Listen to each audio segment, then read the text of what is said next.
Right. Hello, hello, hello, everybody. We are back for another night of Dual Commander action. Apologies to the people that wanted to see Nakia, but something that I've been like kind of struggling with, honestly, is balancing different decks that I play. I've been on one trick for so long, and now I have like three plus different dual commander decks that I kind of like enjoy bouncing between. So I never know like what I want to do, and like really get down a rabbit hole of like trying Nokia or like Quintorius and stuff. And I personally just haven't really been able to find a good balance on that. And I was kind of like thinking about some cloud stuff today, so I decided to fire it up.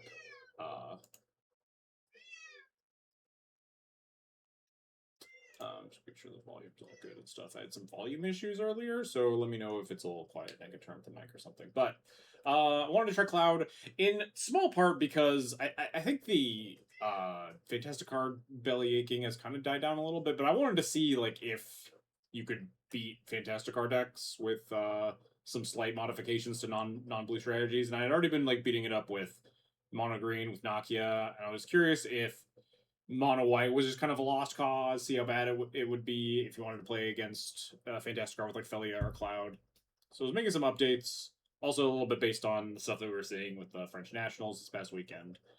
I also really wanted to try out this new card, Hatu Sarase Strike Force. I think this card is like kind of under the radar. This card seems really, really good to me. Maybe I'm like really overrating it being a 4-drop and stuff, but this is kind of a cool army in a can, and also like a bunch of disenchants in ways that like I tried to make Canoptic Scarab Swarm work for a long time. I played it in like early iterations of Felia. I've like thought about it in Cloud. I even thought about it in Nakia as just like a huge board builder and stuff. And that card never really worked out exactly how I wanted it to, but this card seems quite good. It's a little cut off on the screen here. But it is 4 mana 2/2. When you cast the spell, copy it for each time you've cast your commander from the command zone in this game, and then ETB, disenchant, destroy an artifact, enchantment, 2/2. So in a deck like Cloud, it's pretty much always going to be 2/2s, right? Which is already not. It's a bad rate on a 4 mana card, but like not by a huge margin. It's like 1 mana overpriced. There's like Blade Splicer esque stuff that gets played at the 3 mana slot, stuff like Felia. But if you just like shatter a single thing with that, it's 2/2s plus a single disenchant. That's already great. If you get two disenchants, it's insane. And then in other matchups, if you've cast Cloud, twice, sometimes even 3 times, you can just suddenly get like this huge board builder. If you're against like Emery, you get to like nuke half their board or whatever. Also notably is part uncounterable. The copy is a cast trigger, so against a deck like 2099 or Tassiger or Aragorn or whatever, if you've been like jamming your Cloud into counter spells a bunch and not being able to resolve it, then this is just kind of an uncounterable board builder. Card I've kind of had my eye on and wanted to try out in Cloud. So I made some cuts. You can see them here. Made some cuts, made some additions. Or benching Hand of Vecna again, just for a while. I think Hand of Vecna does have some good matchups right now, like Emery and Lumra. And then like maybe Carr, but only really a game 1 card, because I think you kind of have to board into Thalia for your game 2s against Carr. Cutting some of these like still clunky 3-drops, and we're trying some like a couple of quality cards that are also anti-car, board into Thalia. We can play Archon of Maria again, a card that's been like in and out of Cloud lists.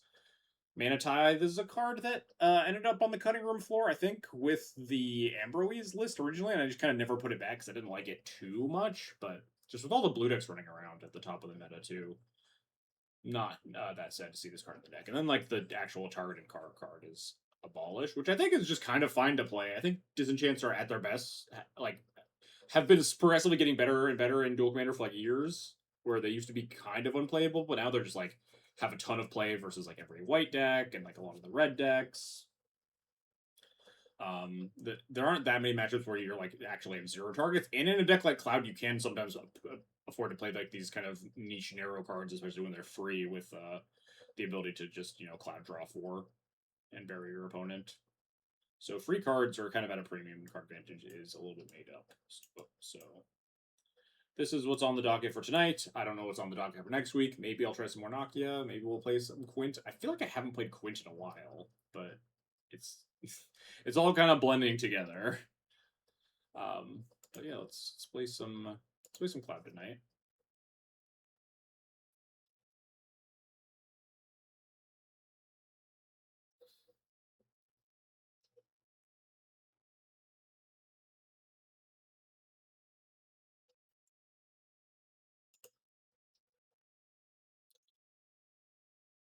Yeah, I really don't know how to balance being a person who plays more than one deck because this just never been my MO since I started playing Magic. I in Legacy I usually kind of had two decks and it was mostly just like D&T and then a deck when D&T was bad, which is like Moon Stompy pretty frequently, kind of delve into some other Stompy strategies, but kind of a one trick. So I don't really know what to do when I have multiple decks that are both fairly playable within the meta and also I enjoy playing. So you've abandoned Quint. Yeah, exactly. That's exactly what I'm saying. Thank you. Also, as a reminder, Adventurers Guild is hosting a Duel Commander tournament on September 5th. Double checking. September 5th. Adventurers Guild Games and Hobbies in Mechanicsburg, Pennsylvania on September 5th. Duel Commander tournament with dual land prizes. I am planning to be there.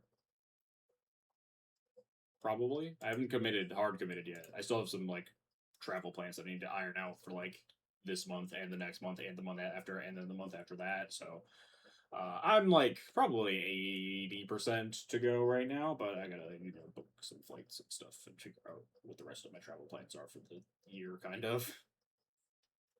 But I'm definitely looking forward to it. I had a lot of fun at Cool Stuff Con in Dallas.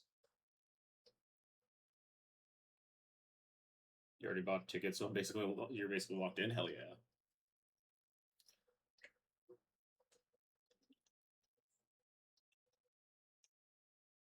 Hope to see some folks out there, get a good turnout.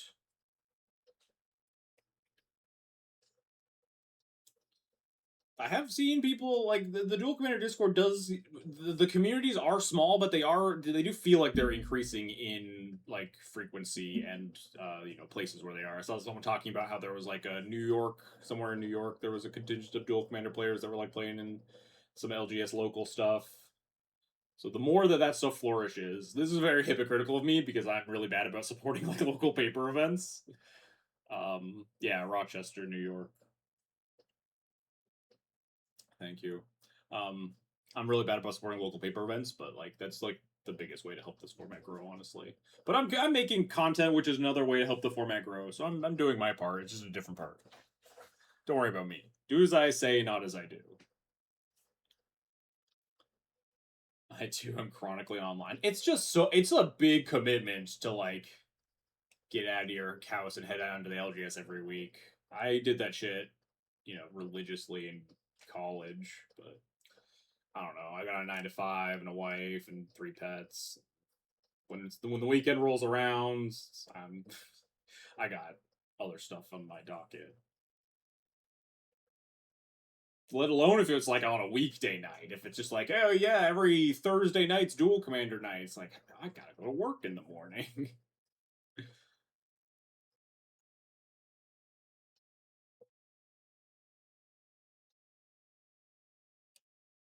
I don't know how people do it.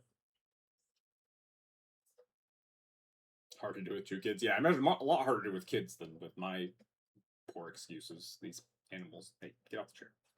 That one. I could definitely like fit some into my schedule. I don't even know if there's a Dual Commander community in Seattle though, because we're so close to the Canadian border that everyone here is probably super Canlander pilled.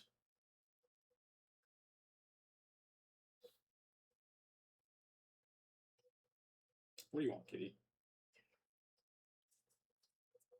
Go away. Go bug your mom.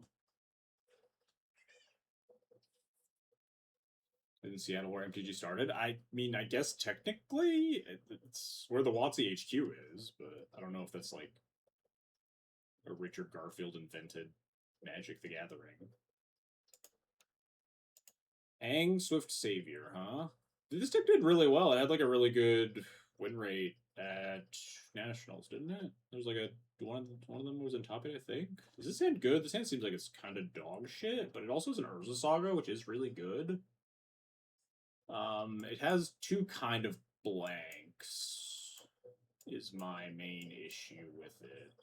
Flute's kind of mediocre. It's tough because we're on the draw. So like, I don't know how good any hand can really be on the draw versus the counterspell deck. We kind of have lands and spells and a really good card, so this is probably good enough. And like a lot of these anglists are turning more towards like blue white flash than like pure blue white control. In which case, Portable Hole can tag some like Malcolm or Felia or Fairy Mastermind or what have you. Alright, sure. I do have an artifact in hand, this is true. I might even end up going like turn 2 Urza's Saga and Disruptor Flute.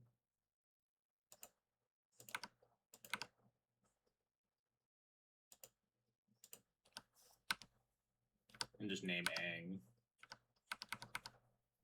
And just hold off on playing Cloud for a while.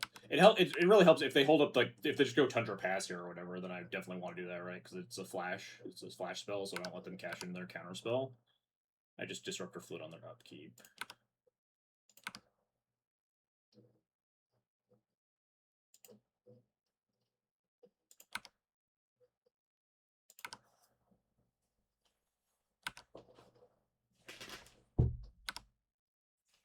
This doesn't work out if they do have one of those flash creatures I was talking about, then there's a Saga gets a little bit awkward.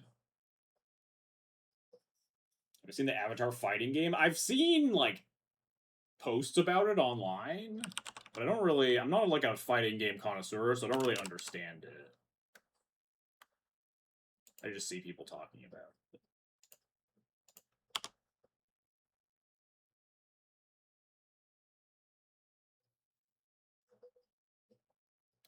1, 2, 3 to Fairy. Bounce my Saga? Yeah, makes sense. Wow, it's actually super fucking annoying, because now if I play Cloud, I move to discard.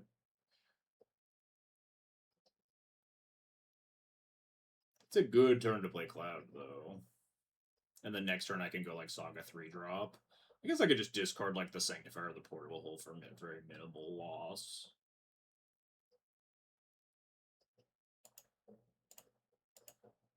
And maybe they have like a free counterspell for the. Okay, no, they don't. Feels like this is just a Skull Clamp situation. We have infinity cards in hand, but I'm also just like never cast. I'm just not casting the Skull Clamp anytime soon. But I think I probably do just want it. We have like Recruiter in hand, Clap and Play.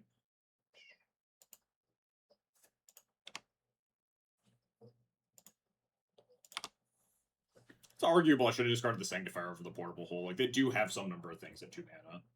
They play like a Rest in Peace or something here. Or just like, some of the other 2-drop annoying flash threats that we named.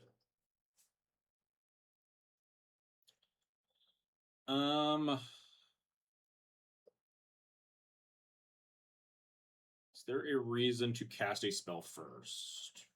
I guess like Spell Queller.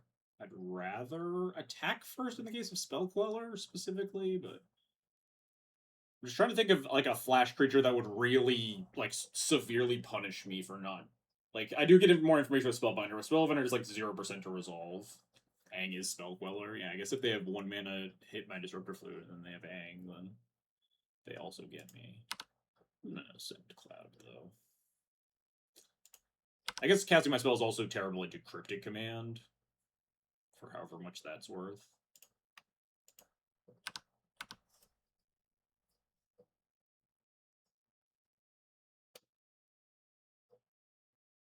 I wonder if I should have even just, like, held up the Flute and not just named Aang their upkeep. Would I have cared that much if they Aanged my Flute? Yeah, I feel like my card is 0% to resolve here, but it's kind of fine. I mean, not fine, because this Teferi is really obnoxious, but I just have to jam stuff into it eventually.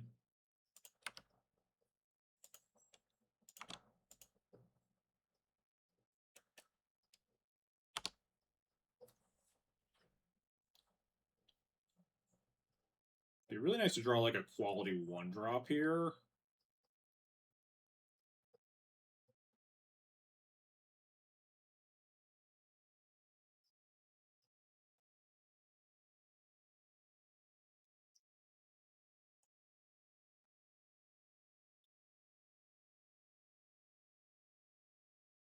A Mother of Runes or an Ocelot Pride.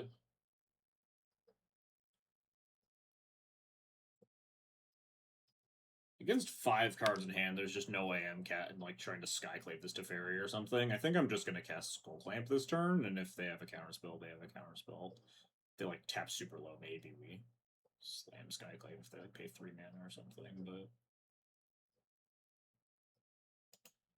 I think I'm just gonna cast the Skull Clamp. If they want to counter it, they can. They didn't even style on me with the Ponder on my turn.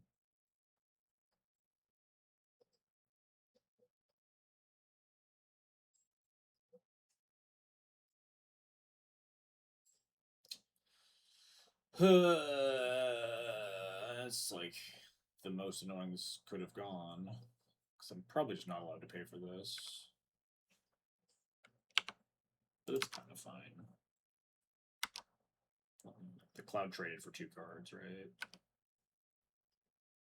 We have plenty of gas in the tank still.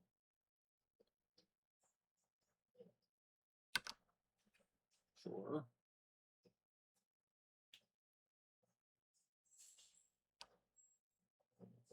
They could like, if they bounce the flute, then they could like ang one of the constructs, but then at least we've killed the Teferi, and the flute can go on something else down the road anyway.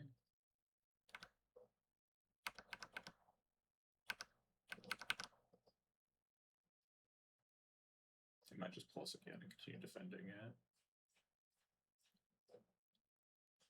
Then we have some skateboard stuff we could do, potentially.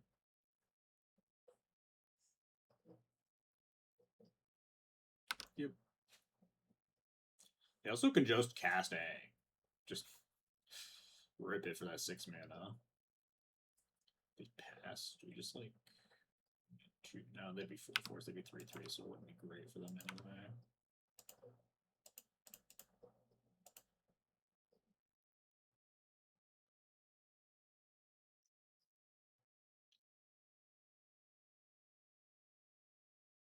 Because other problem with skateboard stuff is that I don't have a good play after that.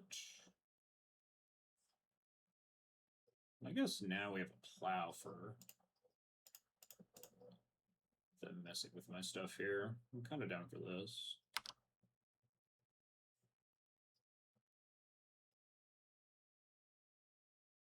Could also just get Drum. Then we have 3 mana. I'm worried that this Teferi is just going to convert on my stuff, and I don't like that.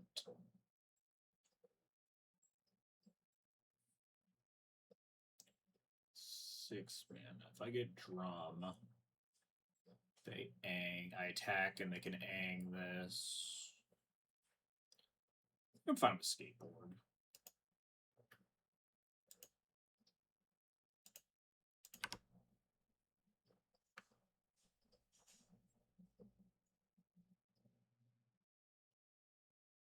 Skateboard also helps enable my other creatures to try to pressure down a Teferi or something. Should I be able to resolve them at some point this game.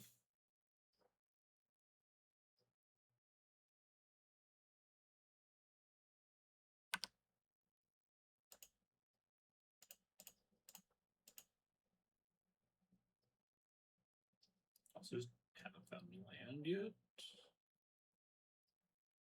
I guess Swords isn't that decent of a draw because I can't cast it in combat.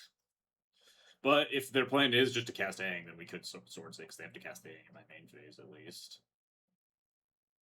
But I have to match with 5 cards in hand. They have a better play than that, right?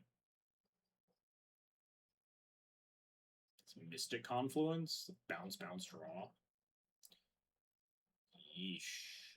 Well, that actually could have gone worse. Because we can plow that. I only have 1 mana.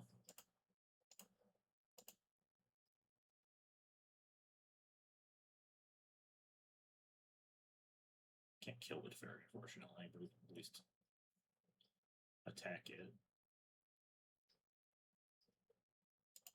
Sure.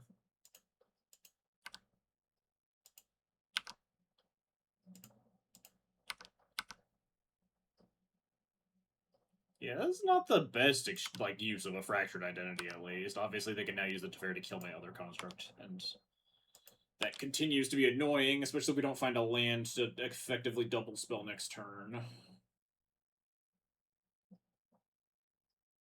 Yeah, to be expected.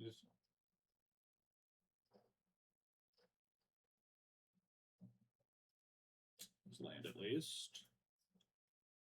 Let's start with Spellbinder, I think.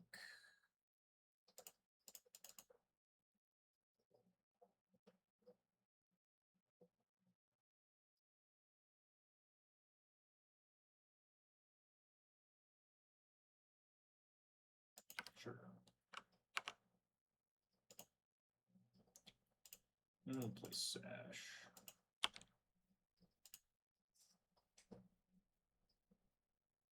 Sure. They are just running out of stuff. They will be able to Ang me at some point, though, but we also Skyclave and Ang. Eventually, they'll just leave up a bunch of mana, and it'll be hard for me to attack the Ang down with a single creature. Especially in the face of the Teferi. Like right now. Kind of just want to play Duke and skateboard it and send it at the Teferi. No, then it's a 2/2 and the Ang can just eat it. Could just Skyclave the Teferi. The Recruiter could find an answer to Ang if I wanted to. But if I want to kill the Teferi, then I don't technically need to do it till next turn.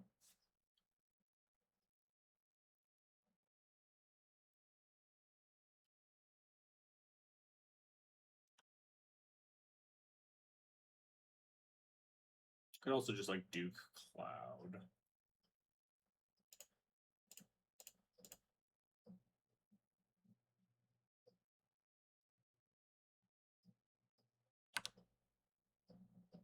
One, two, three, four, 5, 6 mana still.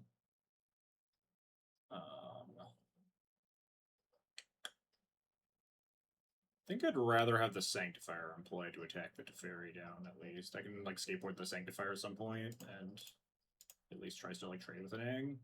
Or I could, like, skateboard the Duke next turn. Potentially make it a 3/3.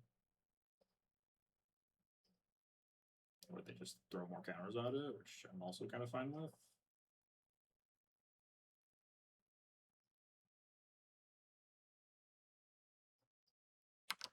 Oh, they're going to Ang this? Kind of makes sense. It's also nice that the Disruptor Flip means that they can never flip the Ang, right? This thing is just stuck. Oh god, they're going to buy back a counterspell or something. And Surge. I guess that's also not great for me.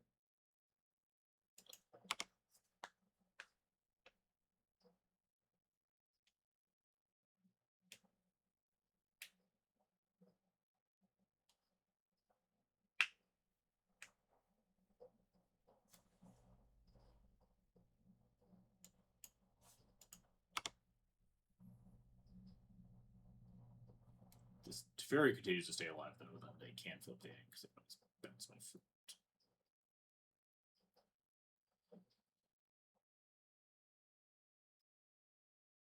They just don't attack with the Ang, and then what do I do?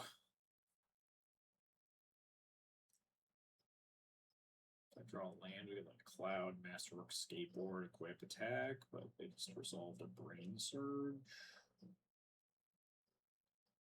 What the fuck is happening to me?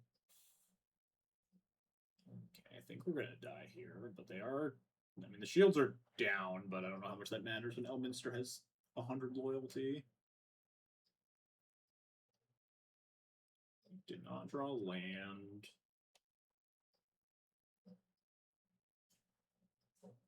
Ranger Captain. Yeah, I kind of wasn't just expecting main deck Elminster. I'm gonna be super honest. I was just talking about how like people are building Aang as more of a tempo deck, and then my opponent has built it as like very, very, very like slow control instead. I'm glad we discarded the portable at least, huh?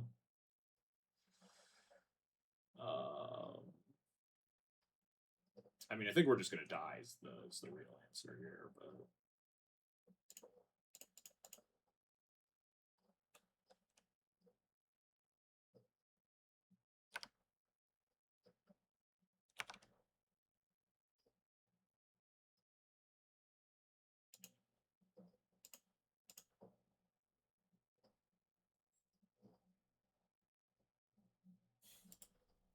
yeah. I've seen enough. And the game did not really work out the way we wanted it to, huh? Doesn't feel like a matchup where you want to board into Thalia, though. Especially on the play. Ugh, this thing sucks. Alright, well, that's the way the cookie crumbles, I guess.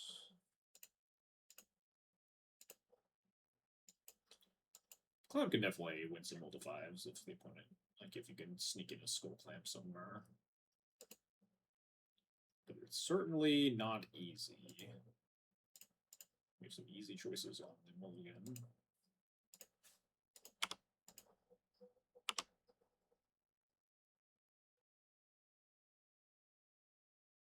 I think I'm just always jamming Cloud into 1 mana here. Maybe not. This card's pretty good.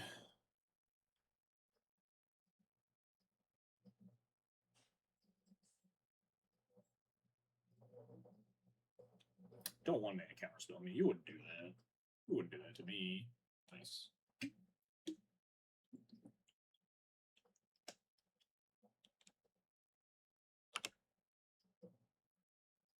Some Anglus seems more control-ish. Yeah, makes sense. Like, you can't build it multiple different ways. Right. Hey, okay, thanks for the Prime sub. Much appreciated. Alright, we could potentially save our Voice of Victory with Felly at some point this game. I think this turn, though, is a good Spellbinder turn. We have 4 mana next turn for, like, Cloud plus Fellia. And the shields are more down now to gain information about what the opponent has.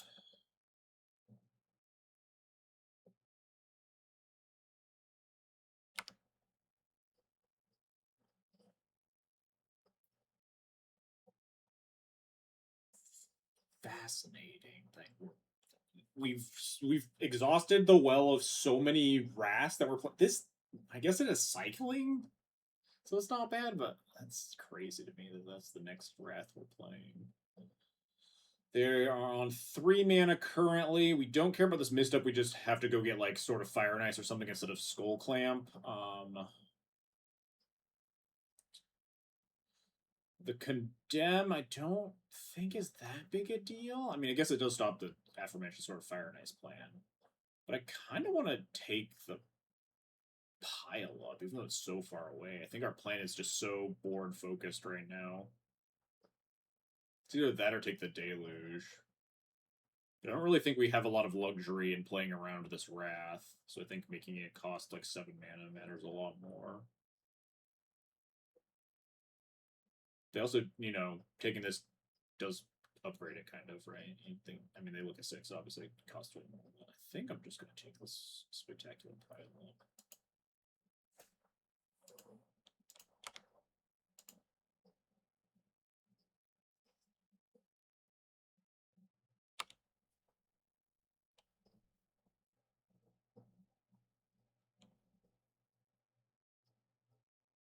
Next turn they will have Aang up.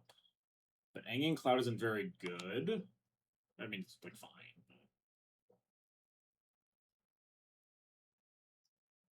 Immediate fetch.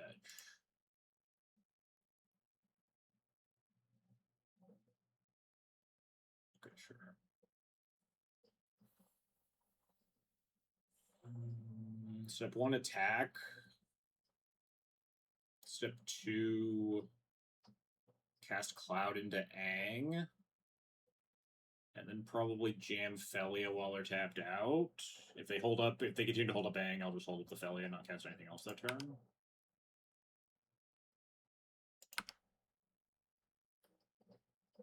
Maybe they really want to condemn the Spellbinder. I don't know. That wouldn't make any sense. Unless they drew like a 2-mana counter spell.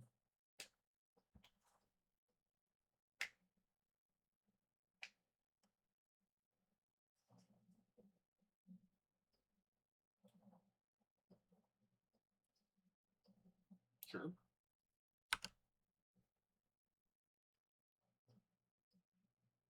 Now what? Their hand is Pierce, Deluge, Misstep, 1 unknown. I want to jam all my spells right now. The Gondra Castle also lets me attack Felia into Aang pretty well, notably. Although they can just, Aang Felia. We just jam it all. I mean, we can't jam it all, right? We have 3 spells. I'm just trying to think about the sequencing here. The awkward thing about just jamming Felia is that they can just Aang the Felia, and then we're at the same place. I could just completely go off the Felia plan and just jam Cloud Stoneforge and grab something plus Skull Clamp, and the Stoneforge lets me get the Skull Clamp in.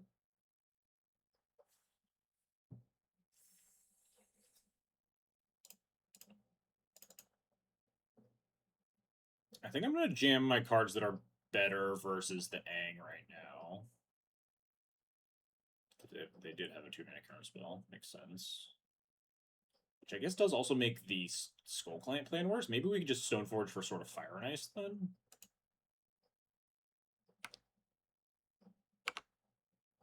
Oh, the Sword of Fire and Ice also makes the Unable to Scream fall off. That's actually huge. Yeah.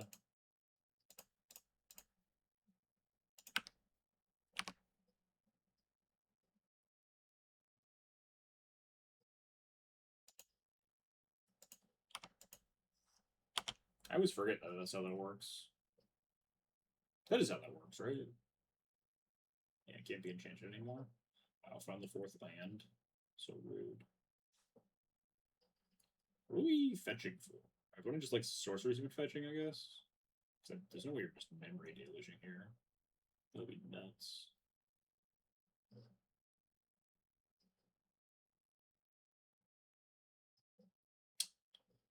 I could just pass? Is that insane? If I just jam Sword, they just Aang the Voice of Victory, and then they have all their mana up. I could just, like, play land, say go, put in the Sword, and cast Felia on their end step, and then make them take an action. And then the next turn I threaten, equip Sword, and if they Aang in response, then we can, like, recast the Voice of Victory and force them to use all their mana on their turn. I guess if I don't force action right now, though, then they get to cast Memory Deluge, which I don't like. So I think I'm kind of fine with them jamming the Aang. Yeah, I don't want to give them a good moment to cast this Memory Deluge. I want to make their mana awkward.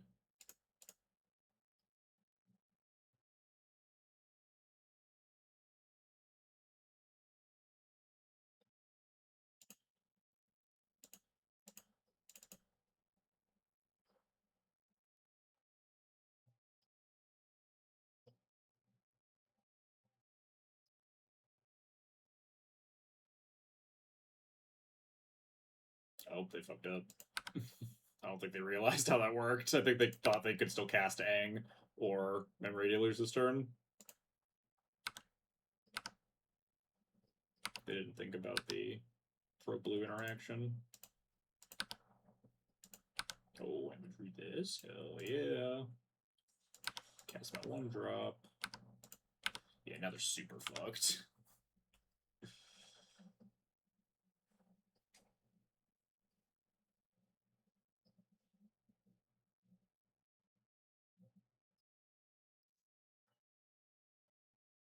Yeah, Sorcerer Speed, this Memory Deluge for a... Are they just dead? 5, 6? I think they're not dead, right?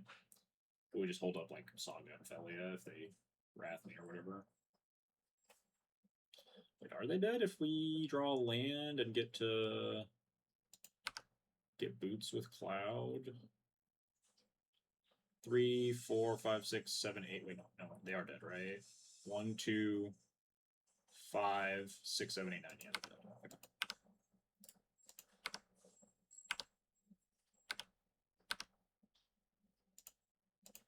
Nice. Voice is so brutal against Egg. Yeah, I mean it's hard to weave in. We ripped it off the top for that turn too, which is really good. But yeah, Voice of Victory is really good. I sometimes think about whether or not I'm just supposed to play Grand Abolisher, given just like how many blue decks are in the meta. But Grand Abolisher is a fairly sizable step down from Voice of Victory in terms of card quality. Harder to cast, worse, doesn't combo with Skull Clamp, attacks like clock slower. There's like somewhat of an argument that I want to board into Thalia post board here, but I think Thalia sucks against Aang specifically, like the card Aang, in that you can't really attack into 3 open mana ever. There's no card advantage. They are like leaning very heavily towards control, but I think Cloud is fine, okay against control attacks anyway.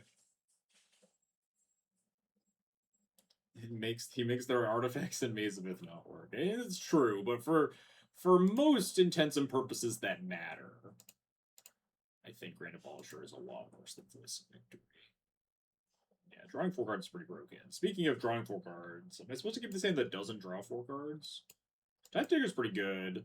Not being able to cast Cloud is pretty bad. I think all of these cards are pretty terrible, so I think this is a mulligan.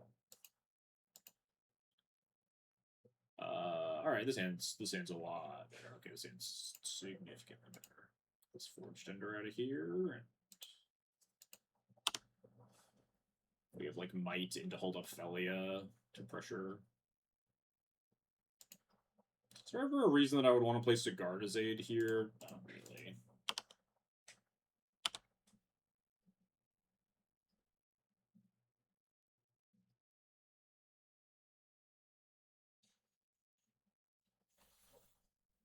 Ooh, all right. Well, I mean, I'll take a land if you want to give me like a third land. I appreciate the Sword of Fire and Ice. It's a good one, but land would also be nice. Are you gonna Surveil? Am I supposed to jam Felia into 1 mana here? I feel like I am. Well, I mean, the problem with jamming Felia is it doesn't do anything. I think I'd rather have my Felia eat a counter spell. Like if I just cast Felia and then what? My opponent then counters my Cloud and my Felia is a 2/2. I would rather them counter the Felia than my Cloud resolves. The Felia is the distraction, which means I want to jam it into the counter spell mana, not jam it through the counter spell, like underneath the counter spell, right? Yeah, it's either just gonna let it resolve anyway. Hopefully we'll just draw land here. Would be nice. Oh shit. I'm gonna cast this. I'm not gonna cast the Cloud. I just want like something to make the Felia bigger at least. Or just, get countered. If they want to counter my 2/2, my Grizzly Bear, then that's fine.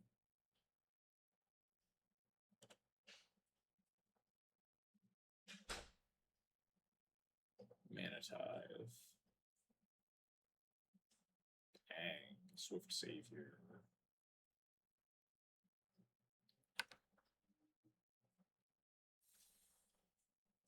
Oh. Targeting my Knight, I guess.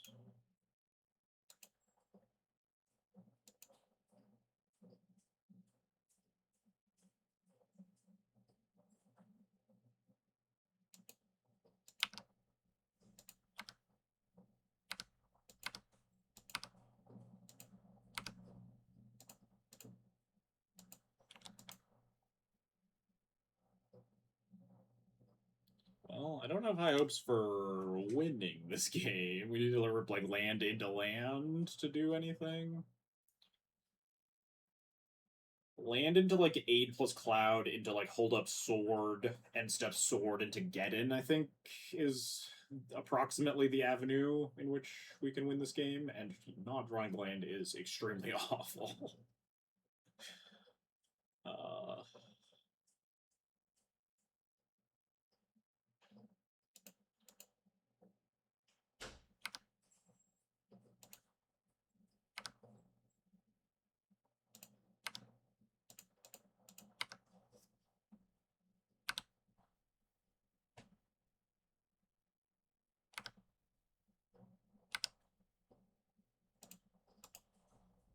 I think I'm just playing this Skrelv. I guess I could play the 8. Playing the 8 really sucks.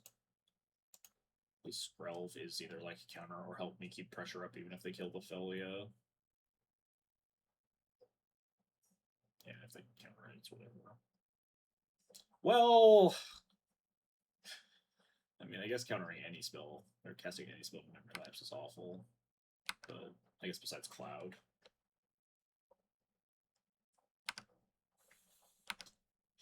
Pretty devastating Memory Lapse.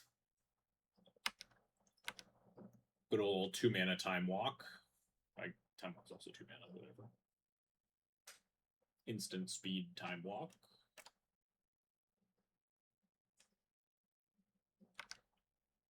I have a sneaking suspicion we're not going to win this game.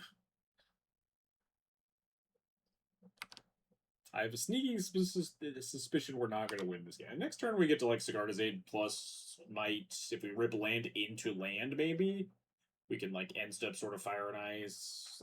They got like 6 swords in hand. They're going to counter the sword and counter the Geddon. I think we're kind of hosed. Maybe they should have no removal spells. They can't beat this Felia. A flawless plan.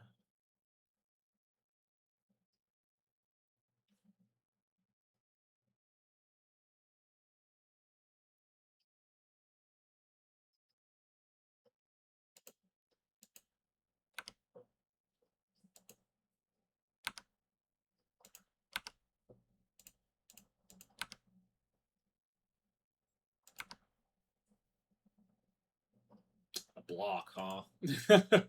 that doesn't bode well.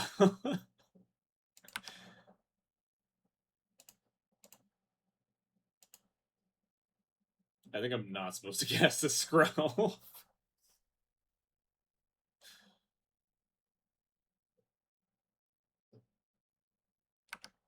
I'm gonna hold the Skrelv. I feel like we're going to be killed. Sign of weakness? Really? You don't think it's a sign of I'm gonna not have a board state, my opponent's gonna be up 4 lands on me?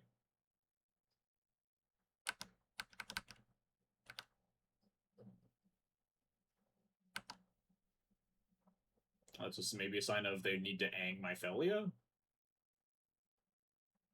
Why wouldn't they attack first and then Wrath? Because they stock up into the Wrath.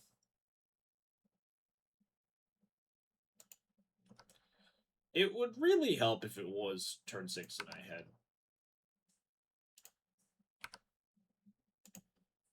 more than 2 lands in play.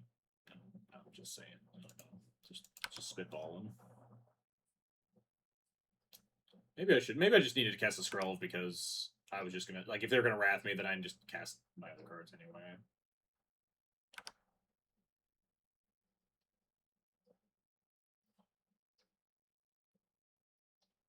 It'd be so fucking sick if we had the ability to cast Sword of Fire and Ice here. I think this is just a Cloud turn. I don't think it's gonna really matter, but this is my window if there's ever gonna be one. There might not be one, notably. Plenty of stuff that counters this Cloud. Or the Skull Clamp.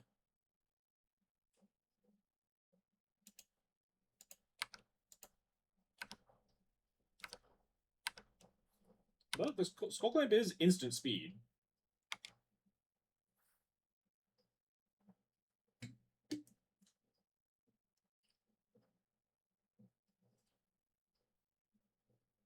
So we can at least try to weave it in if we hit land drops, right? You know? Those land drops were pretty important. All right, all right, all right, all right, all right. Officially not dead. Against 6 cards in hand, what's the best avenue to victory here? They could just hold up a bunch of shit and start casting stuff on their end step. Cast Felia, cast Clamp, get Clamp countered on tap. Just keep firing shit into counter spells. This turn could maybe even be Might plus Felia.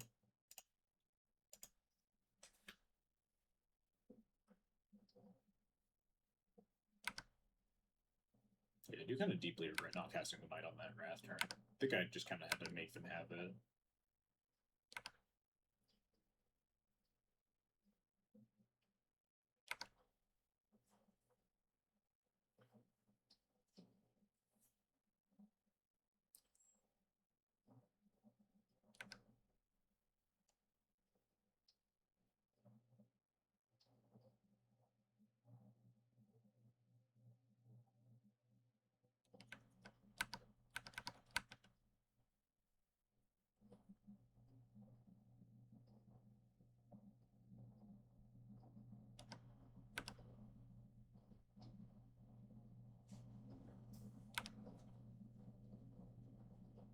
What are we doing on your own end step? What's happening to me? Archmage's Charm, my guy. Well, it's not Archmage's Charm, my Skull Clamp. So I think we just cast Felia here. We could also try to clamp it in response, but then our clamp gets countered. We could always just portable hold the Skrill. So I think we just let this happen and then cast Felia. And then if the Felia doesn't get to attack and flicker the Skrill, then it is what it is. We can portable hole.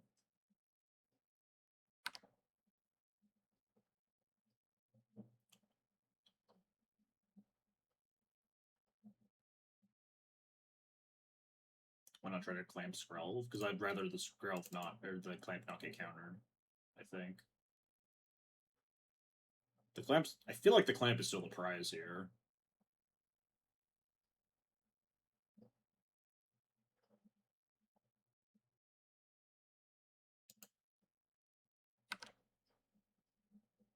And like the Archmage, losing the Archmage Charm is not a huge deal. Or losing the Skrill is not a huge deal. Sort of Fire and Ice would be the prize. Yeah, I mean, not if they have the Skrill, though, right?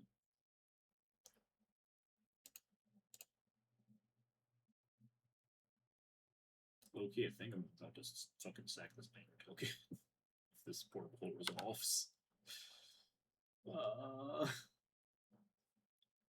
Versus. Yeah, I think I'm just gonna. I think I'm just gonna sack this lander token. Kind of miserable, huh? I mean, I guess the real prize was the Ravages of War, but that's a little bit harder to get to. Wait, this isn't Sorcerer Speed, right? Oh, thank God, I should have checked that before I passed the turn. But it's not. I can't do this member.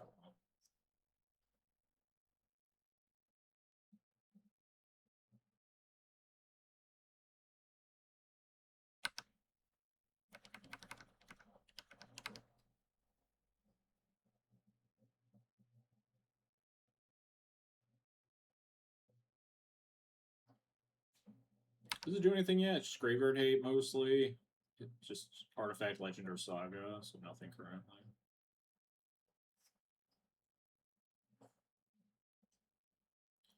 Well, 4 mana. If we draw another one, it's 5 mana, so we can start we can like double spell with Stoneforge plus 3 drop or something. If we only have 4 mana, we can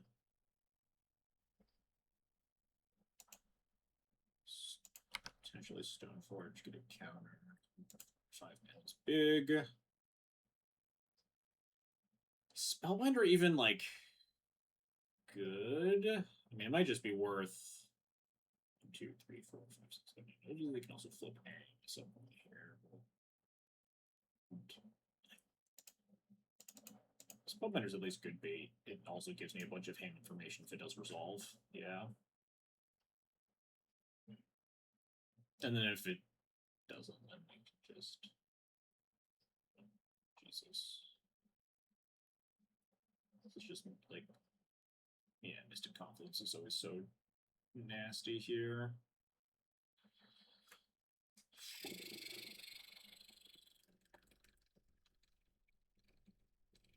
I almost want a Skull Clamp in response here. They have 4 cards, though.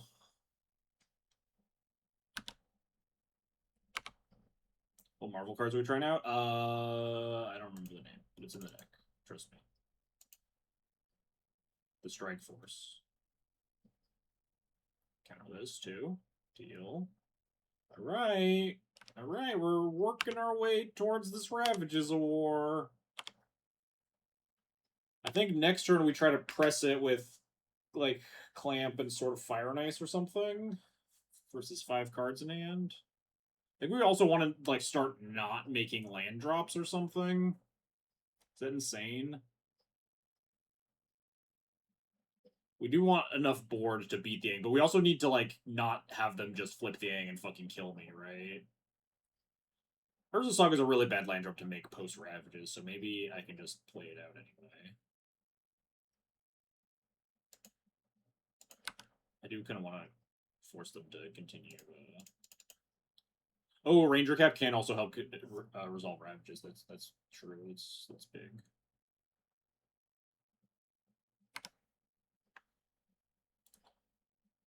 Although I would love for them to actually counter a spell here, so we don't just die to this Ang.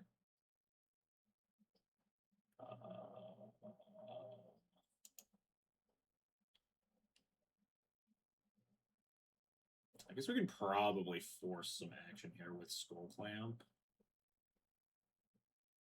Or just sort of fire.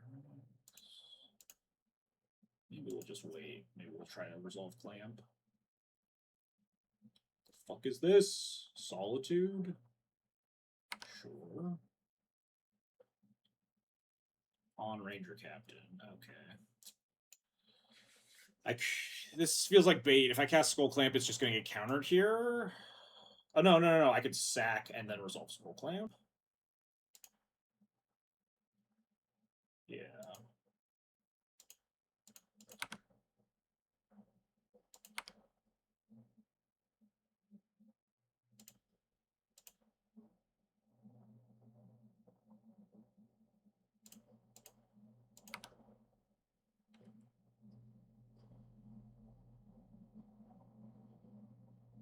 Oh, they also Demolition Field it.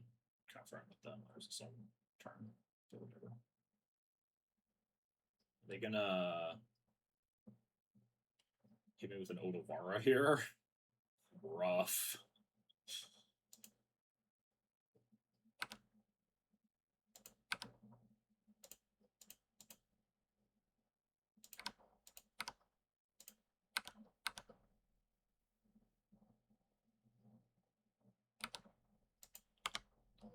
I guess that attack might have been stupid because the Solitude just regains. I should have just equipped it in the past. Yeah. 4 cards in hand, huh? And if I get in them, they're just going to flip the Ang and murder me.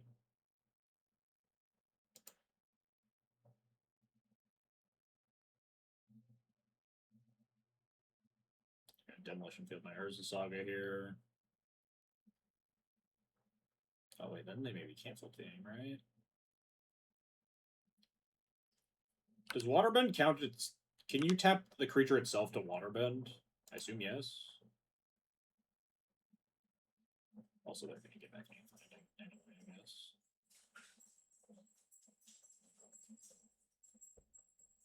Problem is, if I get it, I'm just going to time out. The Solitude.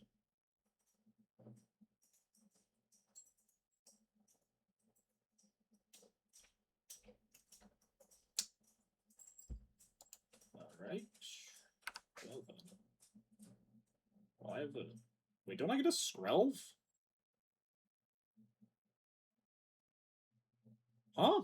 Wait. Do I not get a Skrelv?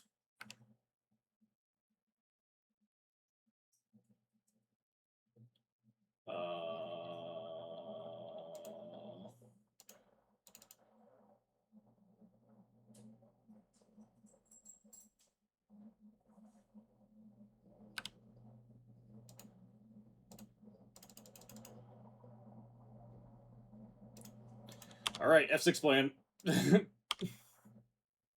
We just need to draw action. Is Cloud ever castable? Yes, Cloud's actually 4 mana.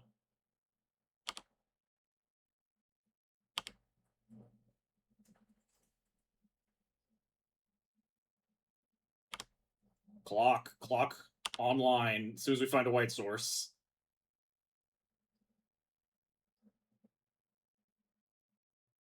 Bang.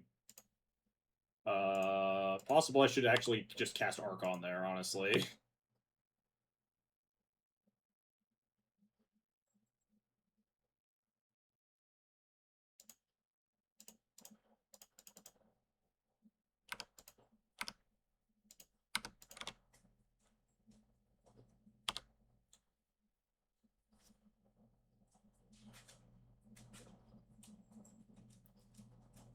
Just rip another land so we can just slam this Sword of Fire and Ice.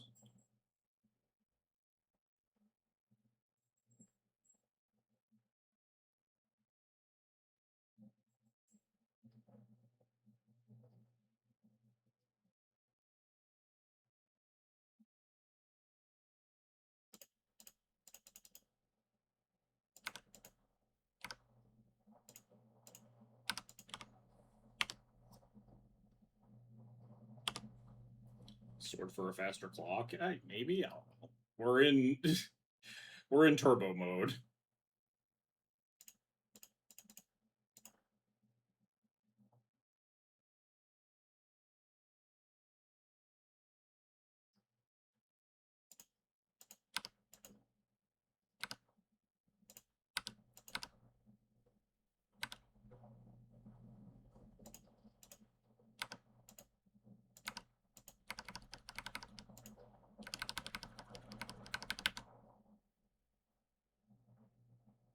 Okay, but like, actually, what happened to my Skrelv? Am I missing something about the the farewell?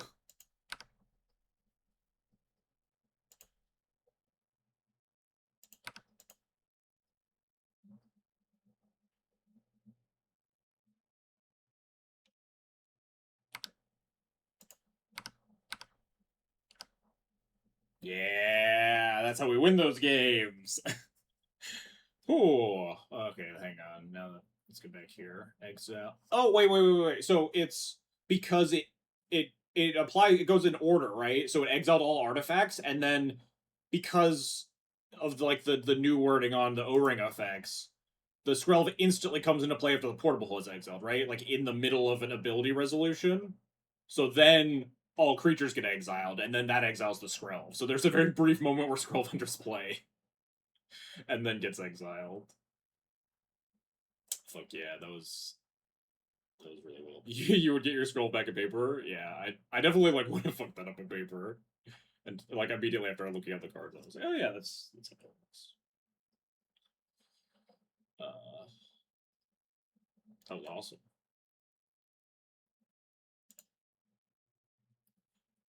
Anyway, sorry, I also ignored you, Dale, because I was tensely trying to finish my match. You betrayed the fair white decks. You were 1-2 at locals, washed, confirmed. Well, that's what you deserve for betraying the fair white decks. We are playing Hatu Sarase Strike Force from the Marvel Commander set. Card that would have been pretty good to draw. Actually, no, we never. Like, game 2, I think we cast Cloud twice. Even, again, like, just having a partially uncounterable, like, squadron of 2/2s. If you play Cloud twice against Aang, and then you have 3 2/2s for 4. Still a pretty good deal when you're trying to, like, build a board versus a control deck. Even if it doesn't have great targets. What a game to win, though. That was sweet. The farewell, and then the like counterspell the cloud. Last card get in. Just crammed in more naturalized, I see. I think that card is legitimately good. I think the only like actual shoehorned naturalize, much like the rampaging Yao Guai, that's probably not good or important in Nakia. I'm playing the Abolish. I think the rest of the cards that have fit in are good against card, but are also good in the deck at large. The Archon, Thalia, Mana Tithe, Strike Force.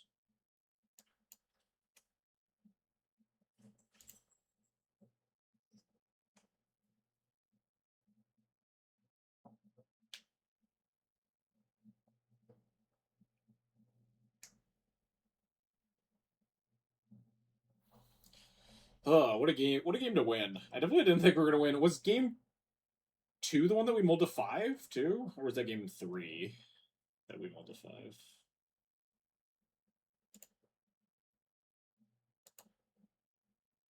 Oh, another blue-white flash deck. Oh boy.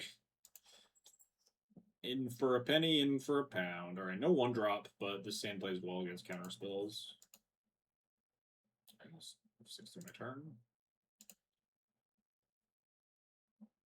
This card, notably, I think is like not as good. Like, I think it's less annoying to play through than Aang is as Cloud specifically. I mean, they get to draw a card if you activate Skull, if you trigger Skull Clamp, but then you're triggering a Skull Clamp. Yeah, and not to say to compare the two cards at the meta at large or anything. Just thinking about extremely personally in this exact matchup. I think I'd rather play against King T'Challa than Aang. Nice pickup. I feel like we kind of want to just play Stoneforge Mystic here. Sort of Fire and Ice. I don't love playing Cloud into like the potential counters and with like the plan of helping handing it. But I guess we have like 2 reanimates, so it'd be a little bit safer. I kind of just want to get like Sort of Fire and Ice here.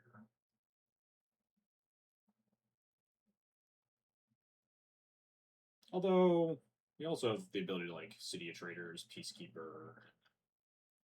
Helping doesn't do anything. Yeah, I kind of do with the sword. The City Traders is kind of awkward with this hand. I would prefer to draw a non-city land next turn and just like cast Anointed Peacekeeper.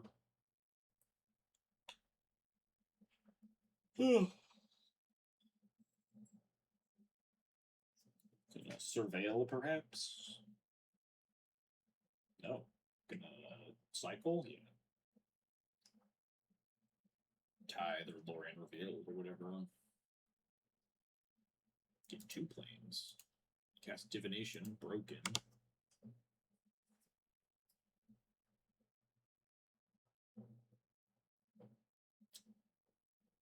I mean, I guess casting Anointed Peacekeeper off City Traders is really fucked up because it's so likely they're going to counter it and then we can helping hand it. Yeah, I'm kind of into that, I think. So if I also triggers King T'Challa, yeah, but it also kills it, so I don't think I care that much. I mean, they get like casted in response to the sword trigger, but then like, okay, we both draw a card and you're getting shocked at my creature is pro half your deck. Kind of mostly fine with that exchange, I imagine.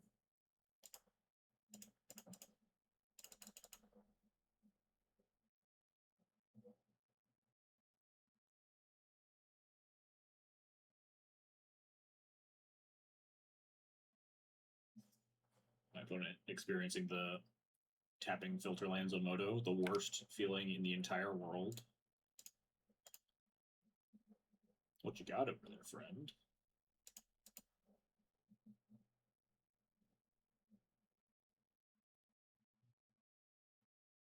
I'm gonna be so real with you. I think I'm just naming King T'Challa and putting in the Sort of Fire and Ice next turn and just fucking jamming.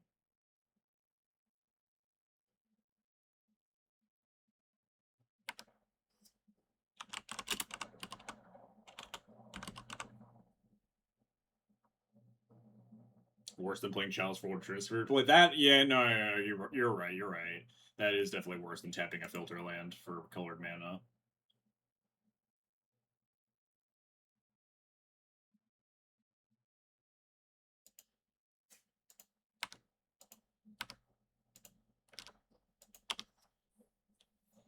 That one's pretty rough. I've done that a lot, as it turns out.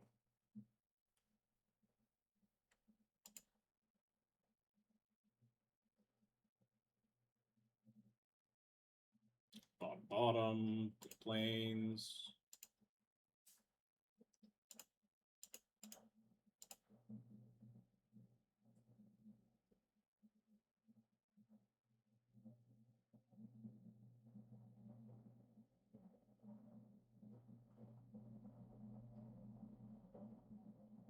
Gonna stifle this? Yeah, I guess.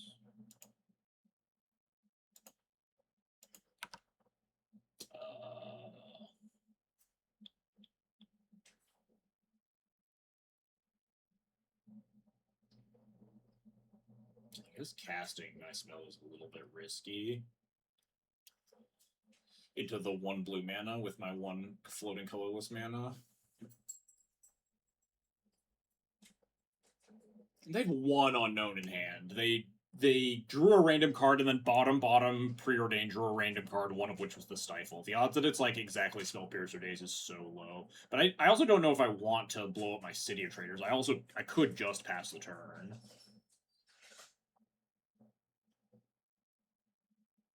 Getting the Sword of Fire and Ice is obviously somewhat efficient, but it also like blows up 2 of my mana for next turn, which I'm probably just gonna make the exact same play. I think I'm just gonna say go.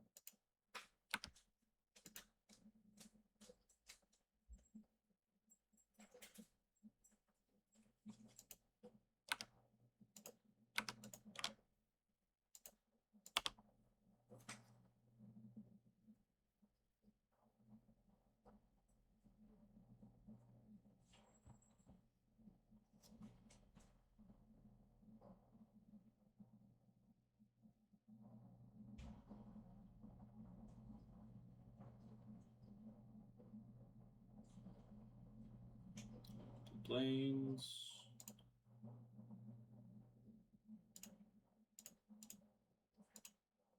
Now I'm gonna play my land. I can hold a Mana Tithe.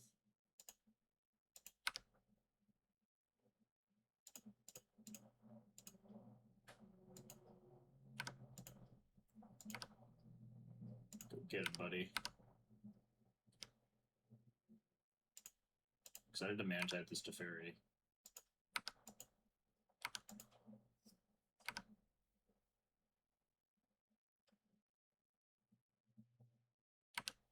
Sure.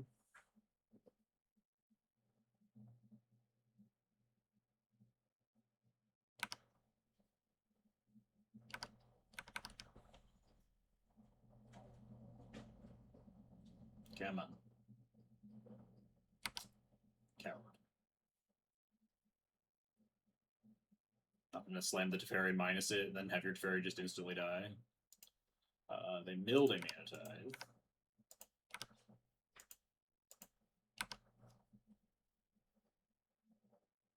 Oh, Duskbill's pretty nice.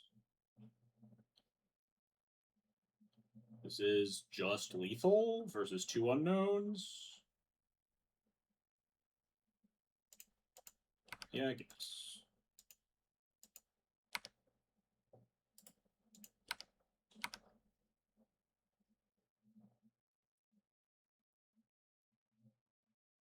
Get lost my thing. Yeah, it's fine.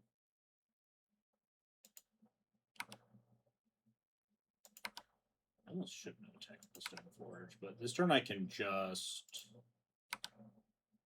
Mana Tithe the lose focus, right?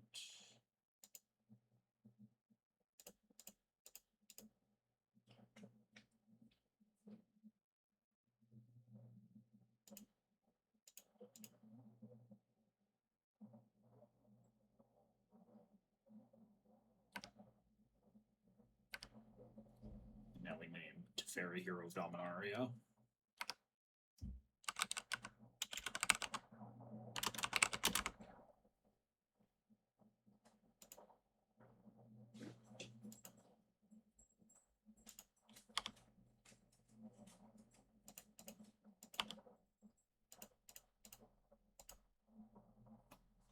The only Marvel card is the Strike Force. No, you're not missing anything. Yeah, we're just playing the Strike Force. Also tuning the deck to be like to exist in the post Marvel landscape, playing some anti-car cards and such. All right, so we know everything besides one card. I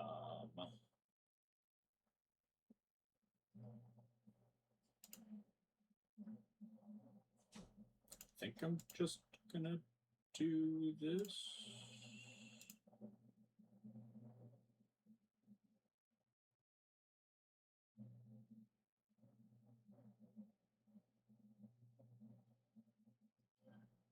Yeah, we did it.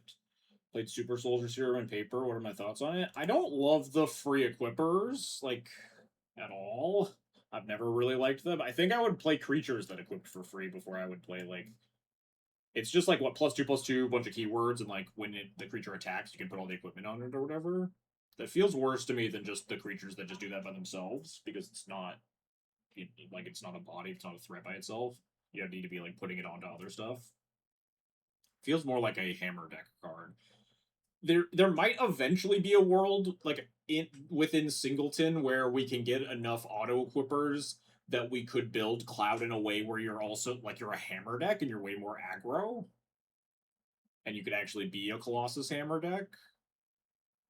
But I don't envision that world being better than getting Skull Clamp all the time.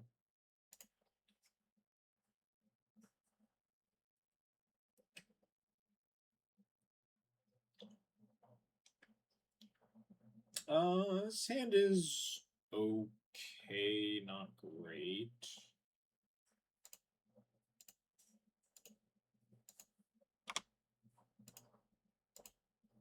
Get to sneak our Skull Clamp underneath all the counter magic.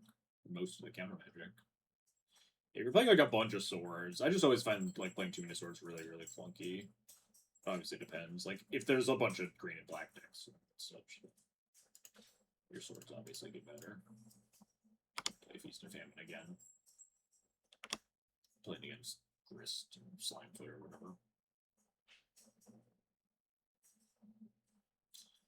We're just gonna ram Cloud into a counter spell and put it back in the command zone.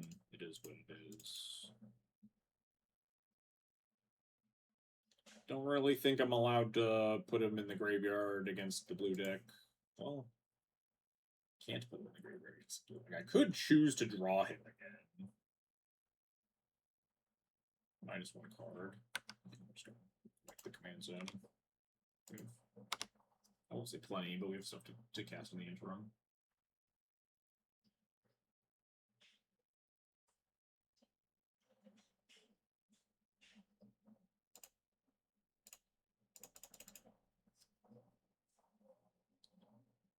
I don't know what this recruiter is getting. We kind of just assumed that it would get countered. I'm gonna be so honest. It's also like the only card that I can cast this turn anyway. Like I'm always just gonna slam recruiter here. I just don't really know what's gonna happen to fuck. Just Stoneforge Mystic, maybe? They're gonna play King T'Challa. If there was a good enough one, it would be nice because I could also like have a formal return. But I just don't think my ones are nearly good enough to like warrant a counterspell. We could go for the Strike Force because it's sweet, but it's not particularly good in this matchup. Even if it's like next turn play Cloud, next turn Strike Force for 3. It would just be like 3/2/2s, which wouldn't be that exciting. I think it's probably just Stoneforge Mystic, honestly.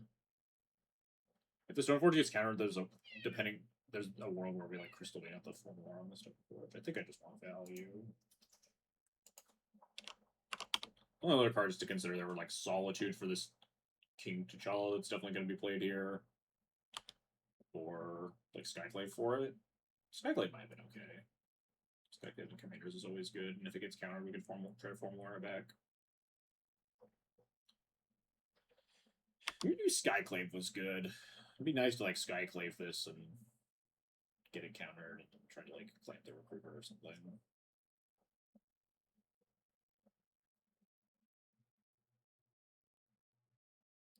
Irrigated farmland draw 2. The first time I've ever actually respected an irrigated farmland, maybe in history.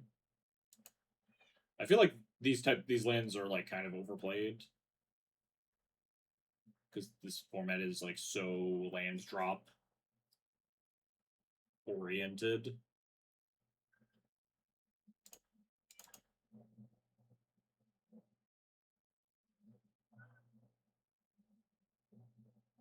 That you almost never cycle them and they end up just kind of being tap lands. But obviously, in a deck that you really like to draw your second card on every turn, the cycle lands make a lot more sense.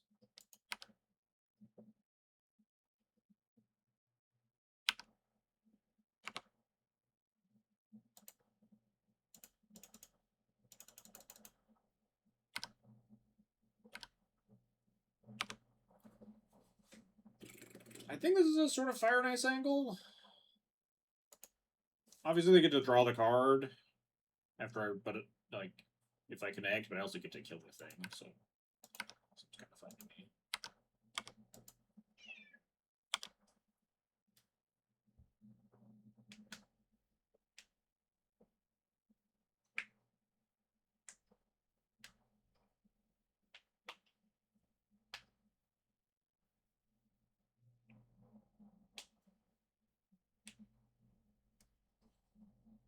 What does this thing do on the backside? Just like kills you, right? My Stoneforge. Prevent all damage dealt to it, and whenever it deals damage, draw a card, and it's double strike. Jesus. A lot of mana up here, huh?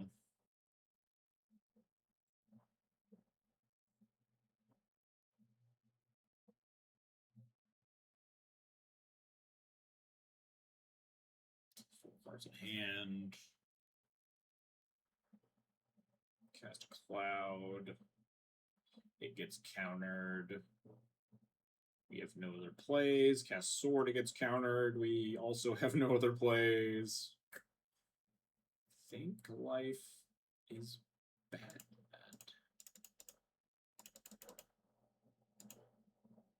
I guess I should have maybe taken into consideration the top card might have a Stoneforge Mystic though. But I guess if this gets countered, the top card might have a still Stoneforge Mystic.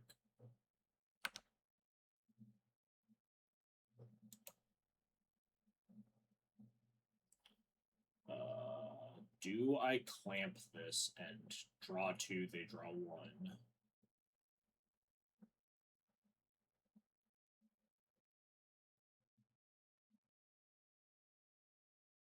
I think so. Just like skateboard. I think skateboard play isn't bad. It's a haste enabler for the Stoneforge, potentially. If this was the case, I should have played the skateboard pre-combat and then cast cloud post-combat in case they had like a counter spell. It didn't end up mattering because they wash away, but type play, plan out your whole turn. Do I want to play my land? I don't think so.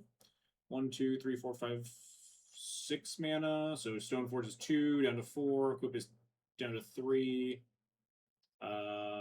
Activate down to 1.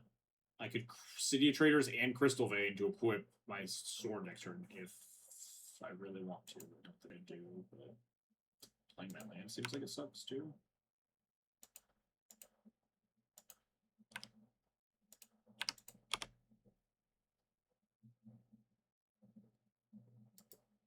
I just could flip this. Can't take damage.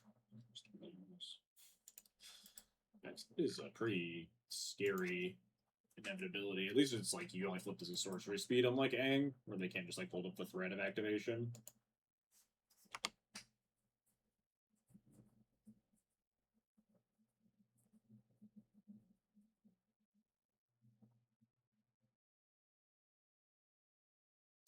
I wonder if I was supposed to actually cast the sword into the counter spell and then hold up like a Ganjo onto the King Shala. This you can play on the flip side though. That is true. You can just like play it on the backside late game. That is also true.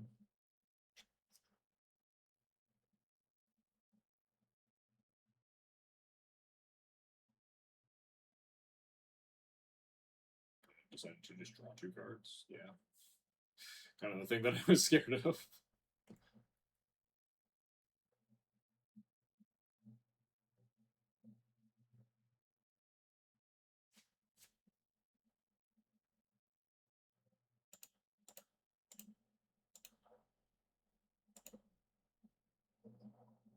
At they don't get to draw cards when I draw cards now. They just draw cards by beating the shit out of me.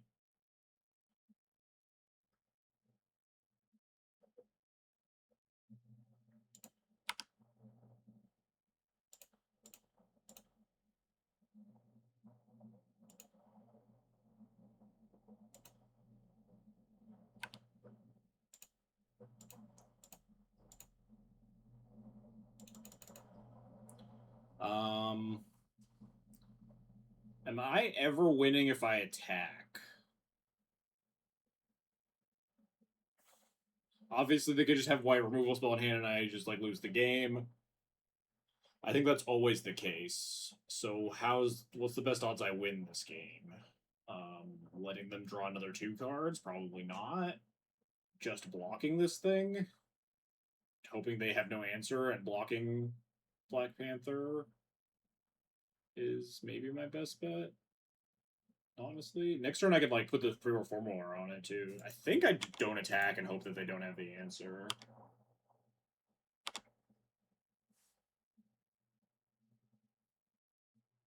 Obviously, if they have the answer, we can just scoop it up. I think the Source Splashers, yeah, we can just go game 3. I'm good. And I think I navigated that a little bit early. I think I was supposed to hold up a Gonjo on like 1 turn earlier. Maybe not even not attack with the Recruiter that turn, where the flip was being threatened. This hand is kind of dog shit. 0 chance to let attack. I don't think there's 0 chance. Like, I don't know if I'm winning if I'm just chump blocking it either. There's a non-zero chance that they want to hold. They don't want to invest 6 mana in flipping it. But maybe because I put the shields down, it's just like completely free too. But we specifically navigated ourselves into a spot where if they didn't have white removal spell, we were actually still pretty solid. Oh, the turn we equipped sword? Yeah. I was just thinking that once the board was at parity, we're down so many lands because of the city plus the crystal vein that we were going to kind of die, but then when I saw our on-board vigilance, I felt a little bit better. I think I'm going to keep this. It's a little dicey, but I like the ability to just go like Drum, Cloud, Skull Clamp, turn 2 on the play. And obviously Sword of Fire and Ice is one of our best cards. Sand really needs some help if my opponent has a 1 mana answer.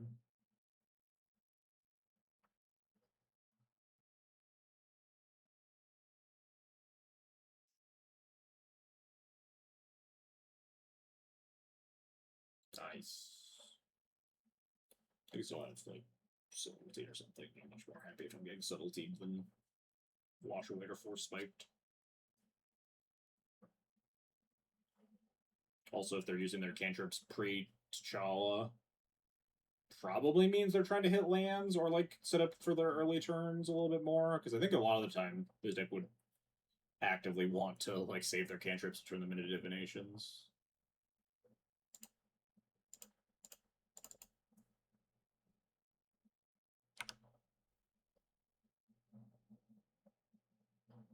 Clamp. And then if they have like mental misstep, it's whatever, because we sword.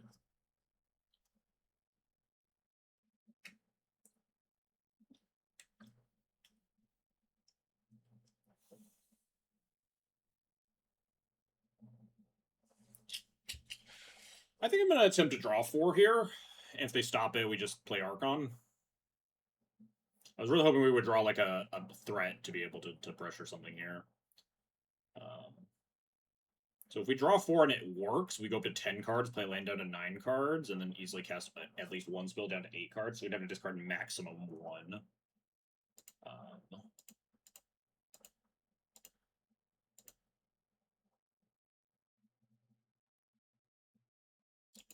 Wow, that actually just worked.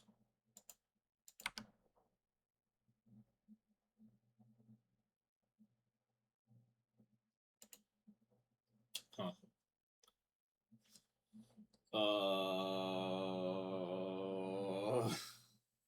Actually can't double spell here, a little awkwardly.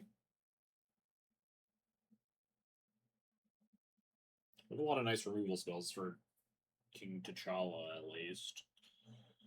Which of my spells would I care about the least here? Honestly, kind of sort of Fire and Ice. We only have 2 threats. I'd rather play either of them than the aid, I think. But the aid makes the sort of Fire and Ice a little bit better, so I think I do want to play one of the creatures. I think we are going to play Archon for Mario. And discard... Fuck, what do I actually discard? The Ice, I guess. I feel like their deck doesn't have a lot of creatures. They're both sorcery speed removal spells. I guess if that's the case, then Ice is probably a little bit better. Worse against enchantment removal, better against not gaining them 3 life.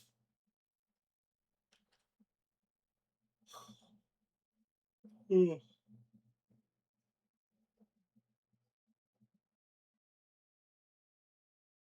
definitely need all our lands. We definitely need our other creature.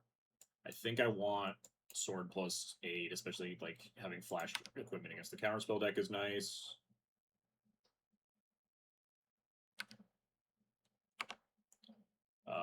So I think it is just discarding a 1-mana removal spell. I think I'm just going to discard the Ice. It's weaker against like Stifles and stuff. I don't think the 3 life is going to matter very much.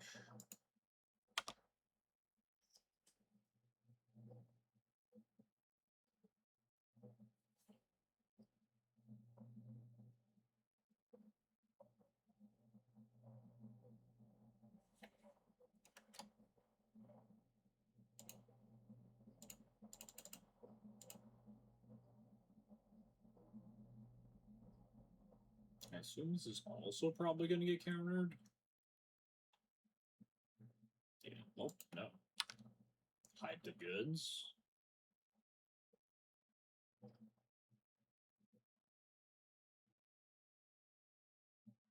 Remember, we have Archon in the graveyard. We're probably getting Formalware next.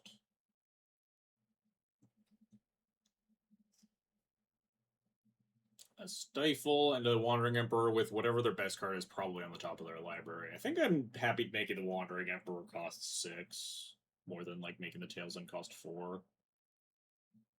It is kind of annoying that it's going to counter. No, it actually only counters legendary spells. It doesn't counter Sword of Fire and Ice. It only counters Cloud.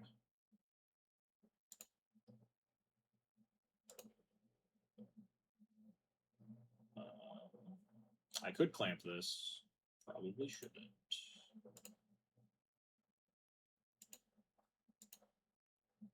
I think I need board presence more than I need cards in hand. They have so many lands. I should also be playing as Flagstones. I have like a nasty habit of playing out all my planes, especially because I have Abolish in the deck now. Not that it matters a lot in this matchup, but I need to play with some of my non-basics more frequently, especially Flagstones if we draw or get in effects. Well, they just hold up all their mana. What am I supposed to do? I mean, I guess I know their hand is a bunch of lands and a Tails End, so I probably just slam Sword of Fire and Ice. If they play King T'Challa, they're gonna oust it.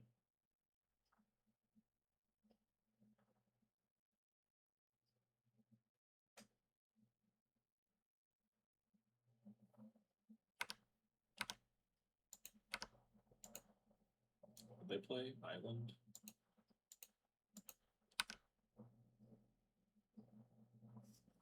Ooh, GTA is another nice card to cast. Just because we have a shit ton of mana. Although then I guess we can't oust. We'll see what happens here. Maybe they counter the sword instead. They hit it like a good counter spell, and then we just GTA.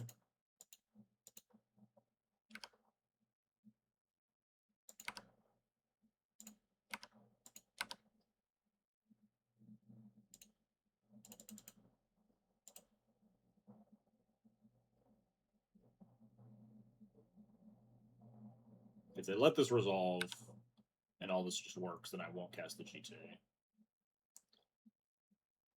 It might just counter the sword trigger with the Tails End here. Yep. In which case they can't cast King T'Challa, and we will just cast Umezawa's GTA.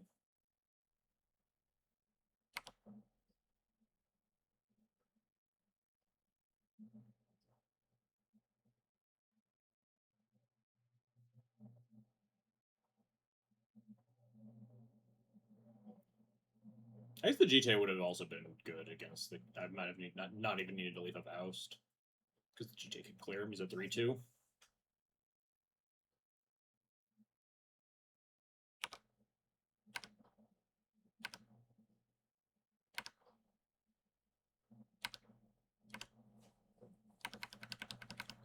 what were they hiding if that was their best play?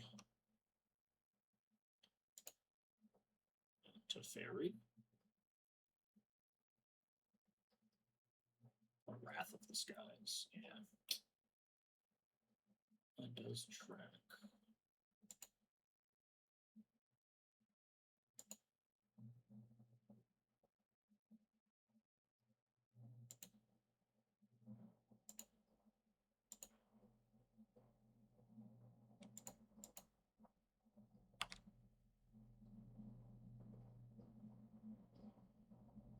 We have some ability. Oh, a lot of ability to rebuild, actually. So they have 4 cards in hand. We know 3 of them are lands. I think I've X'd out 2. Yeah, X'd out the Tail's End, Island to Island. So I know a bunch of their hands still. We can Stoneforge for Formal Wear and Formal Wear back Archon or Spellbinder.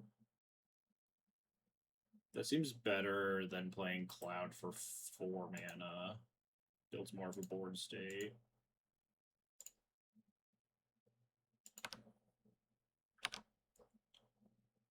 Also, Vigilance Creature is really good against the Wandering Emperor. I don't know which one I want more. I think I want the Spellbinder. See what their last card is, I guess. Alright, yeah. Temporary Lockdown's pretty beatable.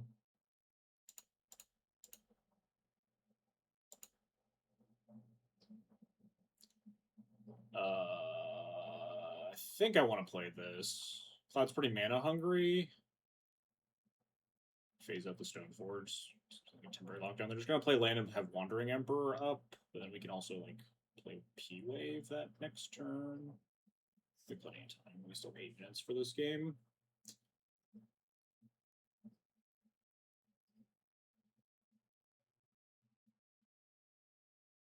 Yeah, I'm gonna play this out. I think I'm actually gonna phase out the Elite Spellbinder. If they top deck like a Supreme Verdict or something, I really don't care if they like temporary lockdown my 1 Stoneforge Mystic.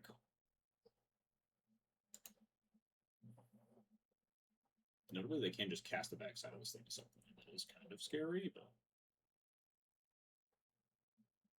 at least I guess we have 2 answers for it. Your hand is land, and you have a 6 mana Wandering Emperor. I think this is a good P-Wave turn.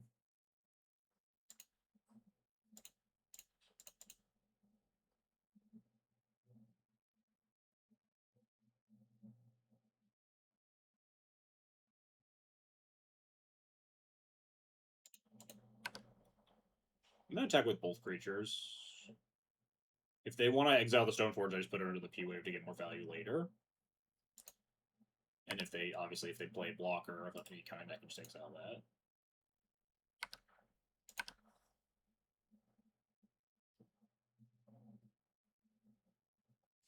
Oh no, I tapped like this. I'm never casting late on Armed House this turn, I guess, so it doesn't really matter, but unoptimal tapping. Make them think about Winter Orb being in my hand, I guess. Winter Moon.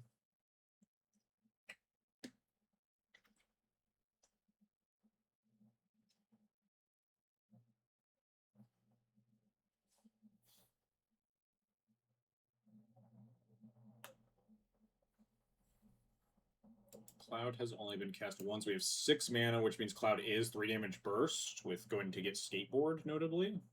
Something to keep in mind as we try to deal these last points of damage. There is also the Formal Wear, or Masterwork Formal Wear, get back another thing.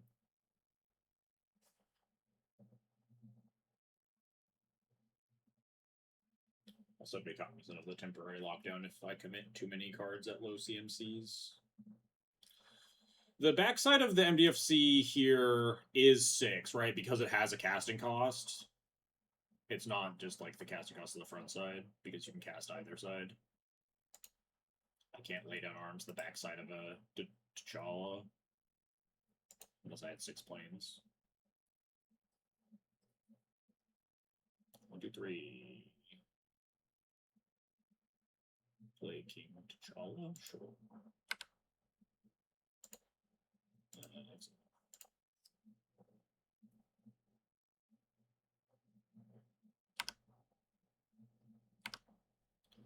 Deal you 6.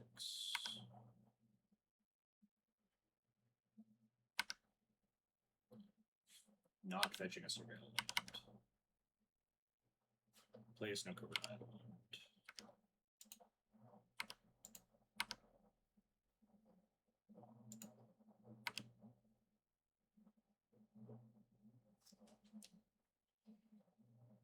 Uh,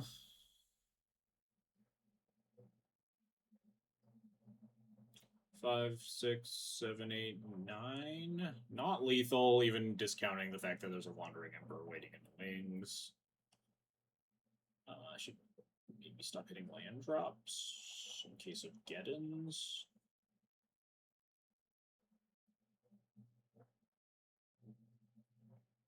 I think I'm going to Cloud for Masterwork, and then hold up the ability to put it into play at instant speed.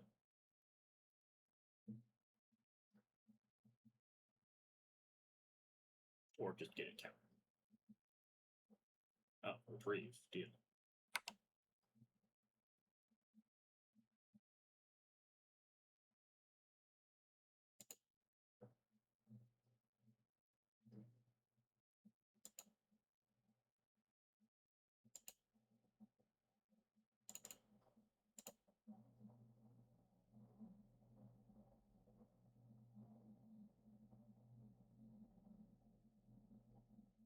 I guess there's no point in casting this again pre-combat into like a cryptic command or something. Get lost, my thing. That's fine. I will. I know their hand is land something, so I'm not going to flicker my Spellbinder. I will flicker my Storm Force.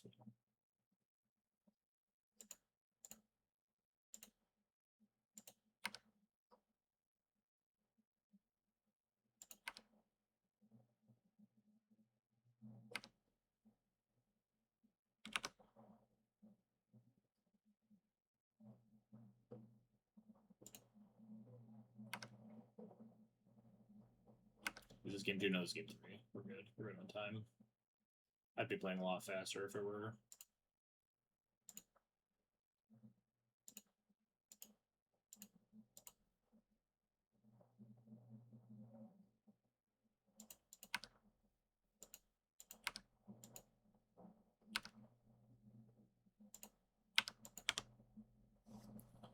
As it turns out, I was super wrong, and the 3 life might end up mattering a lot, although we haven't cast the Oust yet.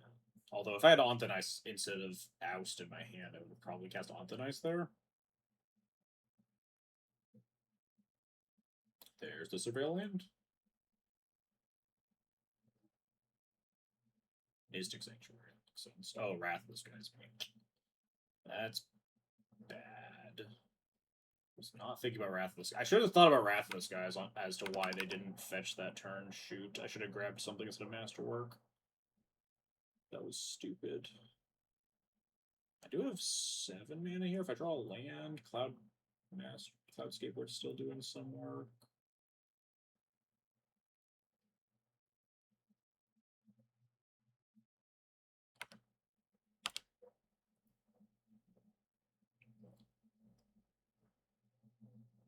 Although I guess if we had it on Threats, we'd be getting owned by the Wrathless guys, huh? Do you have to be worried about the temporary lockdown they have as well?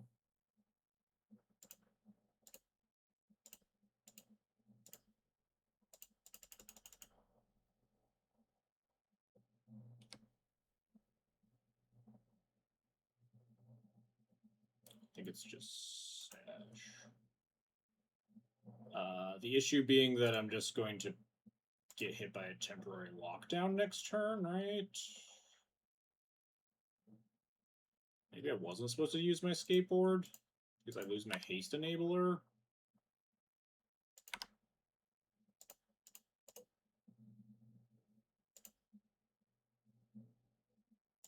Although then, if they lock down me, then I can just like play 2 sashes, I guess, which is also pretty fucked up.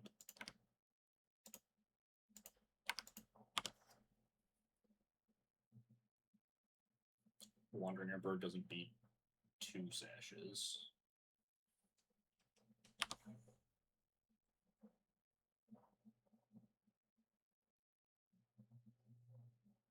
Definitely shouldn't put Sanctuary on my radar. That was a pretty bad play. I think I could have set up lethal if I just grabbed like skateboard plus like sash or something. So it was masterwork, planning for a 4 more that was going to get blown up. Yep, there's lockdown. Yeah, Electric Cloud.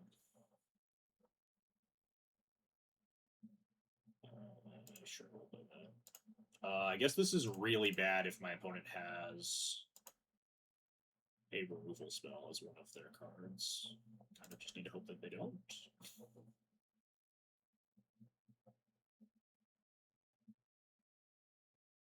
Nice.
How do I beat this Wandering Emperor?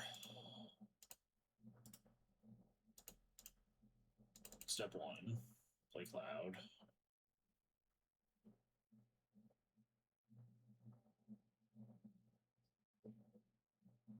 I think Mana Leak didn't feel like a dunce. I'm not playing my land. I think it's correct to not play the land.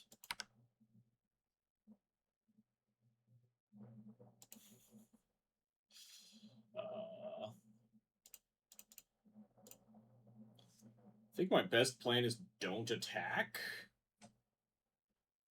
Like, I feel like it doesn't get this Glimmerlens mana tithed, whatever, force spiked.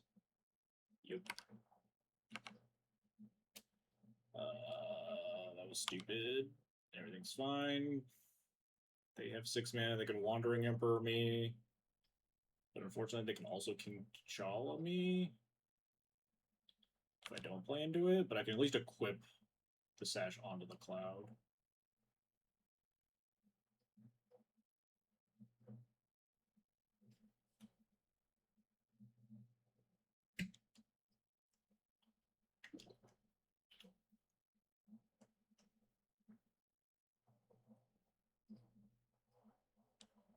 Yep, makes sense. Leave up the ability to have a removal spell. I'm just gonna reconfigure Sash onto Cloud and attack. Oh, wait, that's huge. What does that mean for me? I have genuinely no idea what this means for me. Wait, I do know what it means for me. It means I'm going to make a bunch of 2/2s, right? It means it's time to make an army of 2/2s and blow up their Seam Rip and their temporary lockdown and tap down their King T'Challa and attack for a bunch of haste damage.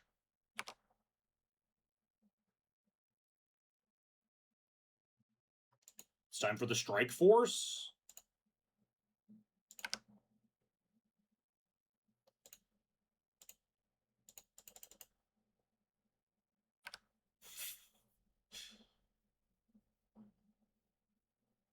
It's Strike Force time.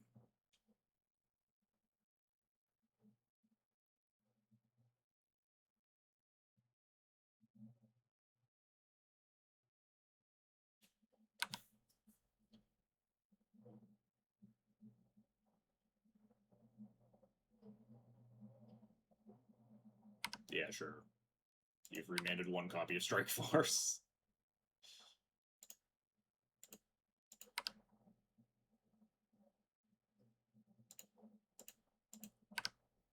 Incredibly goofy card. Yeah, it's also so fucking good here.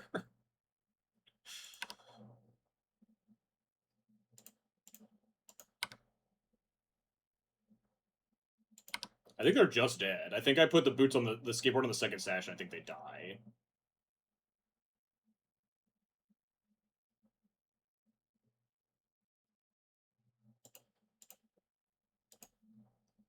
What is this? The fuck is this? Oh god.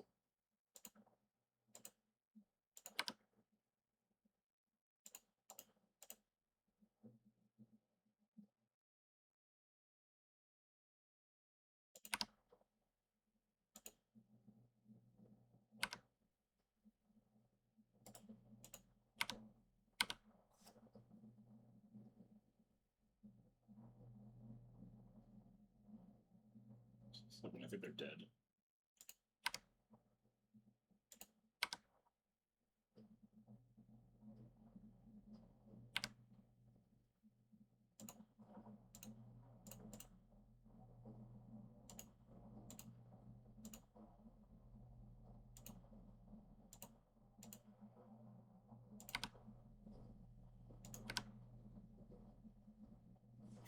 That is a good showing for Strike Force. Hit him with the. Okay, I'm much too white to hit him with the Wakanda Forever. It is very funny though. This card hedge against Emery. I think this card is legitimately just very good. It's just good against control because you get to make a bunch of uncounterable 2/2s. It's obviously like bananas versus Emery, but like I think this card is super good. I think this card's just very good in like white aggressive decks. I feel like Yoshimaru should probably be playing it. Any deck where you're just going to be casting your commander 2 to 3 times a game. It's a white card. They're all in white. They're in all white. They're the fucking Black Panther, the Wakandan, like, I don't know the lore. I don't know the lore on the Hatu Sarase Strike Force, but they are like the Wakandan special ops, as far as I know.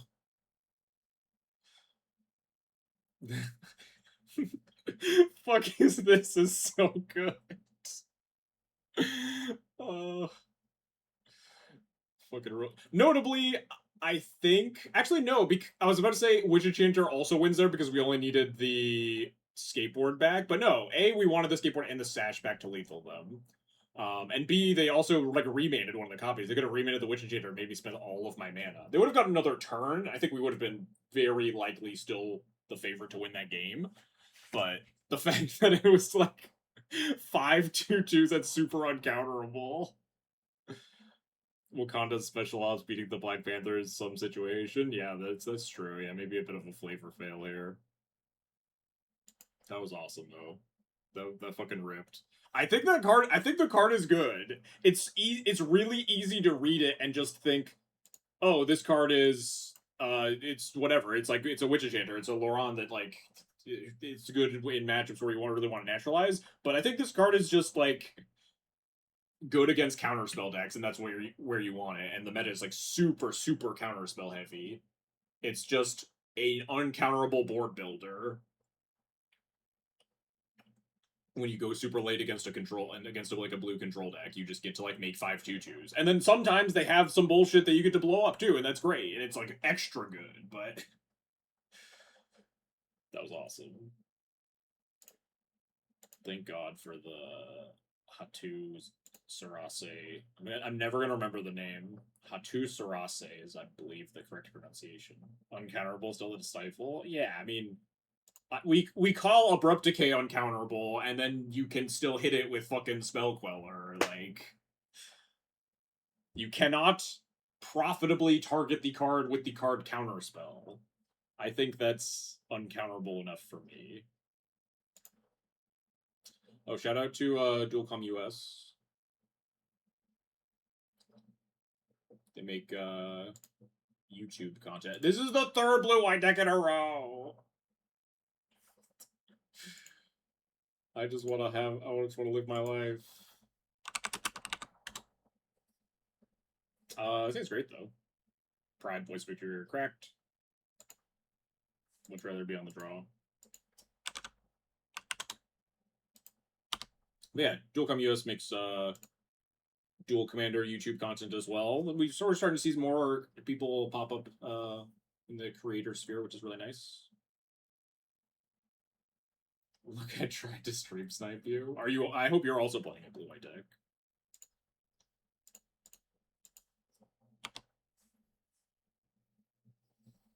That's not bad, but it's not a third land. Counter this? It's fine. My 1-mana spell leads a 1-mana counter and paves the path for Voice of Victory or Cloud.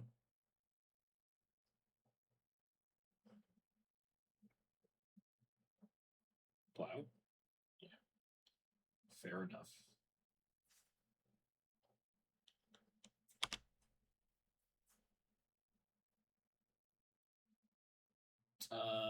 Into 2 mana here.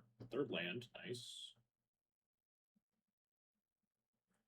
Into 2 mana. I do think Voice of Victory is kind of the prize here. I think Cloud's the bait spell. That Cloud resolves, that's also perfectly fine. Just probably gonna grab Skull Clamp. Yep, spell snare, sure. I'll put you back in the command zone. There, buddy. Next turn, unless we draw a nice 1-drop. Oh dear. It's turn 3 and like 2. Going to go get it. Like, just like planning for the future and get like P-Wave or something? Or like you counter the Cloud so you don't get like Rest in Peace to turn off Skull Clamp, right? If they do get Rest in Peace, really want to find other lands. So I'm gonna play as Witch Enchanter, but it is what it is. Yeah. I don't even know what you want here. It largely depends on what's in my opponent's hand here. Flute, sure. Yeah, that's fine. More or less. Deck has a lot of equipment. Even without Cloud, you know, turn off a sword or a Skull Clamp if I find one, or if I play Cloud later. Fine. I'll play my Witch Enchanter.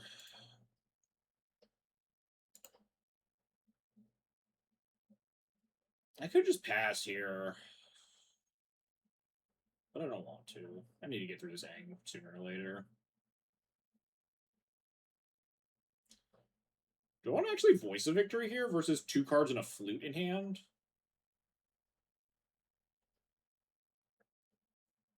I could Voice plus Plow the Ang rather than just get my Anointed Peacekeeper fluted, or get my Anointed Peacekeeper anged. But then the Flute names the Voice, and it costs like 5 mana unless I find the 4th mana to unexpectedly absent it. Whereas if they want to like Flute the Peacekeeper, I don't think I really care that much, and then I can just Plow Voice of Victory next turn. Yeah. Let's just play Voice, get it anged.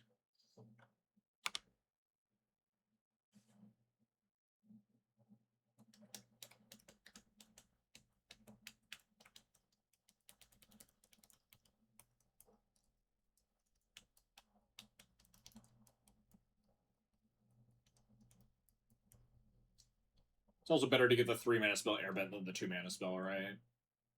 Costs me less total mana on the return trip. Well, yeah. I get a discount on my Peacekeeper versus having to pay the exact same amount of mana for my Voice.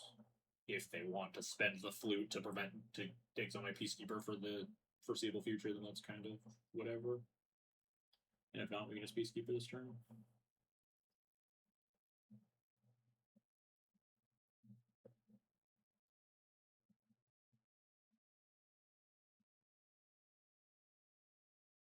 Yep. flute. Maybe you need to name Cloud here, honestly. The Witch Plus Meadow, though, is a tell that I don't have 4th land rolled up. Mangork with the 20 stream streak. Wow, you are a stalker. Much appreciated. Happy you're enjoying the content. Yeah, naming the Peacekeeper makes sense. This thing costs 5 mana now. I think we will just try Voice.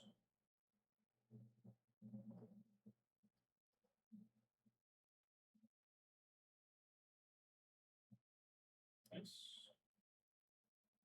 I don't really know what step 2 was.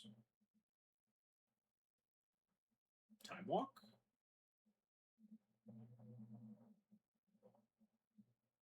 I don't hate Time Walk, honestly. Just put the flute on the top of their deck. Like, if they want to spend 2 mana again and then play the flute on Peacekeeper, I feel like I don't really care that much. And like, it's not my favorite use of Unexpectedly Absent, but it's a decent use of my mana. And my mana is a little awkward here. The temptation to just hit Aang, but I also honestly like don't really want to put Aang back at the command zone right now. Like I'm just down to Time Walk him.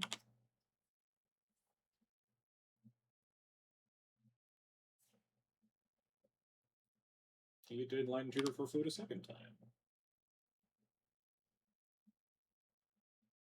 Only on an 11-week streak. Unlucky. Attacking. Wait, wrathing? Do you think the damage race is in your favor, maybe?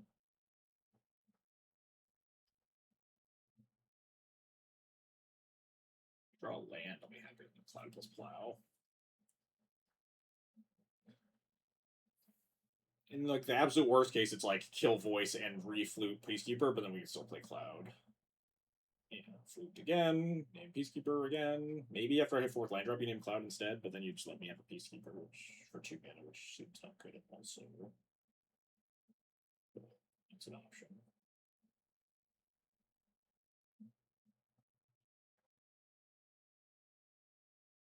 Yep, makes sense. We can also like march this at some point if we really want to. Fascinating. Pick up your Aang. I'm just gonna note to Peacekeeper Aang, make it cost a bajillion mana. Pick up nothing, maybe? I mean, you're just have to play Sorcerer's because of the Voice. Maybe you just want the body in play. Yep, makes sense. Hey, there's my flute. Not very great right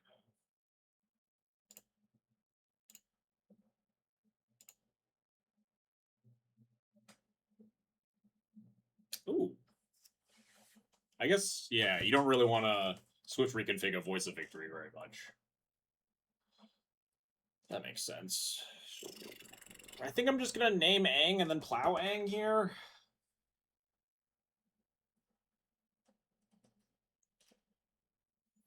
And then line up, gonna line up March the Flute and stuff like that.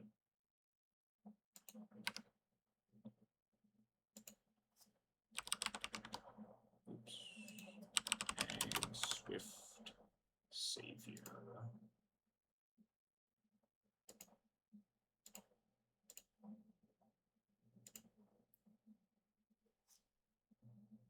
Kill that thing.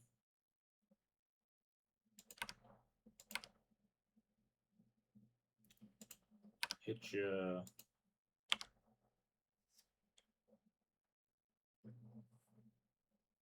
Opponent is pretty burnt on resources, and I have an active Voice of Victory, meaning that I kind of get to do what I want for the next couple of turns.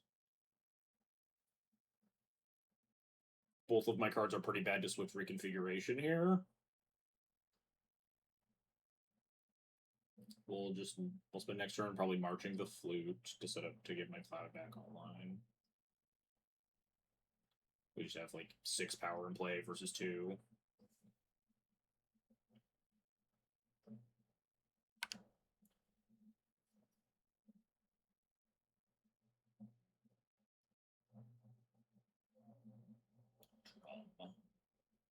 I guess Drum's free to cast here. Pay 3 mana. I don't need to. Oh, and this thing is Vigilance, actually.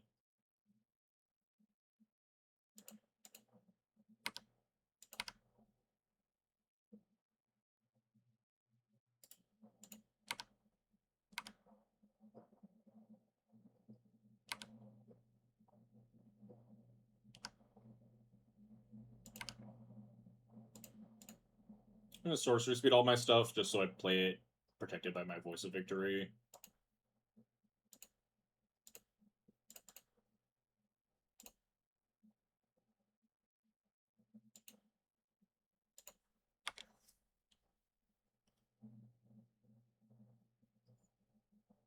Next turn we have Cloud, and if we draw a land, we have Cloud into clamp a warrior token. This is Odawara, your own flute. Oh shoot! No, I didn't have any extra mana. That's fine.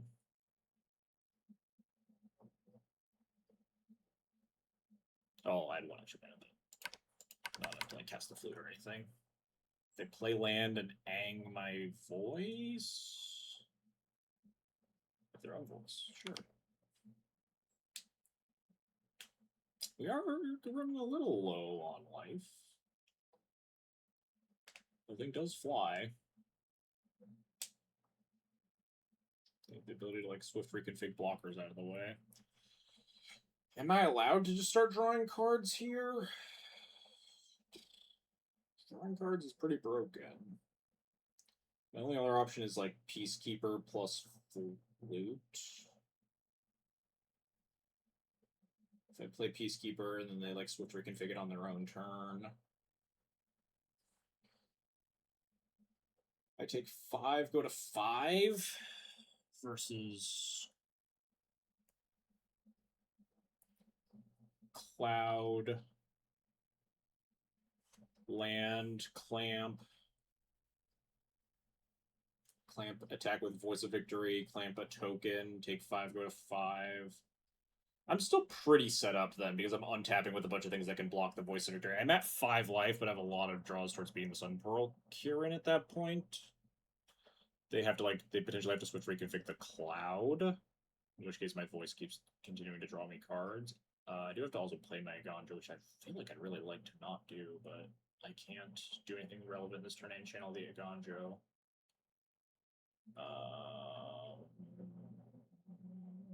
Yeah, I think it's.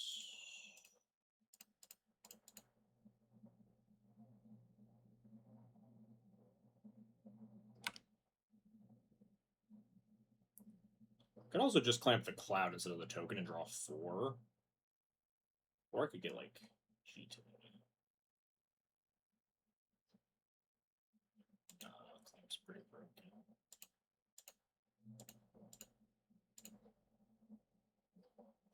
Is drawing 4 also broken though? Drawing 4 might just be broken. They swift reconfig my Voice of Victory.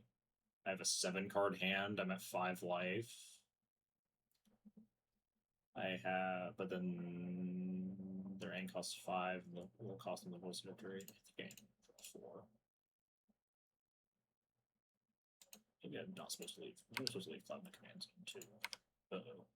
Uh-oh. We needed cards that did things. These cards don't do anything.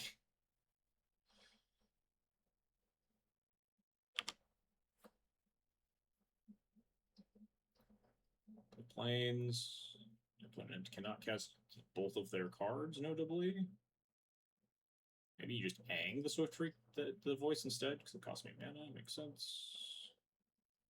It might actually fucked up here. I was kind of banking on drawing like any amount of action, and we found none of it.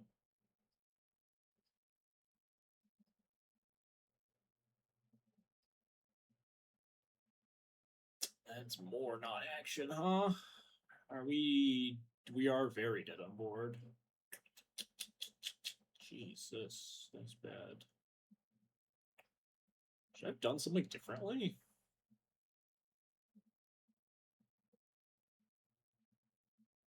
I can obviously like draw another 4 cards, but then I just don't have any mana. I can find Solitude and go to 1. 1, 2, 3, 4, 5, 6. And also Crystal Vein to have an extra mana here. I think I have to, and none of my other plans do anything. And no one's with reconfiguration hand. I guess if we draw like Solitude plus 1 mana removal spell, we're alive or something like that.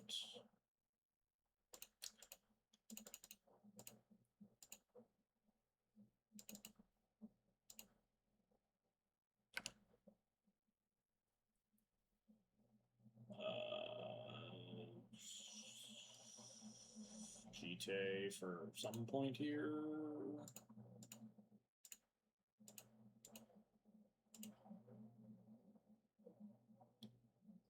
Leave the graveyard, I guess. Draw 2. Nice abolish. Draw 2. Nothing. Alright, well. I feel like I threw that game somewhere. I don't know where. Maybe I wasn't supposed to get Clamp? Maybe I was just supposed to try to take over the game with Jite? I played Jite that turn. I have 2 creatures. They can't answer both, notably, but they answer the Cloud. And I just have my own 1/3. I don't know. Feel like I threw that game somewhere though. We are playing the Azorius Gauntlet tonight, yes. Alright, this ends pretty great.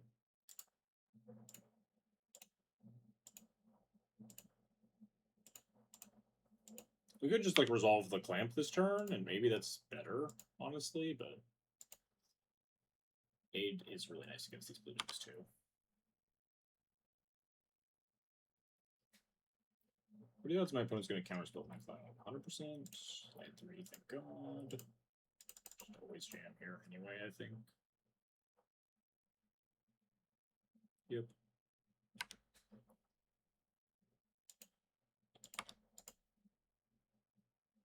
We can do like skateboard their lands for like Rashad ports on key turns as well. Next turn.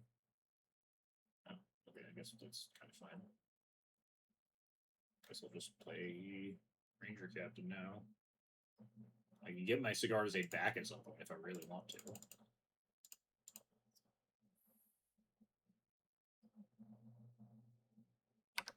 Alright. What do I want here? Do I just want Ocelot Pride? Ocelot Pride's not that good versus Aang. We don't really have a good way to take it off the board, so maybe it's Bodyguard or Mother. I think it's just Mother of Runes. I think maybe it was Esper Sentinel, actually. I forgot about that one. Ow. Next turn is just Mom hold up Cathar Commando versus an Aang. Step 1 attack.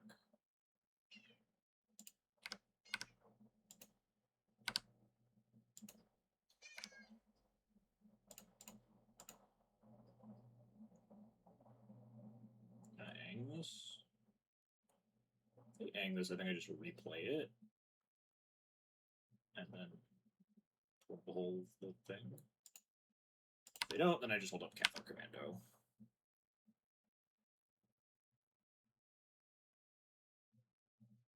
Maybe I was actually supposed to portable hold the Seam Rip, hold up like Skateboard, but I guess that's only really that big deal if.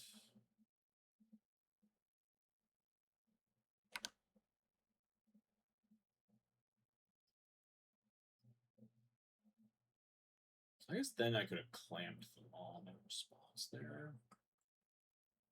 I guess I can't do anything right now other than like cast Cathar Commando on her counter spells if I really want to.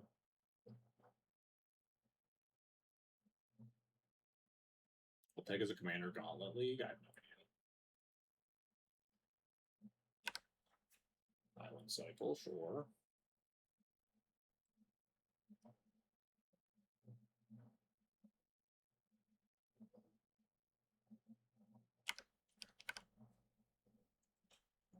Next turn, I think, is Portable Hole, Mom, hold up Clamp, or Skateboard.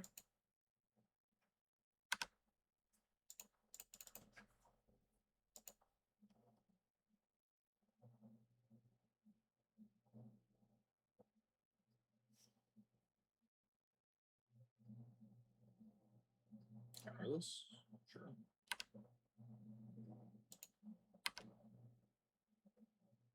The land is really nice. I really kind of want to hit this Tundra after they Island Cycle Delorian Sorcery Speed, but they also just drew a card. If we smell weakness next turn, maybe, but this is just a good turn for rebuilding anyway.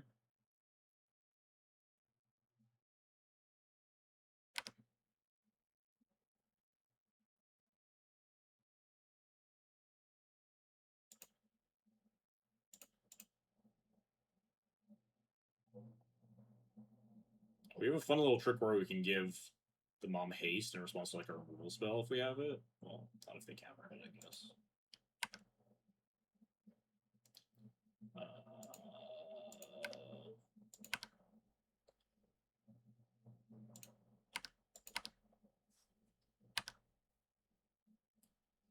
I think I'm just gonna sorcery speed my Cathar Commando here.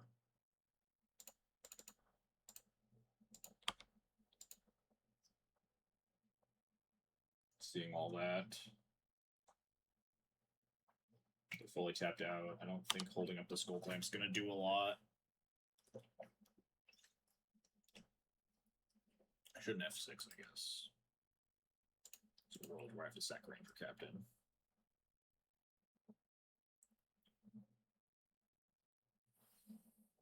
Yeah, they play their land. There's no point in trying to turn the corner on Dust Bowl until I'm in a lot more comfortable of a position, I think. My opponent's way more aggressive, just both in deck build and like turning their creatures sideways, which worked out for them in game 1. Obviously depends on the context of their hand. Maybe they're looking around the board here too, but I feel like you're generally not the aggressor in the Ang versus Cloud matchup. But my opponent's deck does have a lot more creatures than my last one. Let's play Ang pre-combat, or play Duke pre-combat so we can try to like do skateboard hexproof tricks if everything resolves.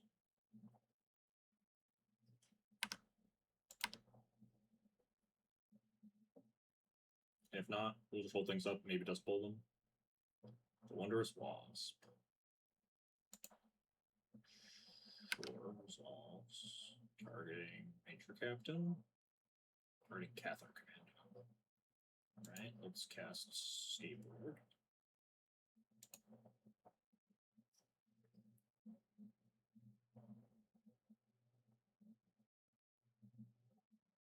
Give the Duke haste, tap down the Wondrous Wasp, and then hexproof the Cathar Commando, I think is the play here. Deals them a bunch of damage.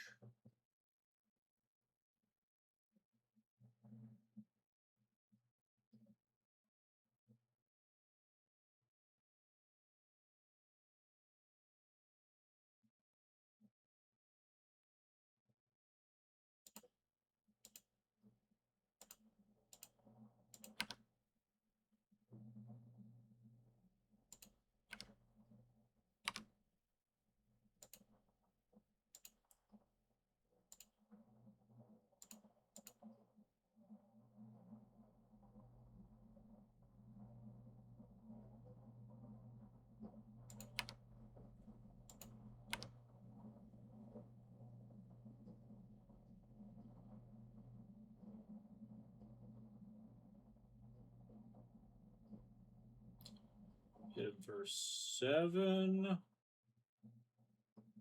Move the skateboard post combat, I guess. Do they have a P wave? Yeah, I don't know what's happening now.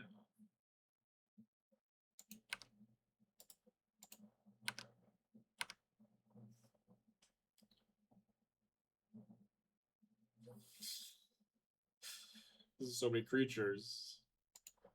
Sure, if they want to block the Cathar Commando, I'll just Skull Clamp it and trade. Yeah.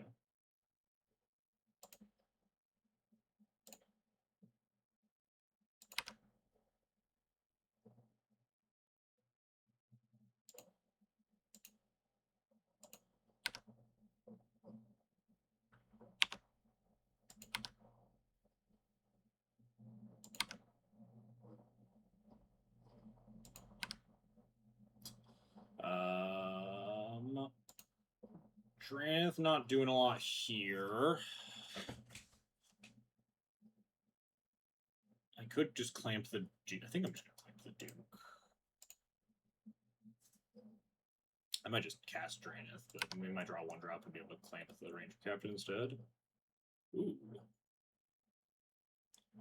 Versus 2 cards. I think Voice is probably better here. Maybe that's otherwise. This thing I can play to arms. Yeah, I'll go.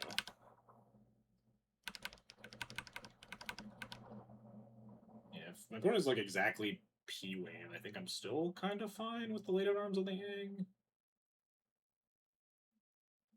Maybe because of P-Wave, I was supposed to know. Sure. Blow up the portable hole, get the seam rip, get the Voice of Victory, sure.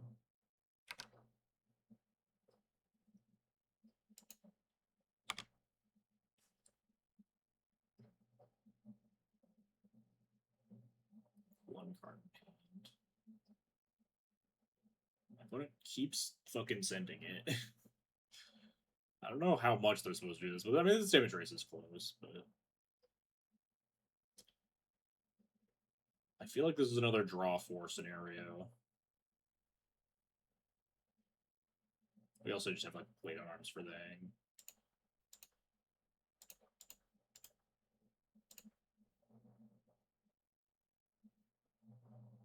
I was supposed to play my land. It starts like Mana Leak. I look like a dunce.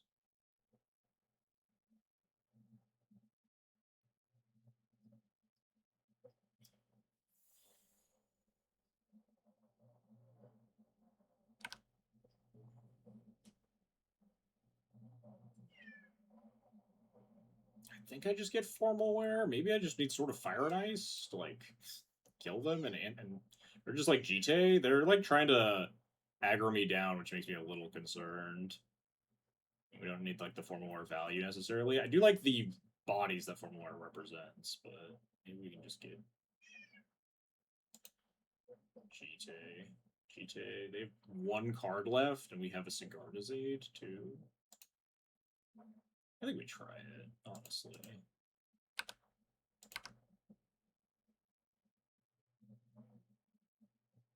Maybe it's stupid. I'm always attacking at least. Oh, nope, I clicked the red, so I'm not doing it.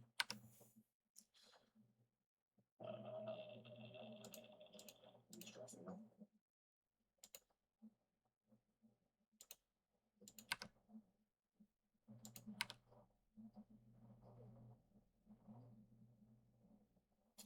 These have really not been the most exciting Skull Clamp activations of all time. I should maybe stop relying on them to insta-win me the game.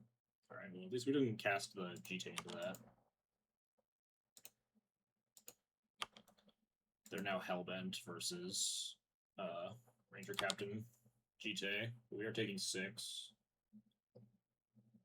On the bright side, at least we're not trying that for 3 more turns. Also true, yeah. Oh, they just hit land? Deal. They can attack me for 6? Wait, what's happening? Oh, wait, am I dead? There's no way I'm dead, right? 6, 7. Is this exact lethal? Am I a fucking idiot because I didn't lay down arms as Aang? God damn it. I played like... Oh, no, this has attack. We're not dead. Thank God. We're only mostly dead. Not even mostly dead. We're at very low life, but we can come back from this because we can lay down arms the Aang and then Jite down the Wasp. And then we just have need like anything to put in front of the Witch Enchanter. Are they actually dead? This cloud costs 6 mana, and I can give it haste. Which is 3, 6, 7 damage. Kitty, not the time. 6, 7, 8, 9 mana total. 6, 7, 8. They're dead, right?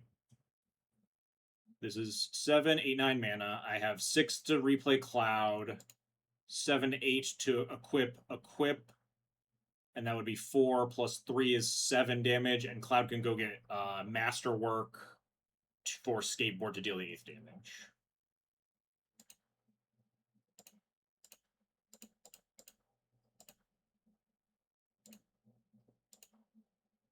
because Masterwork of Ingenuity will auto-equip for the extra point of damage. I'm praying to God I did that math right.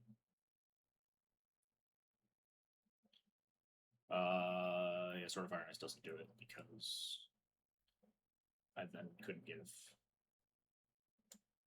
This would be 6, 7, yeah. Do 1 off.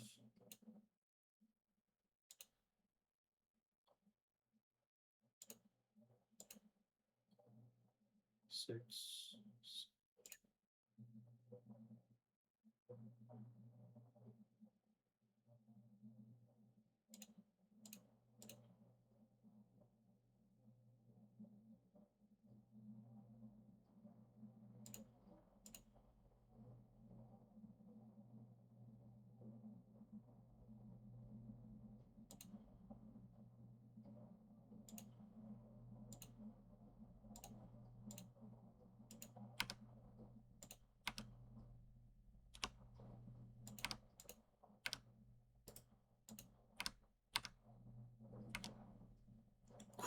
Alright.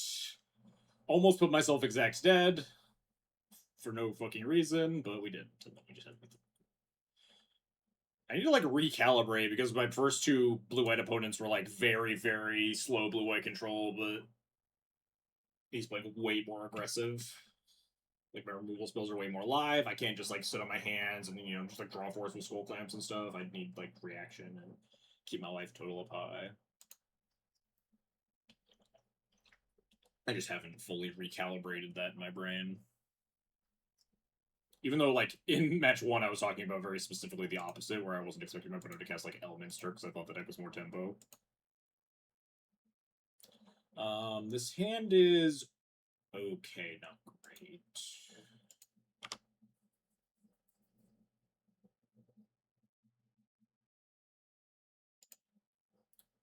Alright. Recruiter definitely makes it better.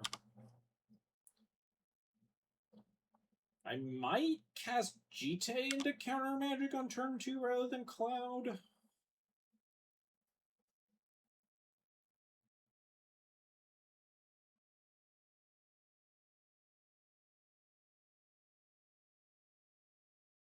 Maybe not. We have a Cigar to Save. Maybe actually just play Forge Tender now.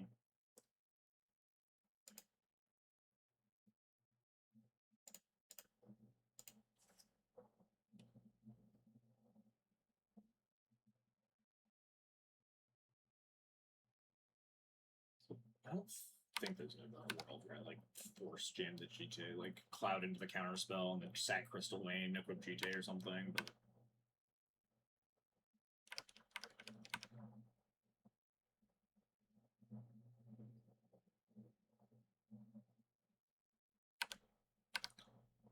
I wonder if I can get him. If I just like send it into this Ang, they just like Ang to block, target nothing, and then we GTA and trade with the Ang. That would be kind of nice. Also, it'd be nice to just fucking Winter.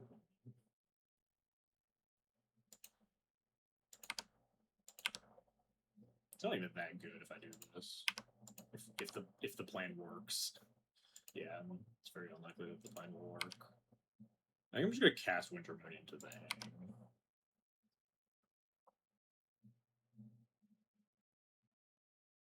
Just cast Cloud into the Ang. Cast nothing into the Ang and just put GTA on the Forge Tender for around counter magic.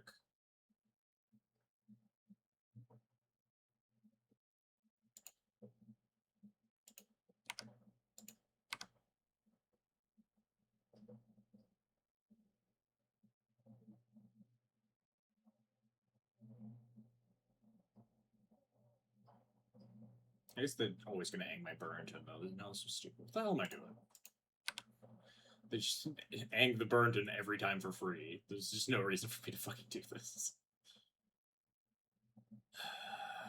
Do I want to march this and pitch my recruiter? That's pretty awful. But I don't want to, like, take a bunch of chip damage.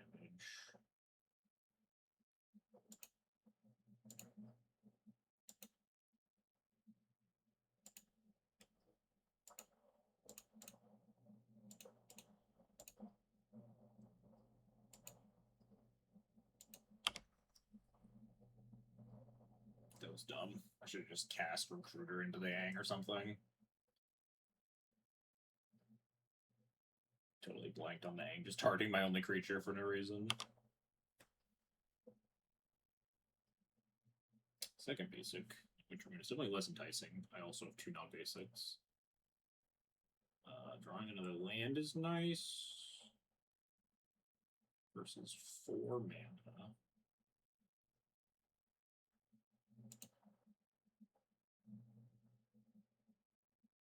Do we ever cloud into the counterspell and then Wintermoon our own lands? Wintermoon's not super great for either of this. I think the cloud is like kind of important here. Just play Wintermoon.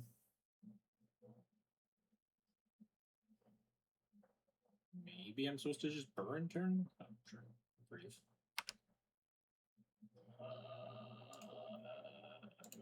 I should have tapped for my Wintermoon differently, so I could at least threaten Cloud, but.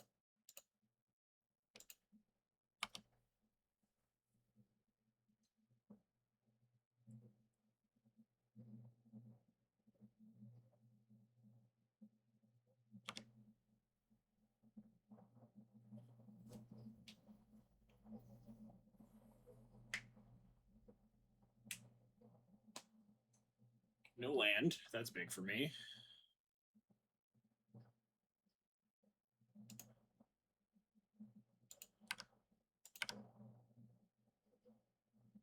Seven cards in hand, though.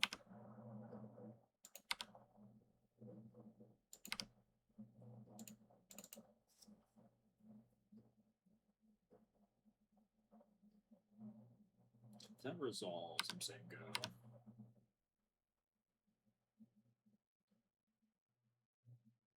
I missed the Monster Hunter Wilds run on SGDQ. Dang. I'm gonna go back and like rewatch it on YouTube or something later. Portable hole, sure. Portable hole the moon or my creature? Sure.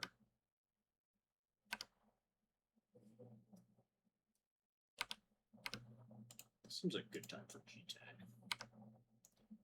It definitely forces the issue. They might not have the ability to counter G10 and Cloud here.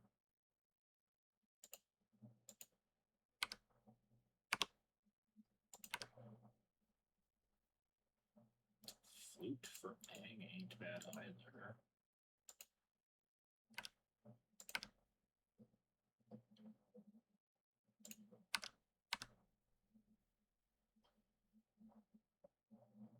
If they destroy the G-Tay, we have Masterwork. Copy the G-Tay too. Alright. G-Tay's triggered. I kind of just don't want to cast my spells right now. I think I'm going to upkeep Flute Ang here.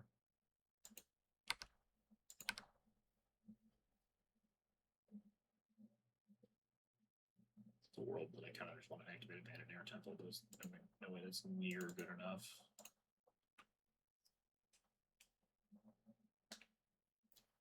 I mean, it feels like they've 7 cards in hand and miss land drops. They definitely have like a bunch of counter magic for Cloud of varying types. Ang, Swift Savior.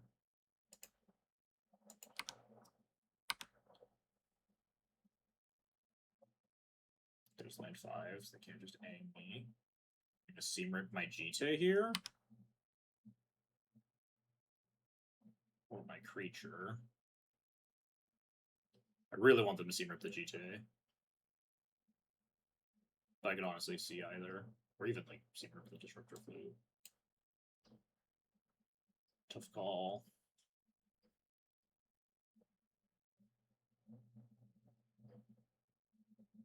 Yes, that's exactly what I wanted.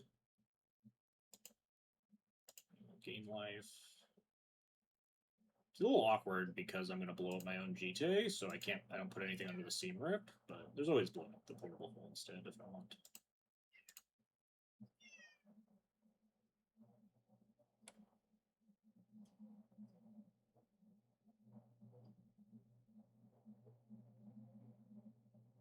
They maybe counter this.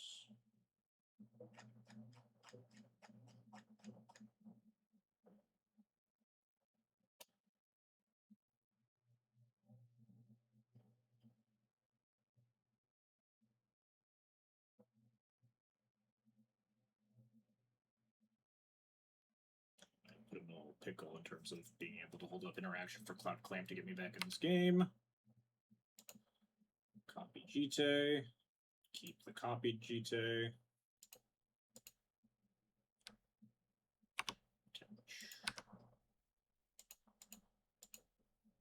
I think I'm just not allowed to cast Cloud under their open mana, though, which is just kind of terrible for me, and I don't think is going to win me this game, but I feel like I don't have a ton of other options.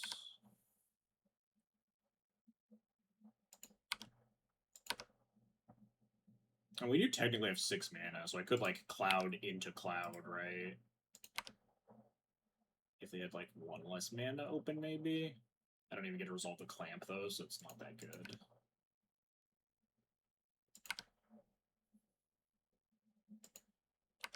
Yeah, I mean, I don't even know if casting Cloud twice is good, even if they don't have 2 counter spells, is my issue.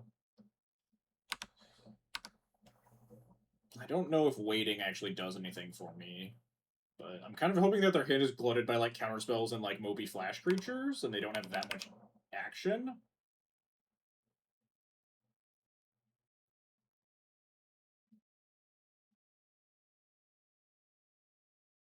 They are letting everything resolve. I think because they're deeply afraid of me drawing 4 cards. Oh, no, I was supposed to activate Event Narrative. Shit. -1 damage.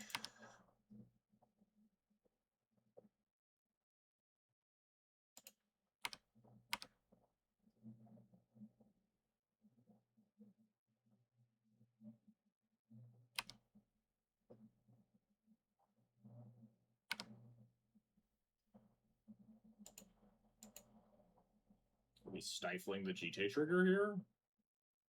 Tishana's Tidebinder in the Jite trigger. Sure. I'm gonna just use the counters to ping down the Tidebinder so I get my Jite back.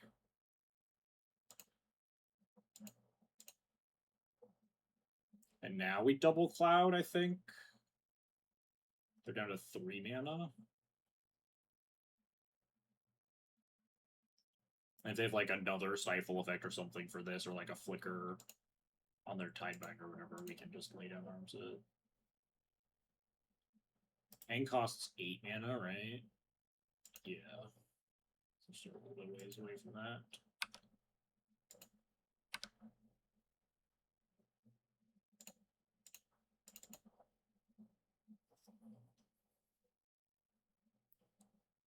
They very well might have 2 mana counterspell into 1 mana counterspell here. I don't think I'm going to sacrifice Crystal Vein to play around that, though.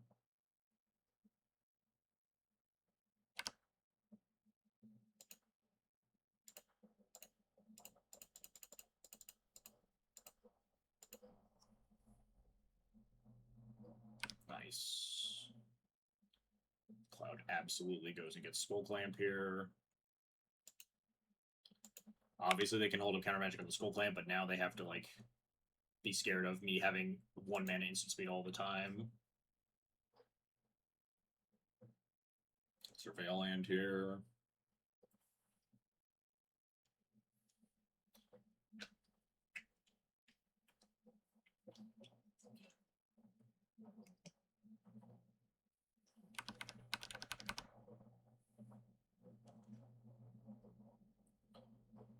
Seven mana means still no Aang yet.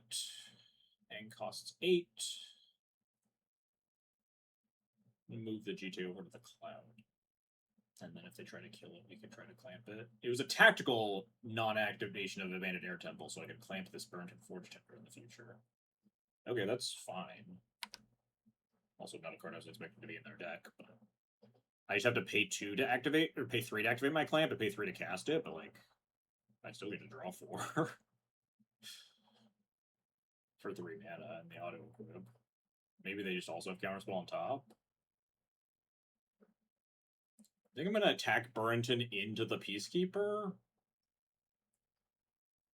Oh, they could name Jite. Nope, they named Clamp. I guess it doesn't matter because I also have Blade of Arms, though. I'll need to play fast. I'm gonna tech edge them. I'm gonna kill this.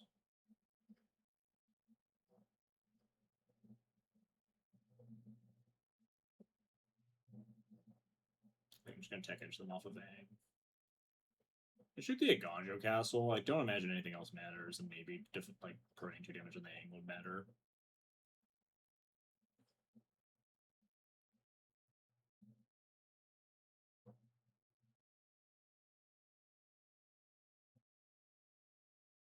Like, there's no way to take them off of colors here, right? I guess we could take them off of the 3rd blue source that isn't starting town.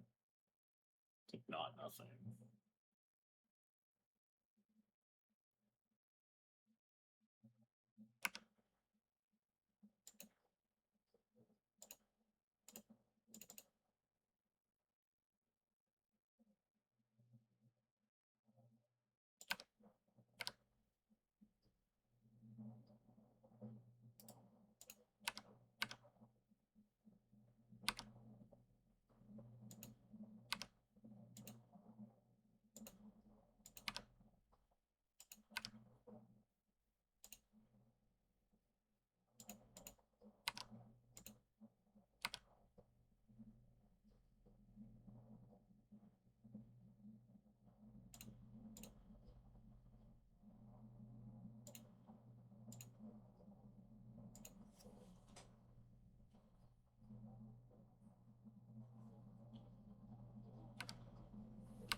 Four cards in hand.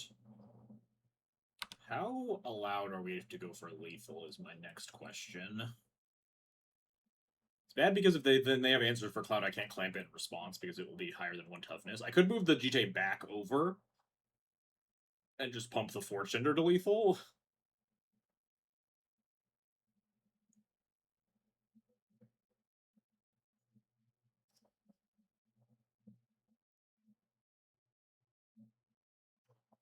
At least up on clock here. Really have to pee.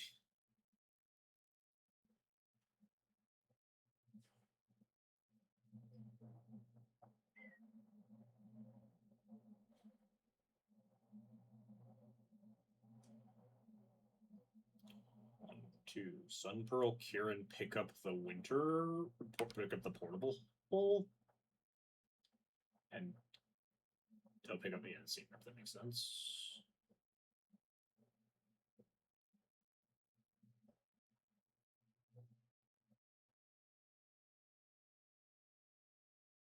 Am I supposed to clamp my Cloud? I don't think right now. I think I'd rather hit them for 3, honestly. But then am I supposed to do it like main 2?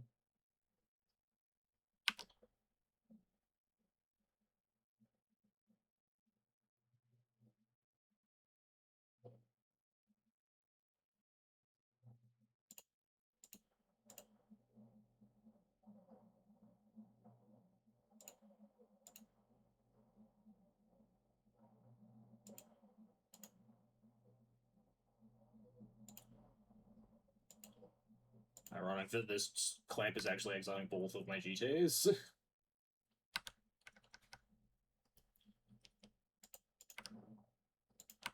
I think I hit them for 3 and then draw 4 cards.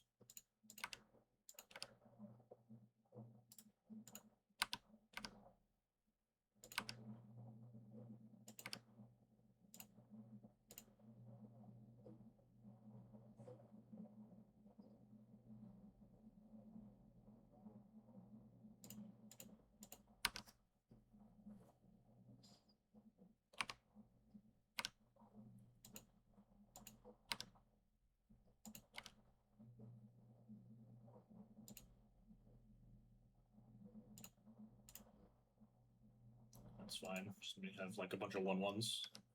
And Abandoned Air Temple means that I actually technically am representing lethal here. I can also E-tutor for something.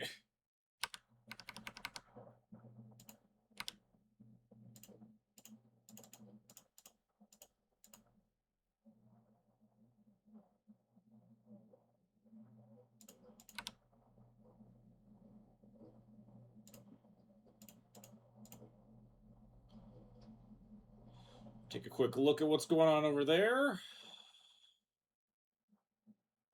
3 mana. Leave an Interrupter, sure.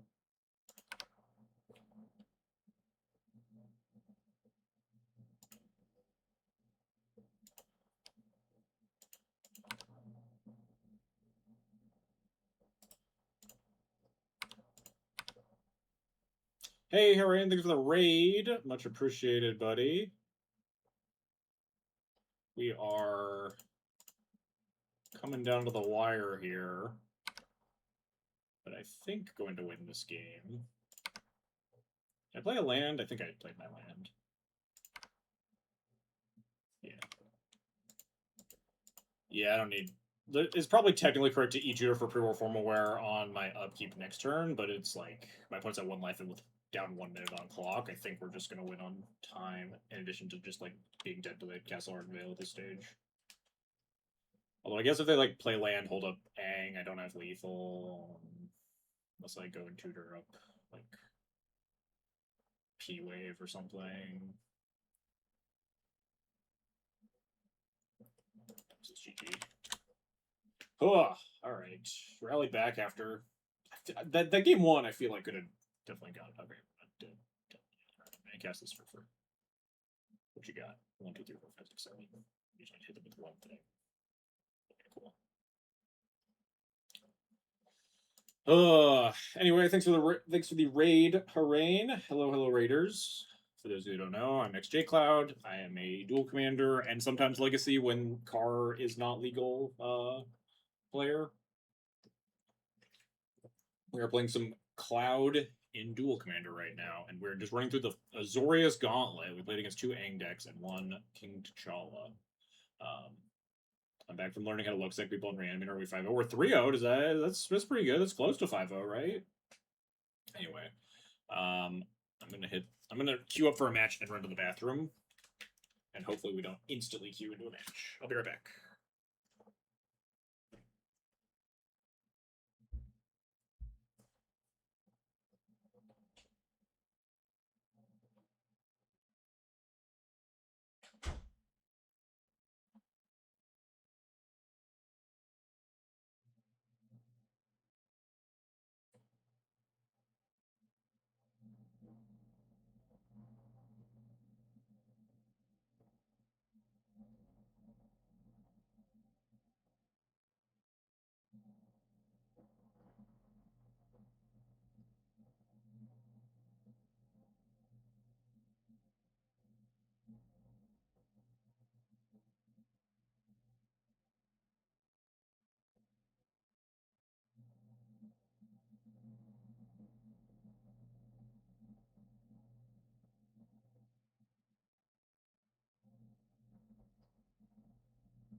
Oh shit, we did get a match. Okay, we just got a match, all according to plan.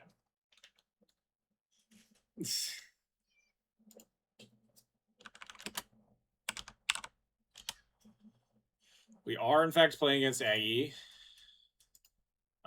Known enjoyer of the stream. I think this hand is kind of okay. Wintermoon's pretty good against Quint. I hate that we're on the draw. I hate that we don't have a turn 1 play. How much am I leaning on Wintermoon to carry this match is, I guess, my question.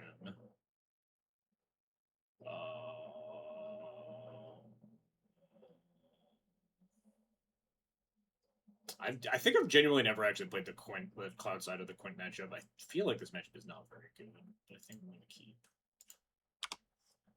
I think you kind of need to cheese wins, and I think Wintermoon is a win cheesing card. Fuck. Basics are cheating. Extremely not allowed. Alright, at least this gets a non-basic. There's no way you get second basic Mountaineer unless you're a psychopath. Yeah.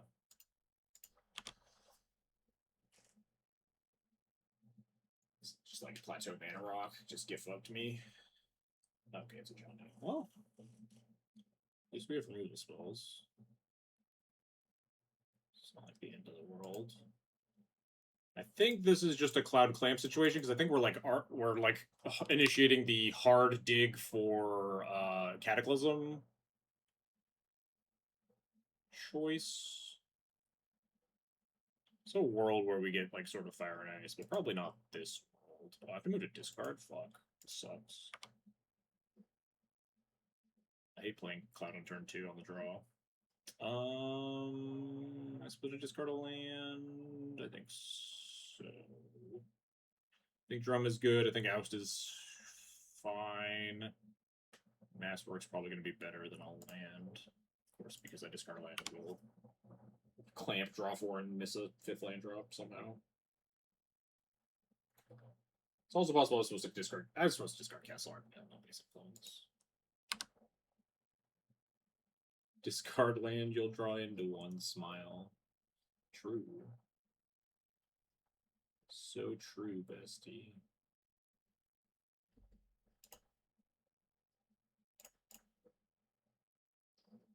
See if this gets a removal spell. It doesn't.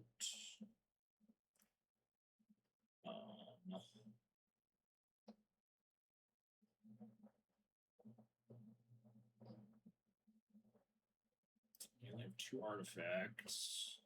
I think this is a Winter Moon turn and then Oust.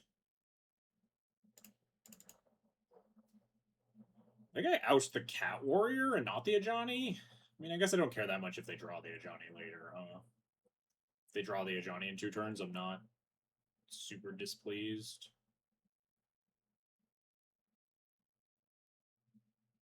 Meowst. Get out.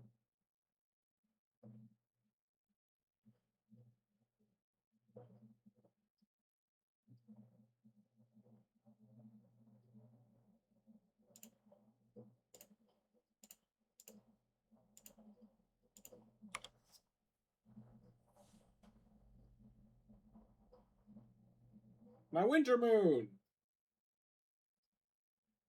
Fucked up. And my 3rd artifact for my Pure Steel Paladin. This is terrible news. Well, at least if he slams Quint, there's no activator yet. And we can, like, Pure Steel, clamp, draw, like, 6 cards. And try to find Cataclysm.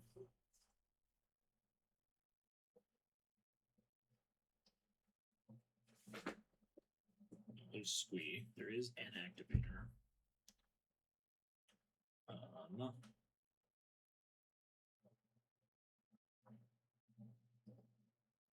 Yeah, I mean, I think it's just Pure Steel. Clamp. See where this game takes me. Well, maybe we'll draw like something instead of like a draw skateboard or something. Or draw this Urza Saga. I maybe should have done this before I played that land, huh? I think we just make 2 Skull Clamps though. So we can equip for free. Although, does equipping for free matter? Let's make a mana first.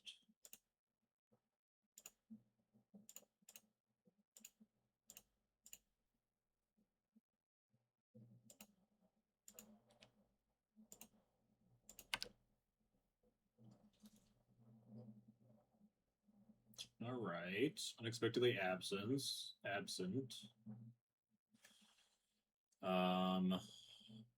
Pride. I don't think I'm clamping the Pride, and I don't think I'm double clamping the Pure Steel. I think it's just say go here. It's tempting to clamp the Pride. I guess I have 6 cards, man. It's just that tempting. Maybe I'm supposed to be just like in hard dig for Cataclysm mode though. Like I'm just gonna. I don't have other outs, but like depends on how much removal he has. I think. Martin Lich King, thanks for the follow. Yeah, like we have Unexpectedly Absent the Quintorius. like Thalia to attacks it a little bit more. Also, I missed J Rider 2005. Thanks for the follow as well. And Chisel Tizzle 1. Sorry, I missed all these follows. I didn't have anything open.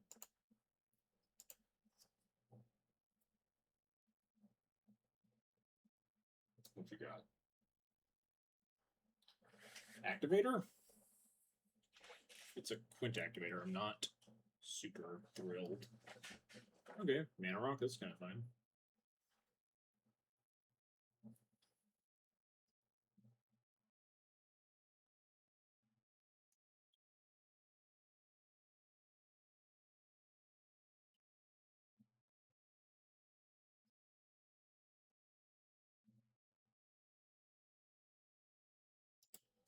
Plus 4.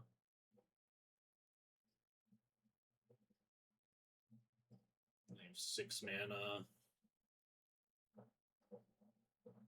My clamp! Oh, one of them.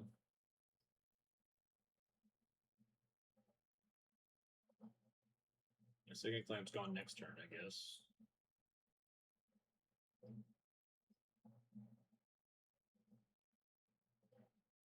See what we draw here. We can just, we're almost certainly playing the portable hole anyway, so we can turn the free clamp and put back online. If we so choose. Well, Legacy deck has the maybe board binder with the worst cards in your opinion? Just you're paid by Aggie to distract me. But you mean in general? I don't understand the question. My baby board has a ton of terrible cards, but I imagine everybody's does, right? Land's not very good. 1, 2, 3, 4, 5, 6. Replay Quint here. This is definitely an Rose's Song moment.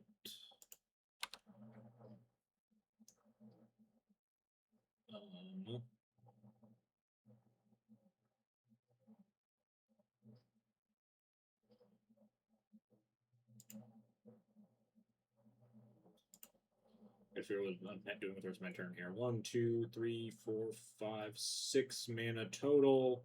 1, 2, 3, 4, 5 mana.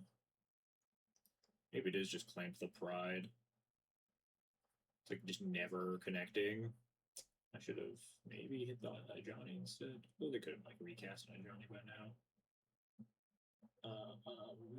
I cast all my spells before I cast the Thalia, obviously.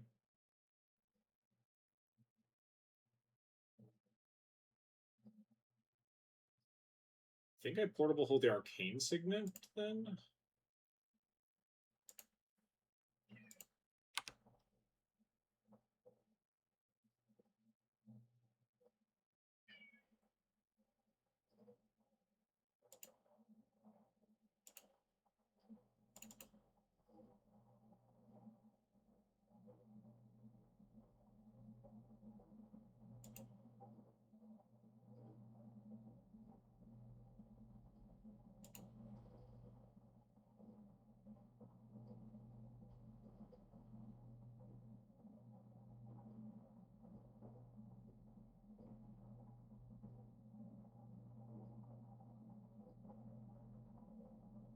I should maybe like put the clamp on the Pure State or something before I did this.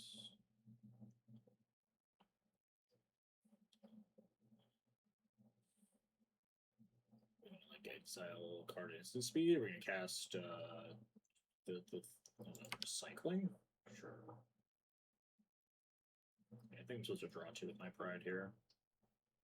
Oh, okay, I see. It makes sense. I get an extra guy.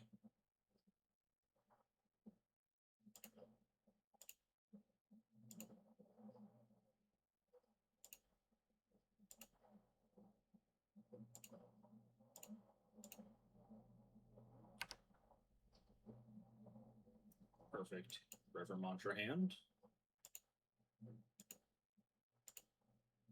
I imagine my Skull Clamp's getting shattered, but you never know. Every dedicated player of a deck has a binder full of shit cards they might run. Which deck has contains the most heinous cards? Creation of Avacyn and Tiny Bones joins up. Yeah, I feel like almost every deck's gonna have that issue though. Like I have a Crusading Knight and a if it, Cho Cho something Legionnaire or something. What's the one? What's the free 1/2? If your opponent controls a swamp and you control planes, you can play a 1/2 for free. Nick Fitz definitely got some pretty heinous maybe board binder because it's just like full of 6-mana EDH cards.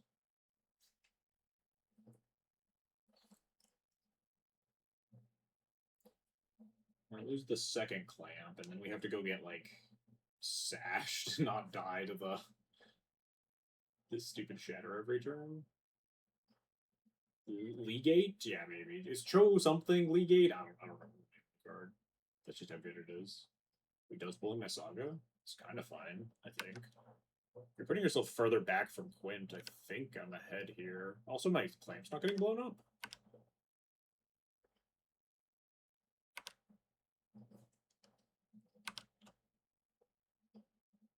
We get to like clamp the cloud a second time. Seems kind of massive. Deepwood? Definitely not Deepwood. I don't know what it is. Deepwood sounds like a green card, certainly. I think I just get Sword Cho Aram Legit. That sounds right. I think maybe I just want to sort of Fire and Ice here to try to kill them at some point. Everything's a little unexciting versus their Shatter. I think I am going to draw 4 cards. Maybe a little bit insane.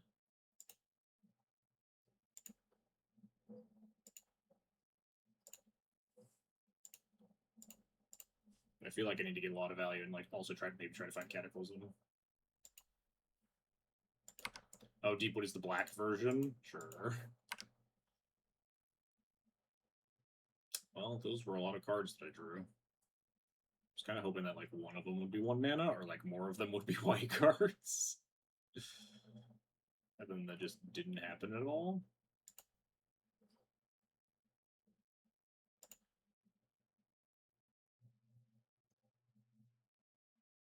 I guess I only have to discard 2 cards. It's not even that bad.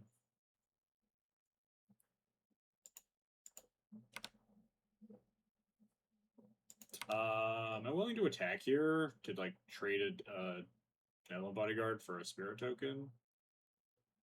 If I attack with both, what are the odds do you think they block? And I don't even want to Rever Mantra them. I think Ranger Captain's one of my better cards. Yeah, this is kind of fine.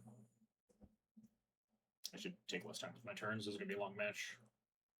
I'm just going to sack Ranger Captain and protect Thalia and discard Jefferson Cavern's Plains.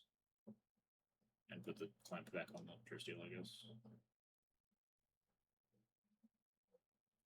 I was supposed to cast the GJ. What the fuck? Why did I cast this Benevolent Bodyguard? The hell am I doing?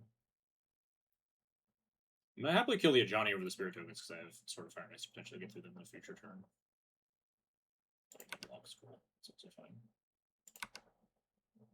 Why didn't I cast GJ instead of Benevolent Bodyguard? It was anybody's guess.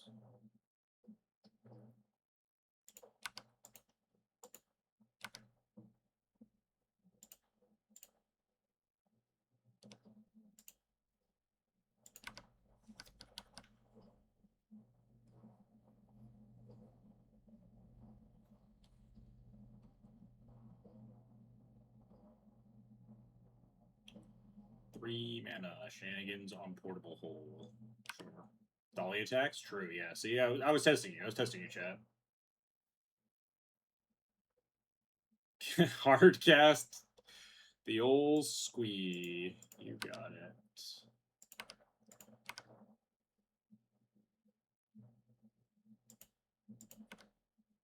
They are getting back up to Quintorius here. Ooh, Adranth Magistrate. That's pretty good for me. Kind of a little bit regretting not getting like Lion Sash for the shenanigans or something.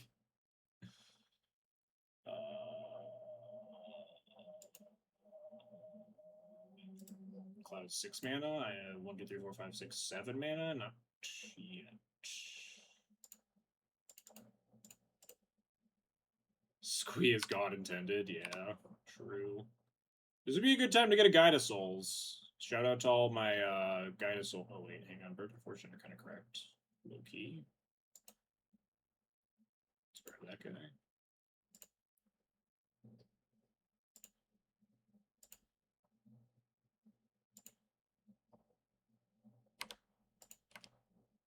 I've expertly navigated this turn in such a way that I don't have Rever Mantra up. Was I supposed to, like, clamp it in my guys? I think all my ones are, like, kind of important right now, right? I feel like I'm just gonna, like, get Wrath of God in 2 turns and die. Guide of Souls Vindicated at last? No. Bird of Fortune is actually amazing here. I'm completely fine. Yeah, I feel like this was just... Oh. Okay, that is pretty scary. Never mind, Guide of Souls bad. Their tokens have flying now. What the fuck is my plan now? I'm suddenly very dead very fast. And I can't kill them. Yeah, that's kind of bad news, huh?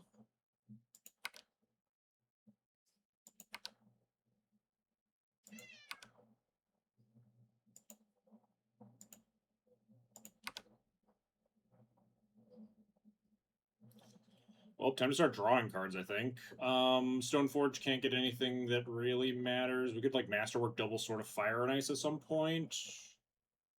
I think it's time to start cantripping off Pure Steel, though.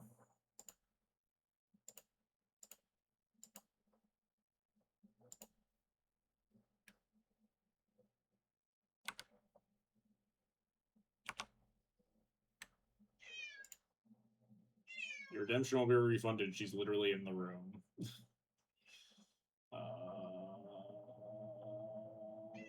We like Alpha Strike pretty big here, but I don't even know what it would do for me.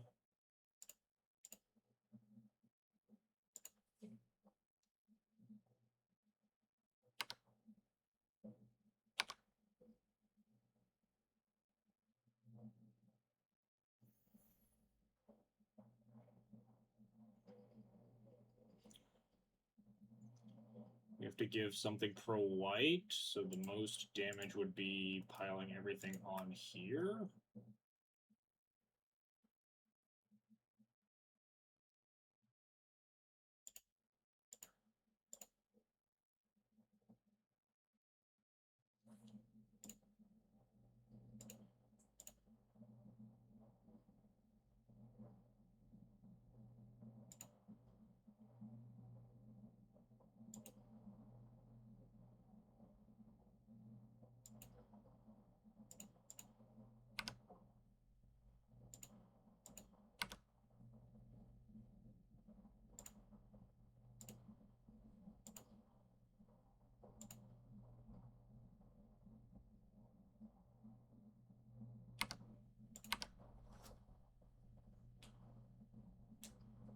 I don't think this is good enough.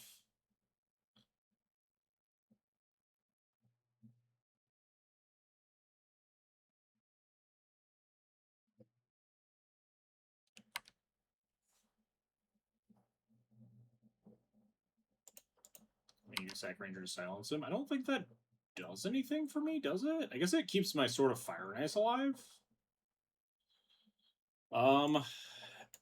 I think I need to kill a spirit token here.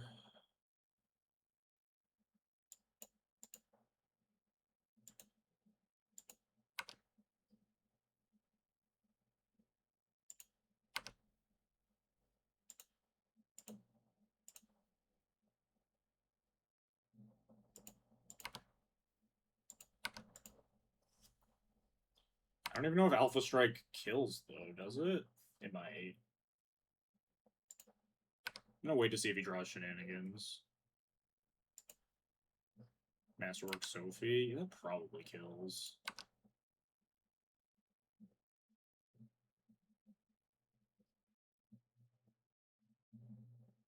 gotta pick up shenanigans here, right? The Sword of Fire and Ice is so scary. I guess you technically have white blockers right now, though. Yeah, picks it up.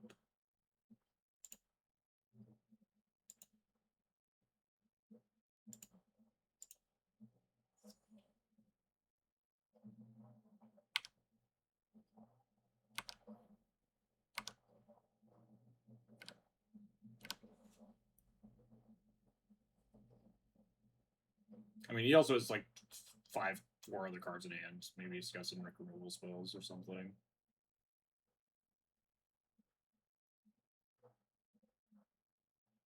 Cast creatures? Cast like Fury? No? Realizing he can't cast creatures? No. Casting Fury? Stop Fury with Birded Fortune, or at least. Cast Anger. Sure.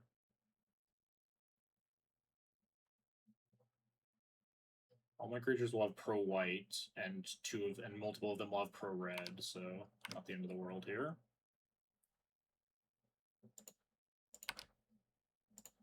As God intended, indeed. I really wanted to go face with that sword trigger, but I think I didn't want to die to like lightning bolt. I guess I was never dead to lightning bolt Bird Fortune, huh?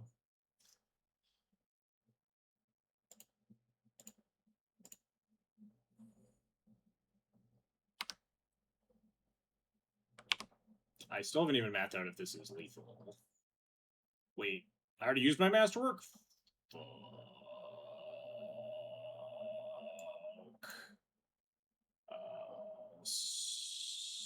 Skateboard? 1, 2, 3, 4, 5, 6, 7, 8, 9, 10, 11, 12, 13. Is this lethal if I just play Formal Wear? I think it might be lethal if I Formal Wear back Ranger Captain. Or Formal Wear back Benevolent Bodyguard. Then I have 1, 2, 3, 4, 5. Oh, God. I don't have enough time for this shit, man.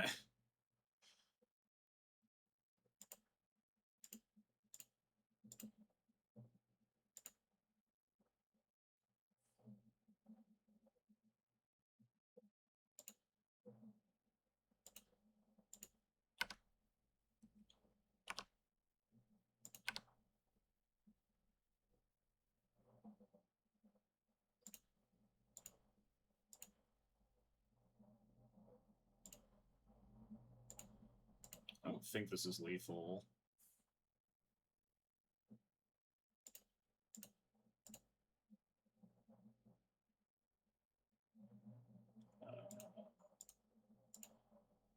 This is 7, 8, 9, 10, 11. Tithes, sure. 7, 8, 9, 10, 11, 12, 13, 14? It is, right? If I pro-red the Thalia with the Benevolent Bodyguard and pro-white, so I pro-white the team first. No, I have to pro-red first. Pro-red Thalia, attack with my 3 pro-red creatures, and pro-white them all. Oh no, then the Formal War falls off! Fuck! God damn it. I think I lost myself the game by getting Formal Wear. Shit. I think I just punted and wasted like 15 minutes of clock in like the worst possible fashion.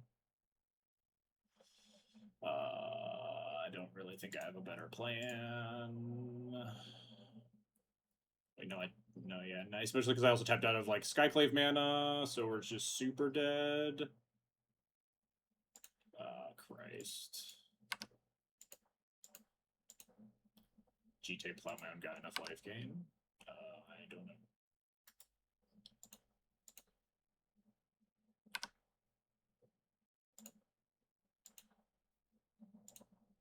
I also can't Plowman guy.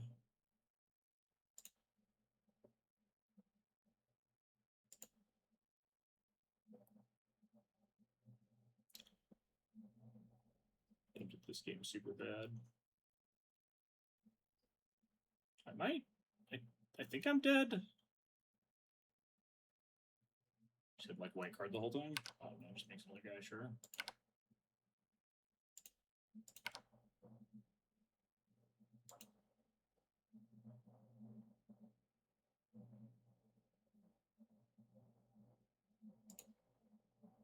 I don't think I clear the board. I don't think I have enough to live. Oh no, I do have enough. No, then the anger dies too. So all the things have haste.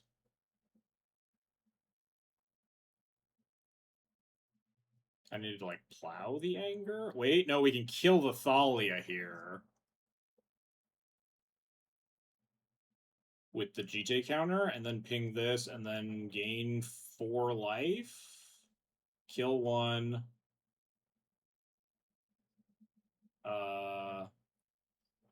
Gain 4 is not dead.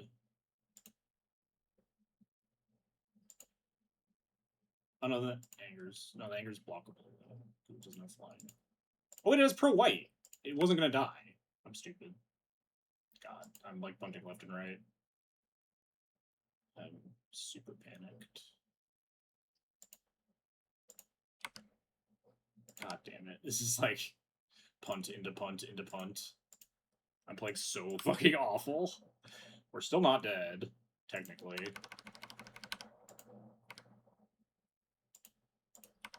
This is too much shit going on. Yeah, this is my like first time. I think this is legit the first time I've ever played Cloud vs. Quint.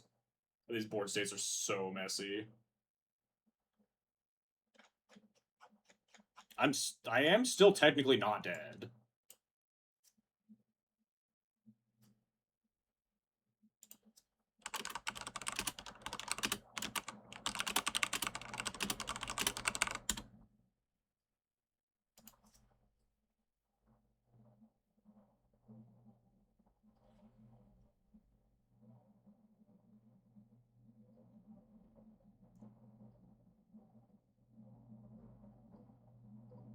I think the line was good until I realized that Formula makes the or that mantra makes the Formula fall off. I think we did have lethal. Just lightning bolt my face, please.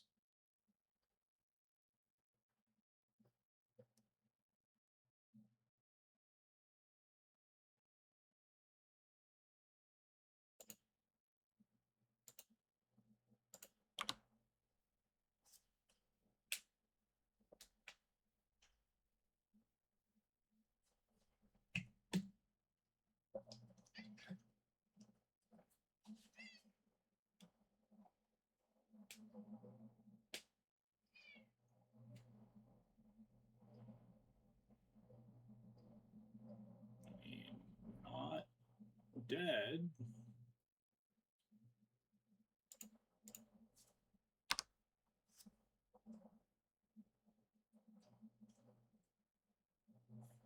The fuck is this? Oh, sure. I should have Benevolent Bodyguard that, but whatever. I'm in F6 mode. If we untap, we have like Benevolent Bodyguard and Skrell to get through things.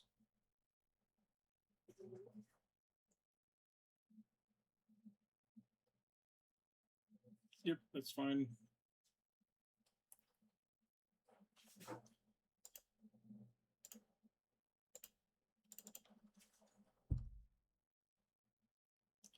Fuck. I suddenly like don't know if this is lethal for some reason. Oh, skateboard's definitely lethal.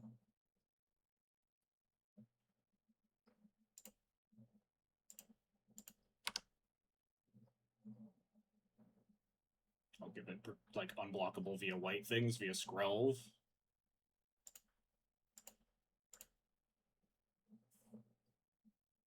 Tapping by squeeze questionable. I'm down like 6 minutes on clock and you're dead on board.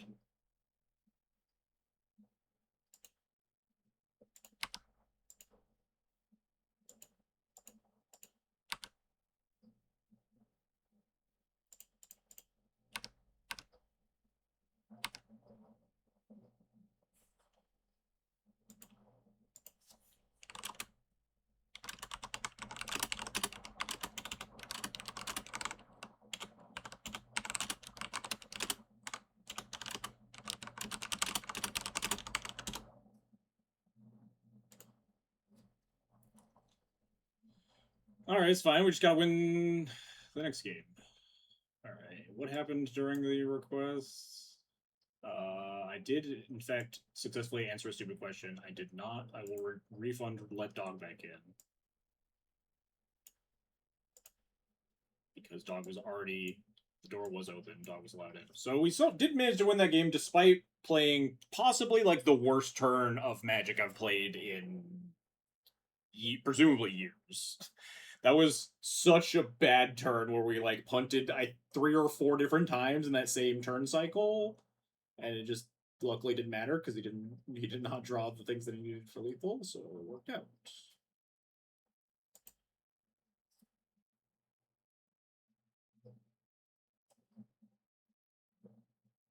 Did I answer? Did I not answer? Sand is okay, and if we're dying, then I will rapidly concede and play game 3 on the play. Portable to hit an activator or a mana rock is nice. Esper Sentinel early is like pretty decent.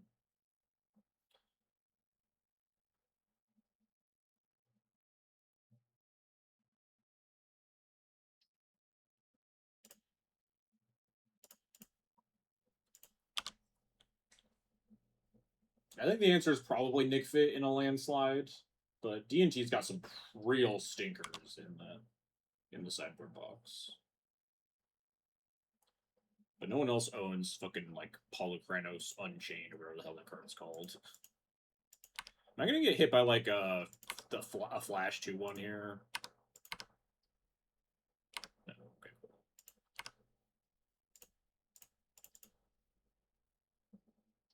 What does this cloud get?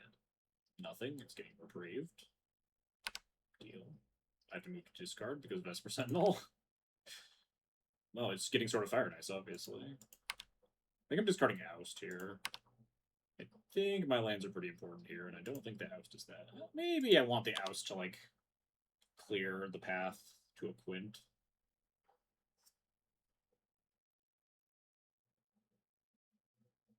But we can, like, Cloud plus Portable Hole and Activator or Mana Rock here. I thought you ran into Mana Tithe. Yeah, that was going to be, like, the worst case, but it's still, like, I didn't have kind of forced play still.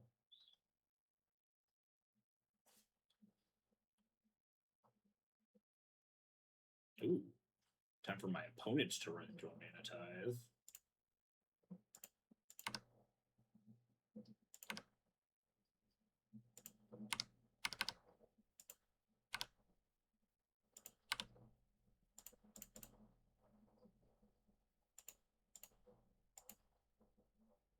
What is this getting? I hate getting Formlore in this matchup. I guess just Clamp? Yeah, I guess it's just Clamp. It's pretty broken. We have the dig for Cataclysm plan in the back pocket here. What do we... Removal Spelling Cloud, maybe?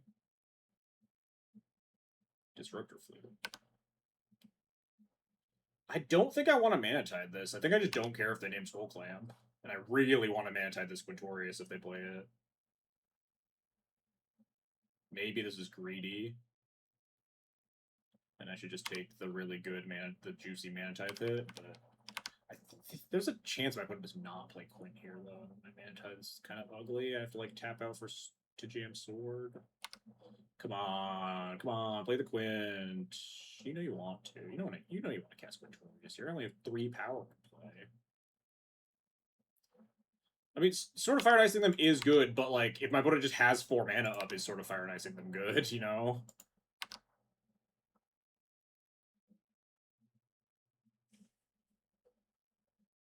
And then my Cloud's probably just gonna get killed. I could Portable Hold the Disruptor Flute, and then have Clamp. I think I'm going to play my land and attack and go from there. I should be playing faster. This game's not over by a long shot. If this game takes a while before I lose, then we're kind of fucked. I'm going to Solitude this, pitching this lay down arms.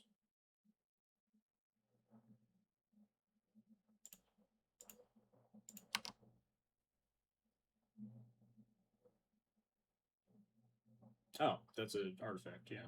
sure. I kind of thought I had no targets, but okay. Definitely fumbled that one.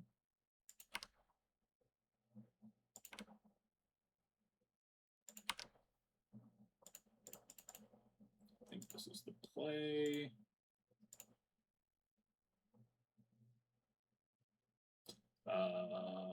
Straight up, I think I... No, I don't manitize that. It's kind of terrible that I can't manitize the Quint guaranteed now, but if there was getting 2 lands, I might have actually manitized it. But manitize Tide, yeah. Do I tie the Quint if they just play it with 1 mana open?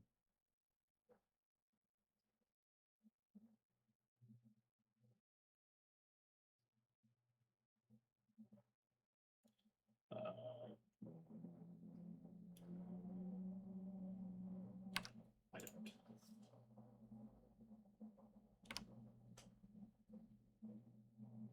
Discard Oatmeal Wrath, sure.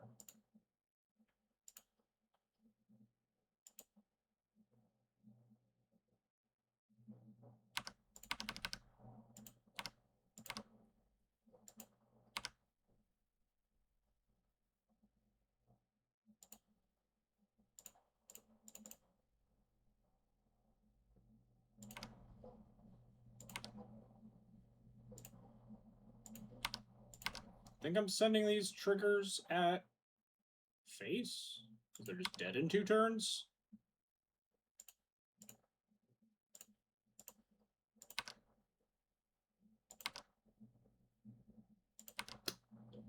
Those could have been better triggers, certainly. Maybe he doesn't have any white removal in his whole hand.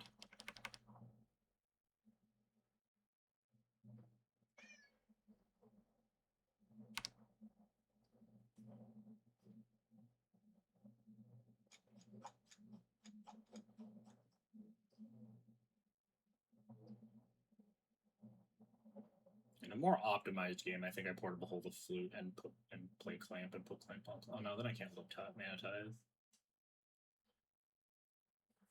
Sure. Urza Saga's fine.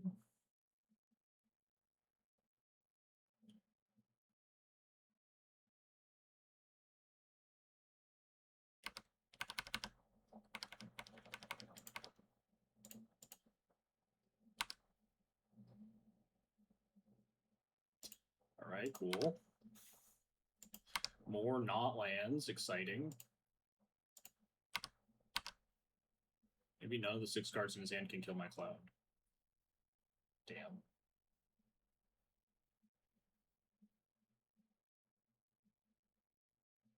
What the fuck is this? 4 mana?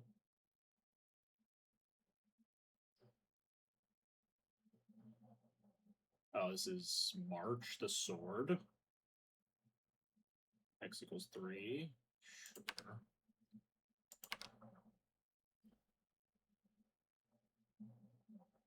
And discharge. Rough.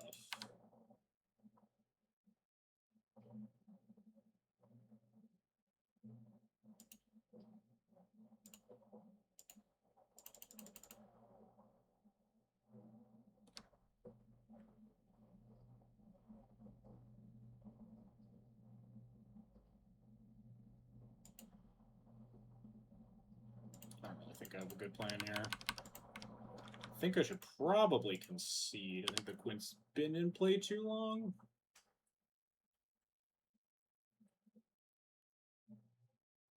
I don't really see an avenue where we win. I guess we could still, just draw Cataclysm. It's always an avenue to winning.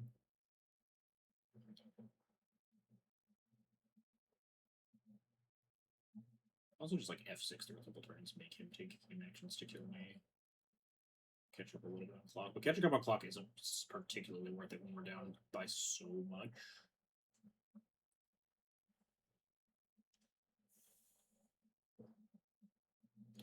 Fuck me. Why did I have to draw this?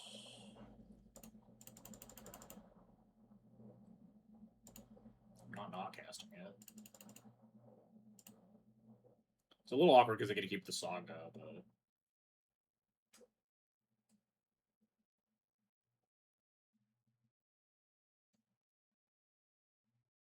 I'm gonna play land and form lore back Esper Sentinel and say go.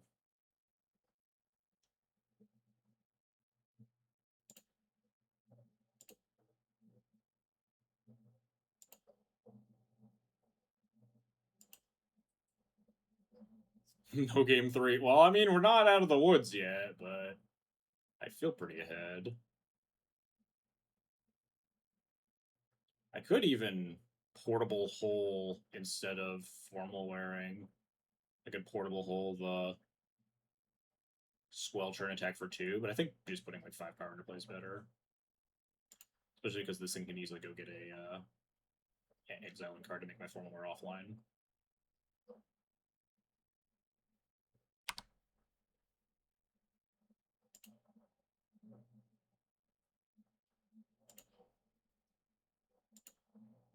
I could have done both. Fuck, I should have played the City of Traders. No! I fucked up.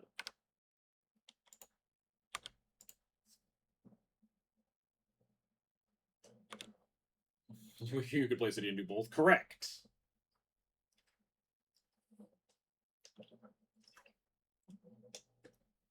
Would have been a pretty strong play. I think we're still pretty ahead, though. That costs 6, right? No, we can get back to 6 if Cloud ends up dying. He could have made a free contract, right? He could have floated some mana and then activated the Saga, right? Did he had enough? Burger, sure.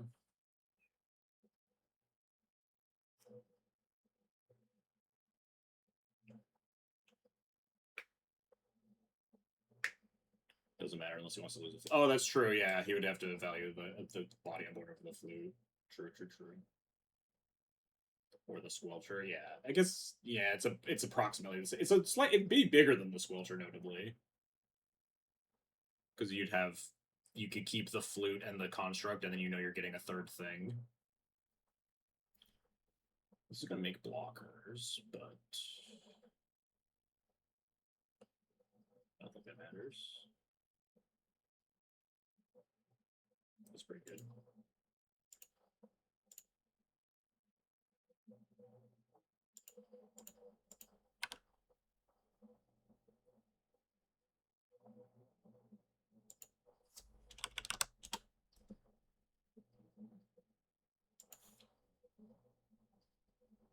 Oh, he made the token after Cataclysm. Yeah, sorry. That's what I was thinking. And that, very genuinely, that is the reason that I put Cataclysm back in the deck over the second get-in, is because Cataclysm's, like, crazy good against Quint and really hard for them to play around.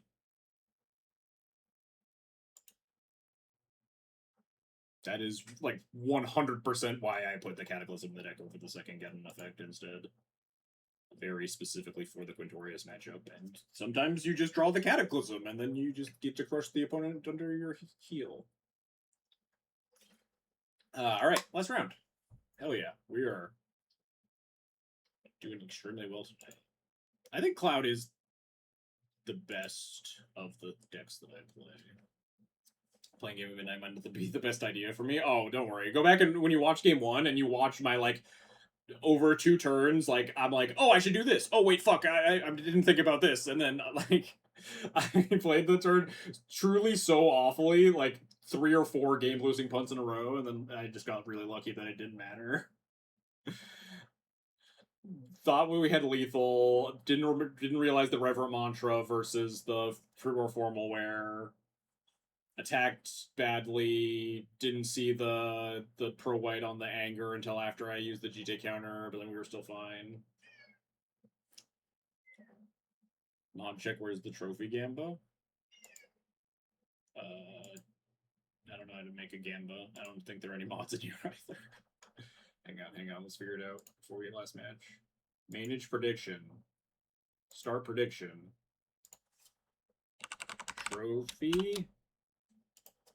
Yes, or I hate XJ Cloud. Submission period 1 minute, I guess? That's fine. Go, Gamba. Yeah, we talked about the Saga play that we also realized it afterwards. Us in the chat.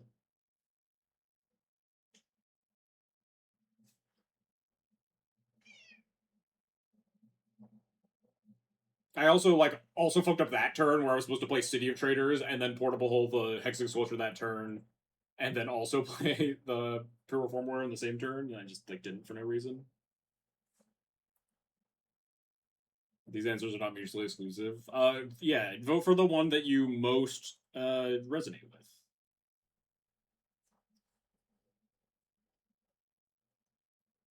If you hate me more than you think I'm going to win, then you vote for I hate XJ Club. The only reason you would ever vote no is because you hate me and want to see me lose and be sad. So that's the only reason anyone would ever vote no.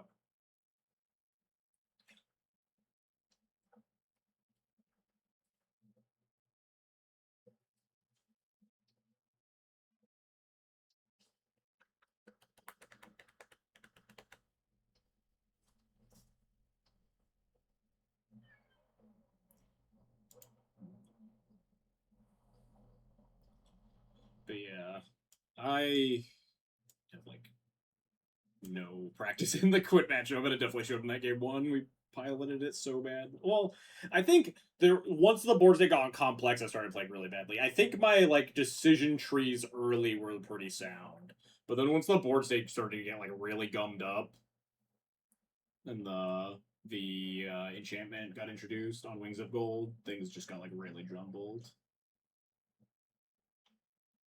We just had a bunch of shit to do. Whenever you have active pure steel too, and you're all right, well, I can just clamp everything at will for free all the time. I can just draw 6 cards. I just have to play all my stuff. It was just got really ugly in terms of trying to find the actual good lines. And then we played the Stone Forge and forgot that the Masterwork had already been used for the second Skull Clamp earlier, thinking that we had lethal with the double sword. It's a disaster. You voted no because I'm jealous of you getting to pet dog. Well, sucks to suck. Get a Sphinx cat. Where are you, dog? Where's your head? Right there. There you go.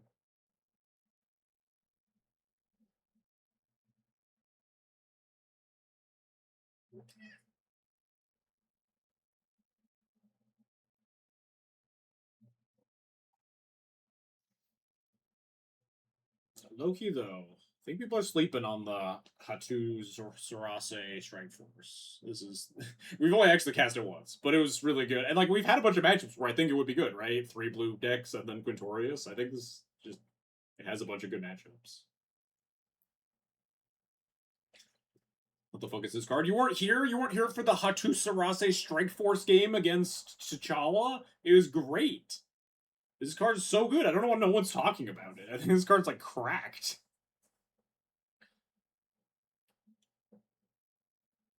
What are the new cards? This is well, I added 5 other new cards. This is the only Marvel new card. But then I swapped around some anti storm hate, car hate stuff. We have Abolish, we have Thalia back in the deck. We have Archon back in the deck. Something else.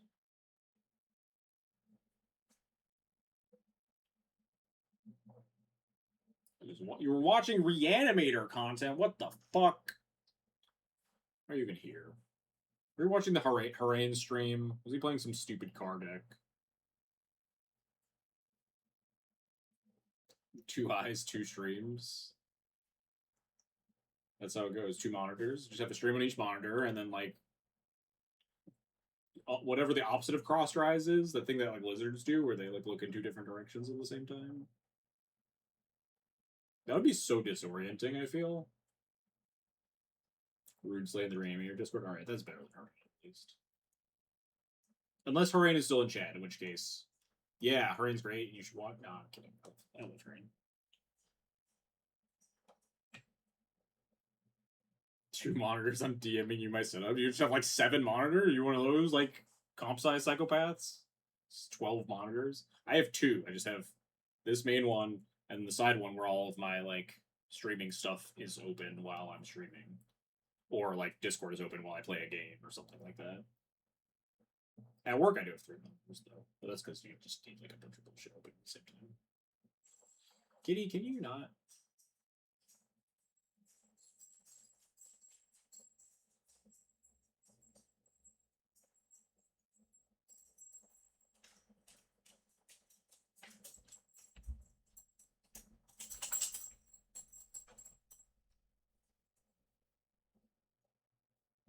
So for sure, regardless of what the outcome of this last match is, we're clickbaiting this video and titling it like the best card from Marvel Commander or something, right?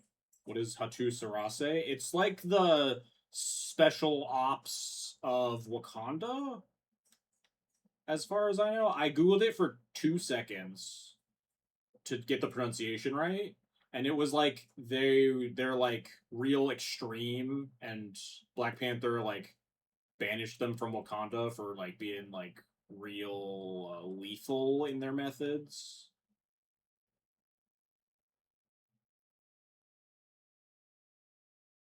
And they like operate in America, and they like look out for Wakanda's best interests, but via killing people. Any Marvel fans, feel free to tell me how fucking horribly wrong I am. Again, I googled it for approximately 5 seconds. Are we just pretending the Fantastic Car did not get printed? I think part of the reason I wanted to play Cloud today was to like, if we hit Fantastic Car, I wanted to like prove a point about non-blue decks could beat Fantastic Car. Nakia fully has a good Fantastic Car matchup. I think with the additions I've made to Cloud, I'm curious on how good or bad the car matchup is. Right? We have like 1, 2, 3, 4, 5, 6, 7 kind of Ranger Captain buys your turn. 8,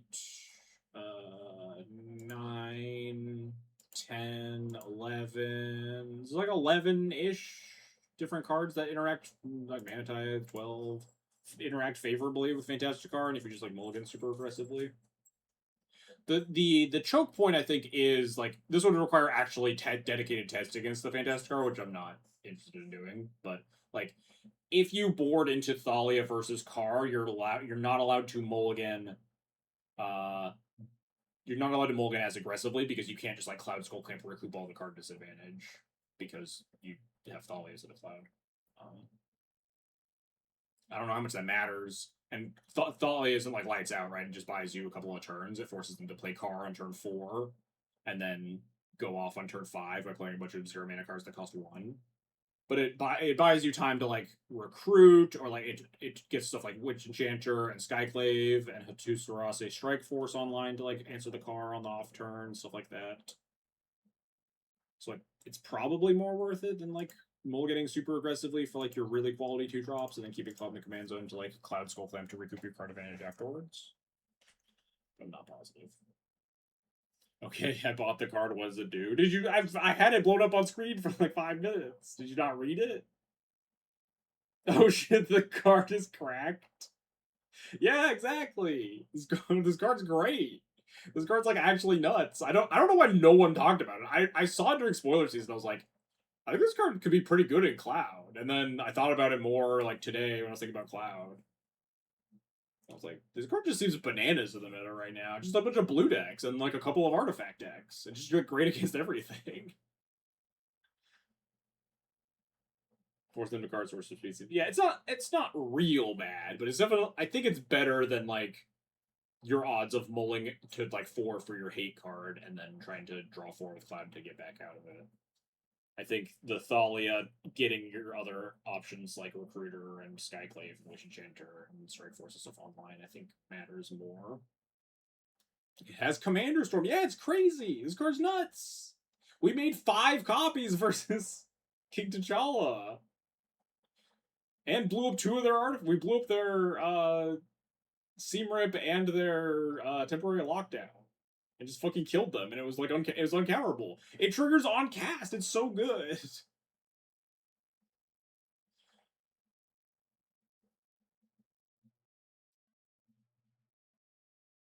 card can destroy so many heuristic studies. Don't we talk about that card here?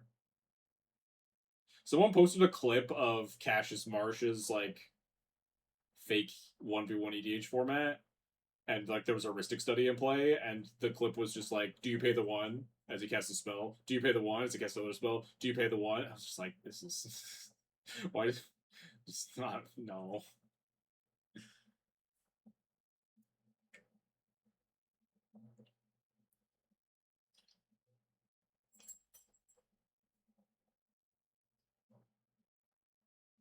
I have not looked at any of those. I consider it's definitely rage bait. The format looks like horseshit. Did you see the Google Doc that he posted, or like a Google's like questionnaire that was like every single card and whether or not it should be banned? It was crazy. It's such rage bait, but it's so easy for dual commander players to get rage baited about like more offshoot formats of commander. I didn't click on any of it. I just knew that Aggie was like posting a bunch of screenshots of it. Should Ancestral Recall be banned in our 1v1 EDH format? Like, come on. Come on. If you can loop your commander with Food Chain or whatever, this makes anything guys. Well, Food Chain is banned, unfortunately. But if you can loop your commander with something else, you can make it into guys. I don't know if you can actually loop your commander without Food Chain.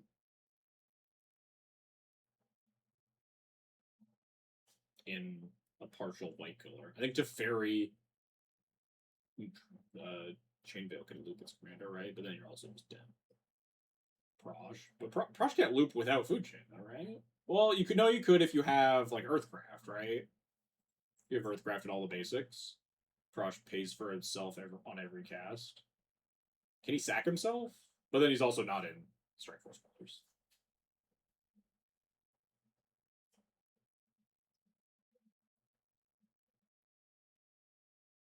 Why is it always that we fire 4 matches like so consistent? It's like 2 weeks in a row where we fired 4 matches with almost no wait time, and then the 5th match is just like, ugh. We're staying. We're staying until this 5th match fires. We gotta. This is a 4-0. We gotta wait for the trophy.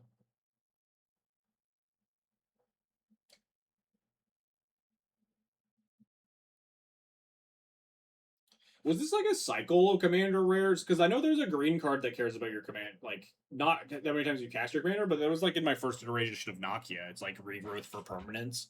If you control your commander, regrowth twice. Is there like a blue and a red and a black one that like cares about your commander?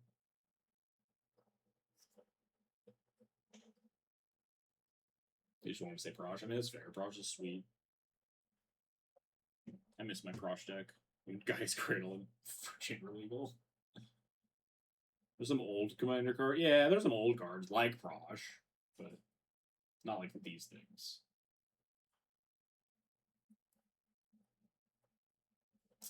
Not doing anything else. Let's see if I can find them. If they exist. So we're in just Scryfall for Marvel Commander cards that say Commander in the text box, I think. Commander... sets. Marvel Superheroes Commander. Yeah, Astral Communion was the one I was thinking of. There were like I guess a few of them, huh? Endless Ranks of Hydra. This was terrible because it like makes 3/3/1s in EDH, but then it's just it is notably like okay if you're like a looting based deck, like probably not good enough in it's probably not good enough if a deck like Asmo doesn't play it, right? But like the ability to pay 2 mana and rebuy this card from your graveyard repeatedly is kind of cool, but I don't think it's cool enough.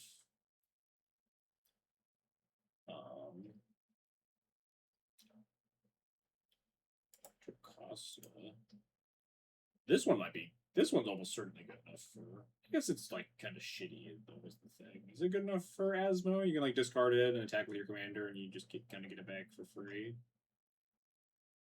So it's not a cycle. Yeah, almost all the cards that care about your commander are green and white. There's this one random black one. Gives a bunch of green white stuff.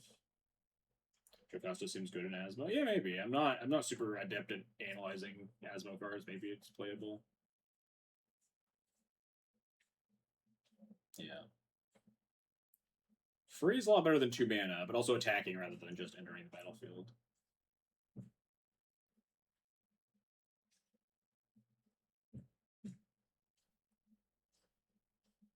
Discards to cookbook must be good. Like low key, kind of. Like the best card in Asmo is not even close. The stupid Oval Chase Daredevil. Every time I play against Asmo, they're like, I'll discard 2 cards from my hand and kill your creature. And I'll be like, okay, that's called a 2-for-1 for me. You have lost 2 cards worth of value, and I have lost 1 card worth of value. Commonly, a card that has an ETB trigger. And then they just like run out of gas really fast, and then they just die. I don't know. I think that's a whole nother discussion.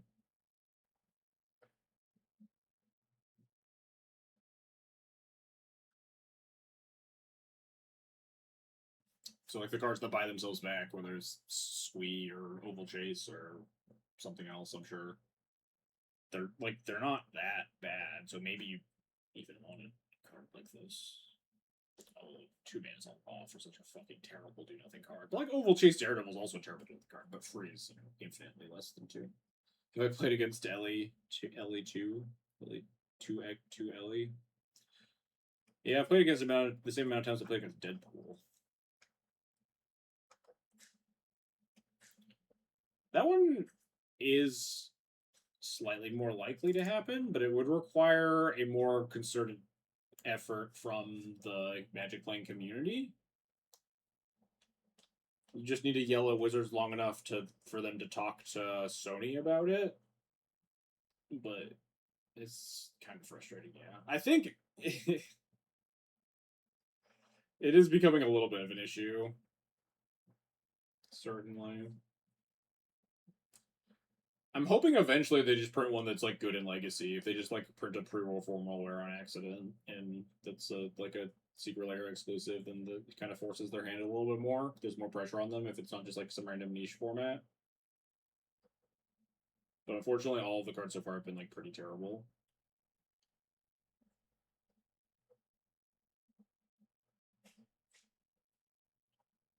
Where are the enemy gamers? They're scared. They ran fucking for the hills because they heard that I was out here 4-0 with Cloud. We have 2 very cool Rectus decks that only exist in paper. I don't know if I'd call Deadpool very cool. I guess Deadpool the card is cool.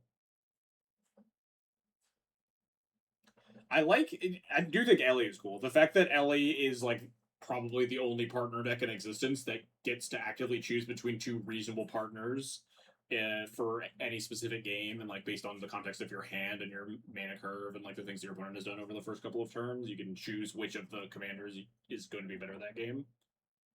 It's like every other partner deck is just like one clearly good partner and the other is just selected for colors.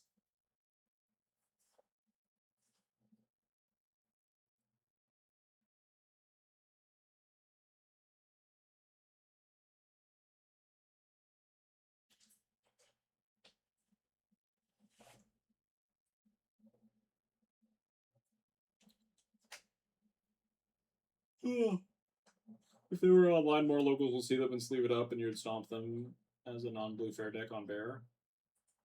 I mean, that's fair. Bear needs more of a spotlight, honestly. I think legitimately that deck might be the best deck in the format.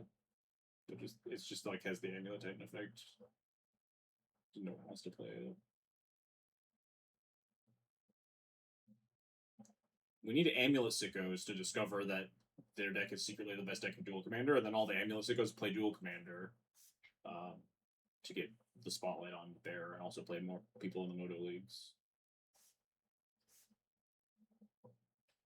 It's also a deck that like I feel like could pretty easily have a bigger target on its back. Like I just really not build my deck to respect Bear at all, and partially because I play it almost exclusively online, and deck is even less existent online than in paper. But like you could definitely be teching like Soul Guide Lanterns and Rest in Pieces in more decks, right?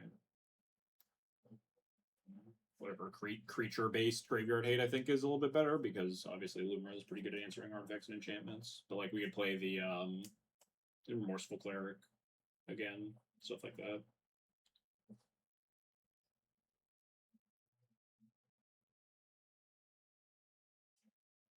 Lier, yeah. I mean, I queued into Lier when I was playing Azusa, right? At least, Lumra has the ability to like try to combo kill them, and I just like, well, I can never win this. I'm gonna draw like the 3 cards in my deck that matter here, and hope that they're good enough. Surely my sphere of resistance will resolve.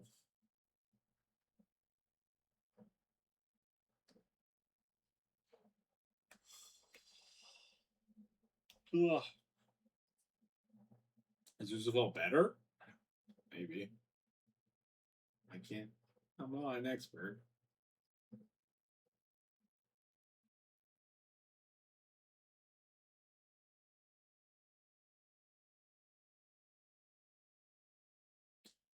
I just can't wait for 2099 to get banned so I can like. I cut the Shining Shoal out of this deck because I just haven't played against 2099 online at nearly enough. I think people are just kind of tired of playing it online a little bit, and it feels like the writing's a little bit on the wall after seeing the nationals results. I just like cut it from the decks. I think that card's pretty bad outside of the 2099 matchup. I just kind of want to start taking my deck towards other stuff, and maybe 2099 dies at the end of the month, and that'd be pretty chill.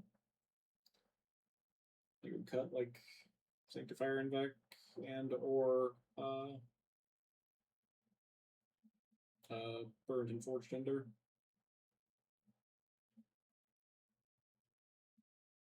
Bear has less haymakers, and you can never combo kill through their interaction. I guess, yeah.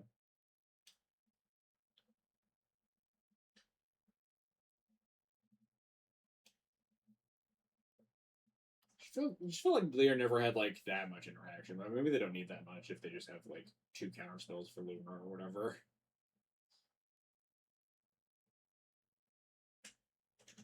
I just feel like when Lear was popular online when I was playing Cloud, it would just be like a lot of jam Cloud, jam hand.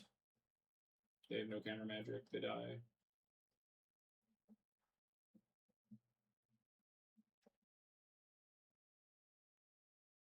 I have a longer opinion about Hand Sleepy and how you care about the intricacy of the layer versus lanes matchup. Yeah, sure. That's valid. I will never play either side of that match except by bribery. And I hate Amulet even more than I hate. Yeah, that's probably accurate. I don't like actually hate Blue Decks that much. It's just really not my speed. I do hate Amulet. Hey, Lingmeister, how's it going? It's going well here. We're 4-0 in this league, but we are waiting for our last match. So we're just gonna chill and talking about how great Hatu Sarase Strike Force is. That's correct. I really want a trophy so I can tell everybody how fucking broken this card is. One day I'll be rich and Dono deck. Is that the deck you would want to Dono? There's no other deck you'd want to make me play? Not like Register 4 Guide of Souls and Legacy? Which is the dream? Legacy Energy or Lumra Dual Commander? I would absolutely time out if I streamed Lumra Dual Commander. I would have to just like close chat and not talk to them at all.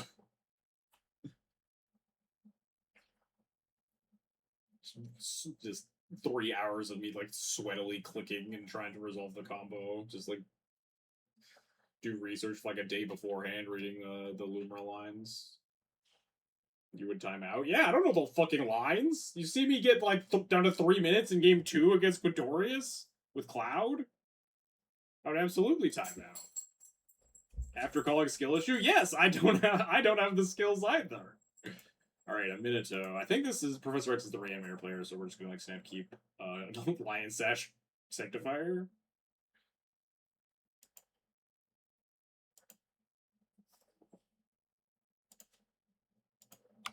Hypocrisy. Welcome to the stream.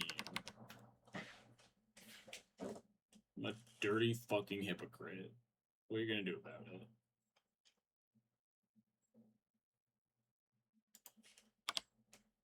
I hope we get to abolish an anime dev this game. That'd be so sick. We could honestly like abolish like an overlord too. Jam, jam, jam, jam, jam, jam. This does not protect me from white or blue reanimator targets, but a lot of them are black.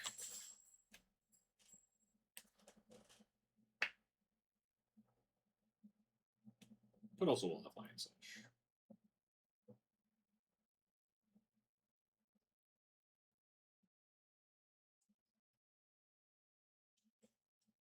My thing! This is so fucked up. Oh, shit.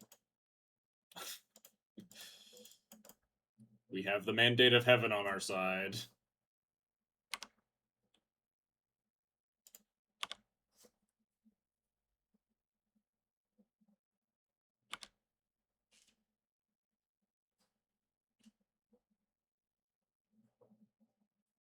I would do a deck for all those decks, to be honest. Torture shooter for content, and usually interesting and good insight even when decks are outside the comfort zone.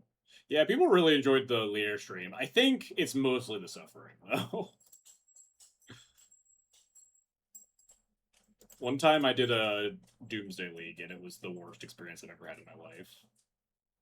But it was very funny. Hey, Linster13, thanks for the follow. Much appreciated. You're just gonna play a Minato and let it die? Like, set up a miracle or something here? Oh, okay. Yeah, like Source of Plowshares.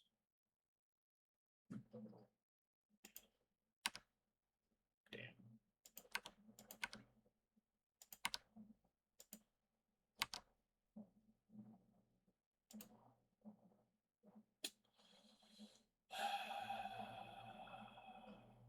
I think it's just, I hate just playing Sash here.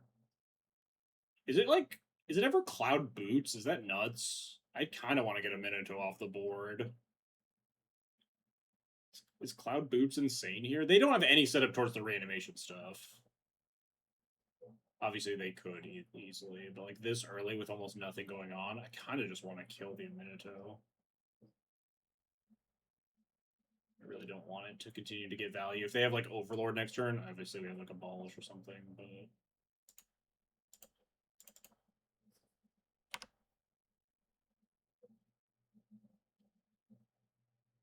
I skip saying boots. I'm getting steep. Obviously.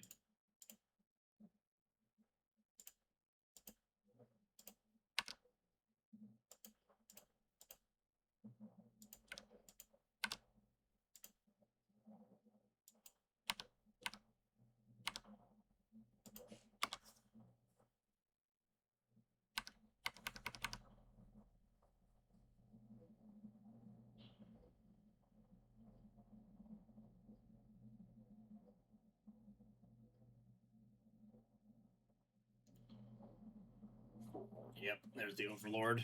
That tracks.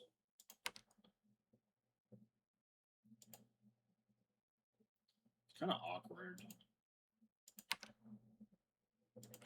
And I can't. Because their deck doesn't have that many counter spells. I'm just thinking about if I'm supposed to like abolish this now or whatever. We drew another land, so I'm more interested in abolishing it.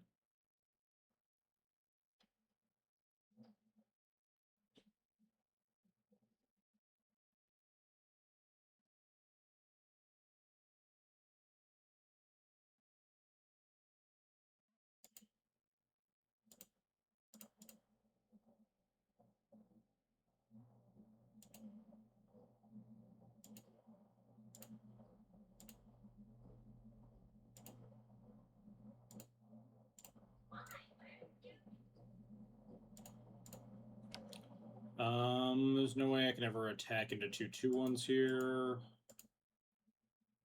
We'll just pass.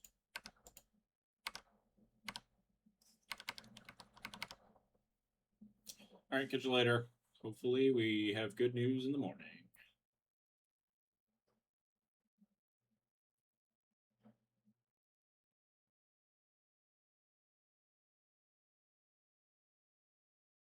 Dismember. Rude.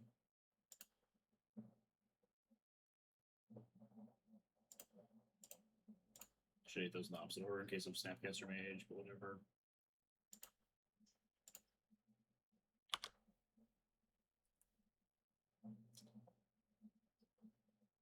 Converter, that's scary.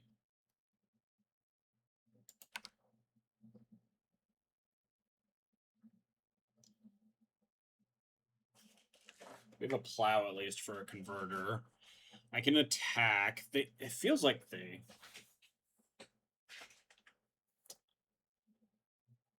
Yeah, I think the best play is attack if they block for some ungodly reason. Then we can recast Cloud and form more back with Sash, but then we don't have the other white source.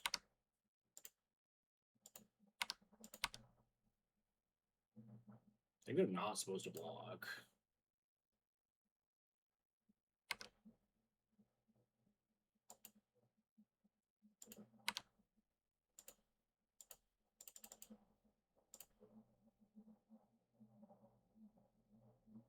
Let's counterspell.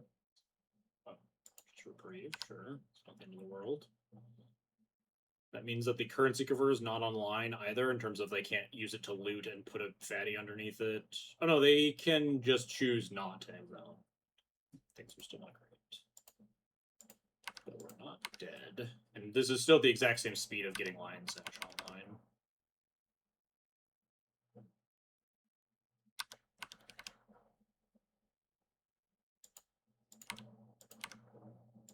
Two cards in hand. You should always loot here, sorcery speed, right? I guess if you were missing, if you didn't have reanimation spell or giant creature, you wouldn't.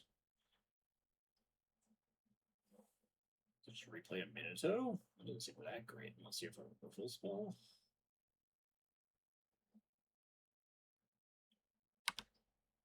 I think I'm supposed to hold the plow still. Oh, and tapping the land, fuck me. Maybe it's just a counterspell on Cloud, and then we can at least drain its skateboard down. Maybe it's just activate Converter. They only have two cards in hand, so I think it just has to be Cloud for formal for Masterwork for formal or for Sash.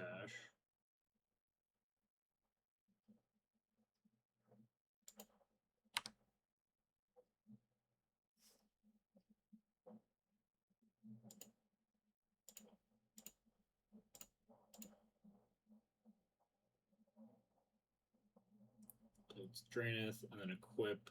I have 3 more mana, so I can't. Yeah.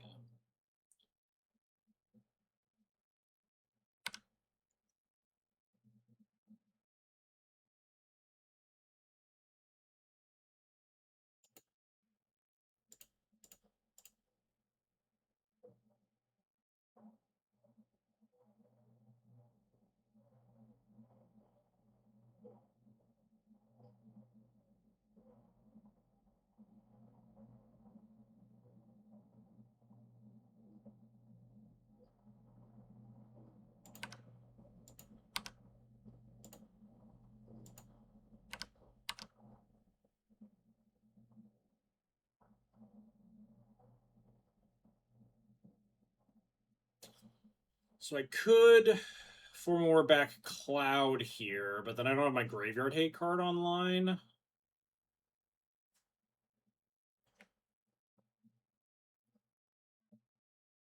think I'd rather my Graveyard Hate card be online. This thing costs 6 mana. That is a lot, but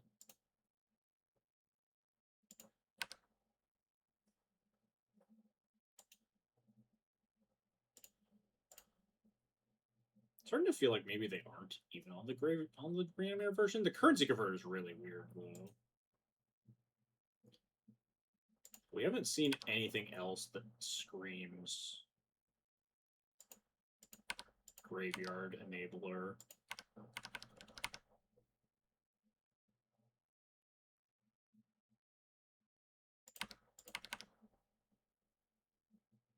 Attacking's not good. Not a good look for me.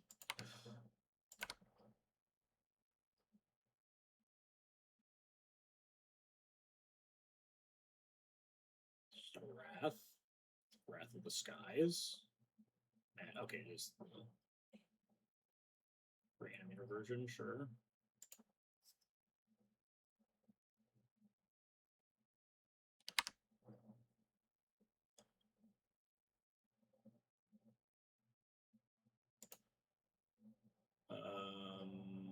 Free eat the long goodbye, I guess. Dismember. Plow the Magister.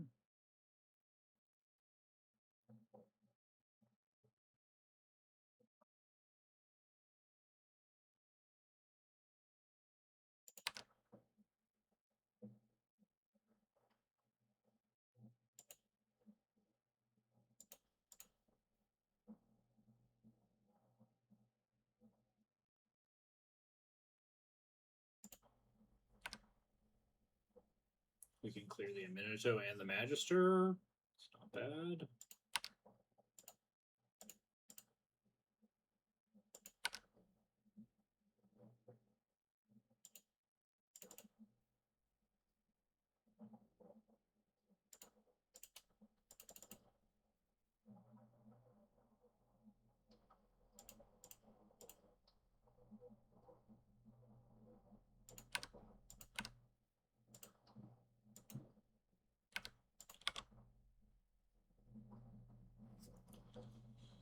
Minato down.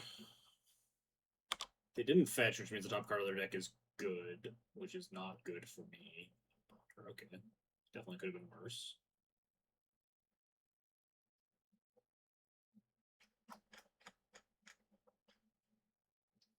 Gotta keep in mind that we could potentially like try to time walk. Although time walking off currency is not great because they can just replay it when, if they're held it, time walk them, like making them draw it again if they don't have this prismatic vista in play. The next turn, probably just Slime Cloud.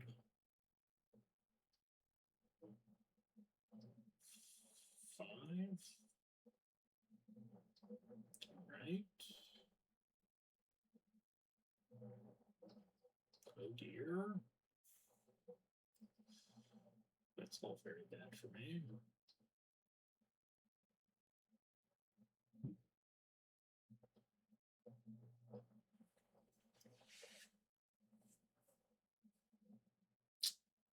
Fuck. I guess it's just unexpectedly absent the Overlord and ravages them, right? That just has to be the play. They have one card in hand.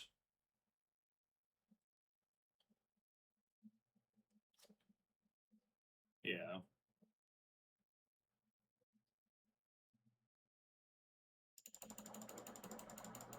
I think I might end up losing the currency converter if they hit a couple of lands though, but I think it's the best play rather than like sitting here waiting with a summon Bahamut sitting in their graveyard.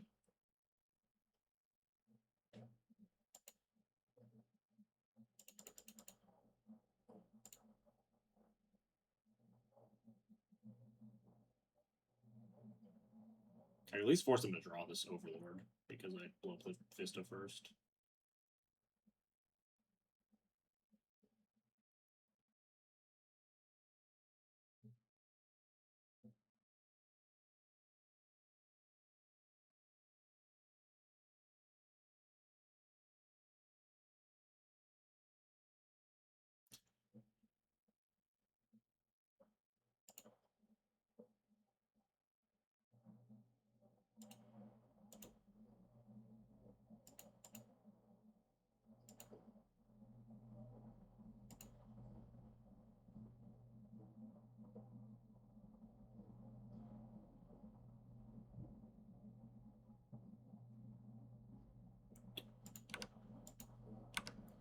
I think I just need to like rip land into like Mother of Runes or like land into City of Traders or something off the top. I don't even know what my plan is besides like my opponent's to not have the prerequisite number of lands for a little bit.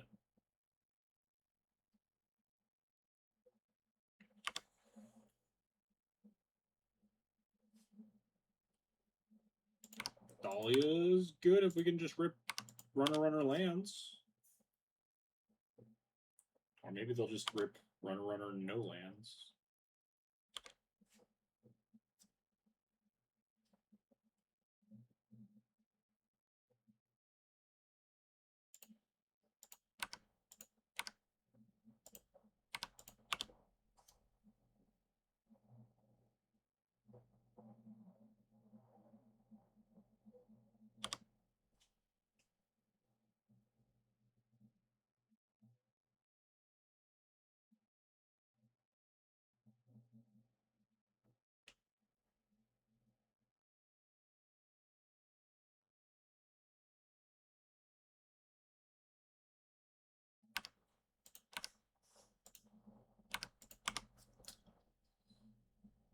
Come on, Draenith Magistrate. You got this, buddy. Nice tapped Mistrise Village. You love to see it. Let's go. Oh, game one. Up a game is huge here. And we did not get to confirm that they are Reanimator. We saw, like, minimal... Like, obviously they have removal spells, but it's not like a super counterspell dense matchup. It is a lot of just, like, removal and big things. Oh, winning that game one is very nice. Oh, Gens are good. It's a world where you just want to play 3 Gens, but Gens do get really clunky sometimes. I think 1 Gen plus Cataclysm is good enough. Certainly depends a lot on what you're trying to like tech for. If you're trying to beat Lumra and stuff, you could just play all 3 pretty easily.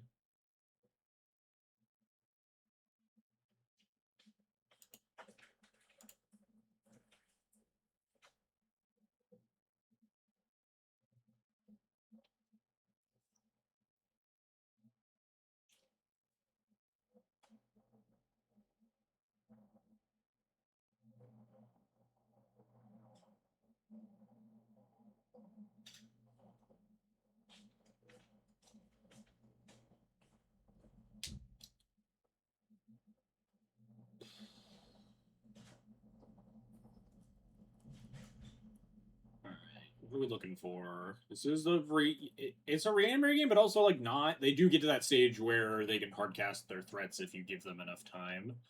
So they're not they're not great at enabling the reanimator stuff super early too. So we don't necessarily need to keep like the hand that we happen to have that game one with like Sash plus Sanctifier. Cloud for Lion Sash can be pretty reasonable graveyard hate, especially in tandem with like a bunch of other reasonable cards. Like I think I am gonna keep this. Just like it might just end up being give her a Cloud for Sash here. But those hands are just generally going to be good enough, especially if it's give her to protect the Sash. Like part of the problem that in that game one there was that our shit just kept dying. So at least if our 1-drop can convert with a removal spell, then we can end up a little bit more ahead.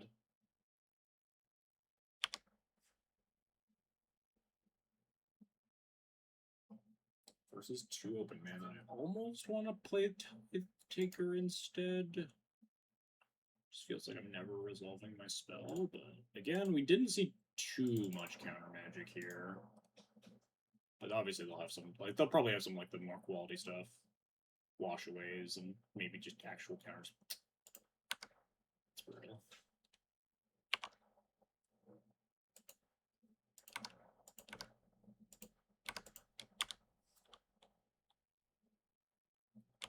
You have Skyclave to answer, like, an early Minato if they try to set up, like, the Overlord stuff like they did in game 1. So we're not, like, miles behind here. What's my play, though? Is it just Recruiter the Guard for Sash? Is it just Tithe? I don't like Tithe Taker. It's a really inefficient use of mana. The Sash just is no pressure. Hold up Cathar Commando doesn't feel great, but in the face of just a bunch of open mana, maybe. But I'd rather double 2-drop next turn, I think, which makes me think that it is just Recruiter the Guard here. I think I'll get Sash. We have answers for a bunch of that other stuff. We are pretty weak. We're pretty exposed to the graveyard things right now.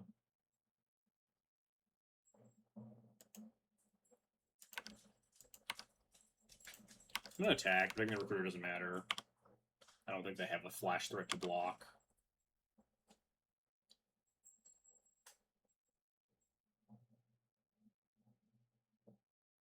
Yes, they just fucking died. We did it.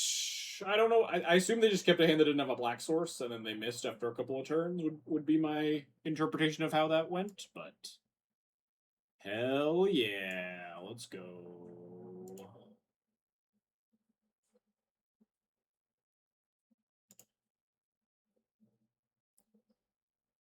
They just fucking died. We absolutely take those.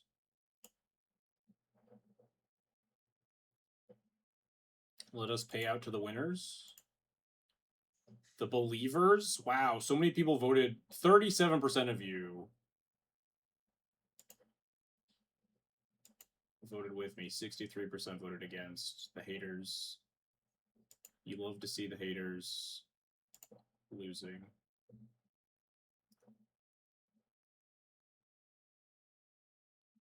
We fucking did it. We had a pretty reason. I get the abolish there wasn't great, but I mean it was literally free way to blow up the overlord, which was nice. It did cost us a planes that might have that definitely might have mattered, especially with like the get and turn and stuff. But abolish didn't really show up a lot. Thalia we drew a lot, and it was pretty reasonable. I think Thalia's on the up and up in terms of like Thalia comes and goes from my deck a lot based on how good I perceive it is. That is probably fine. Unfortunately, we only drew the Strike Force once, but we will absolutely be clickbaiting the shit out of the YouTube video and saying that it's the best card in Marvel Commander. It's probably, I mean, I guess it's probably not as good as Fantastic Card, but I don't think Fantastic Card is very good, so it's definitely the most underrated card. But that's going to be it for tonight's stream. Thanks everyone for watching. Hope you had a good time watching our trophy. He'll be sad about not letting Dog get back in. The door's been open the whole time. She came and went like the whole stream. Oh, Zarek's playing Legacy? Alright, I'll go rate Zarek. It's usually a modern player. Oh, he's playing Legacy Mill, I see.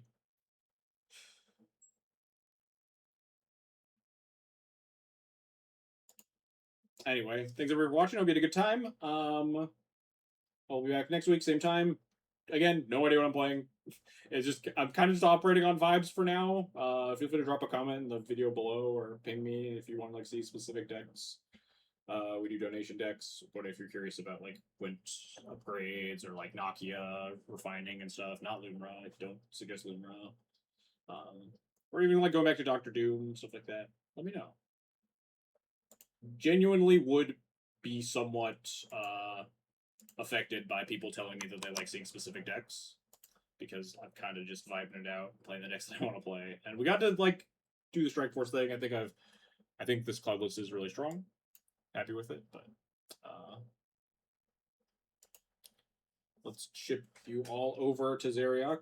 Have a good week, everybody. We'll see you back next week, same time, for some more Duel Commander.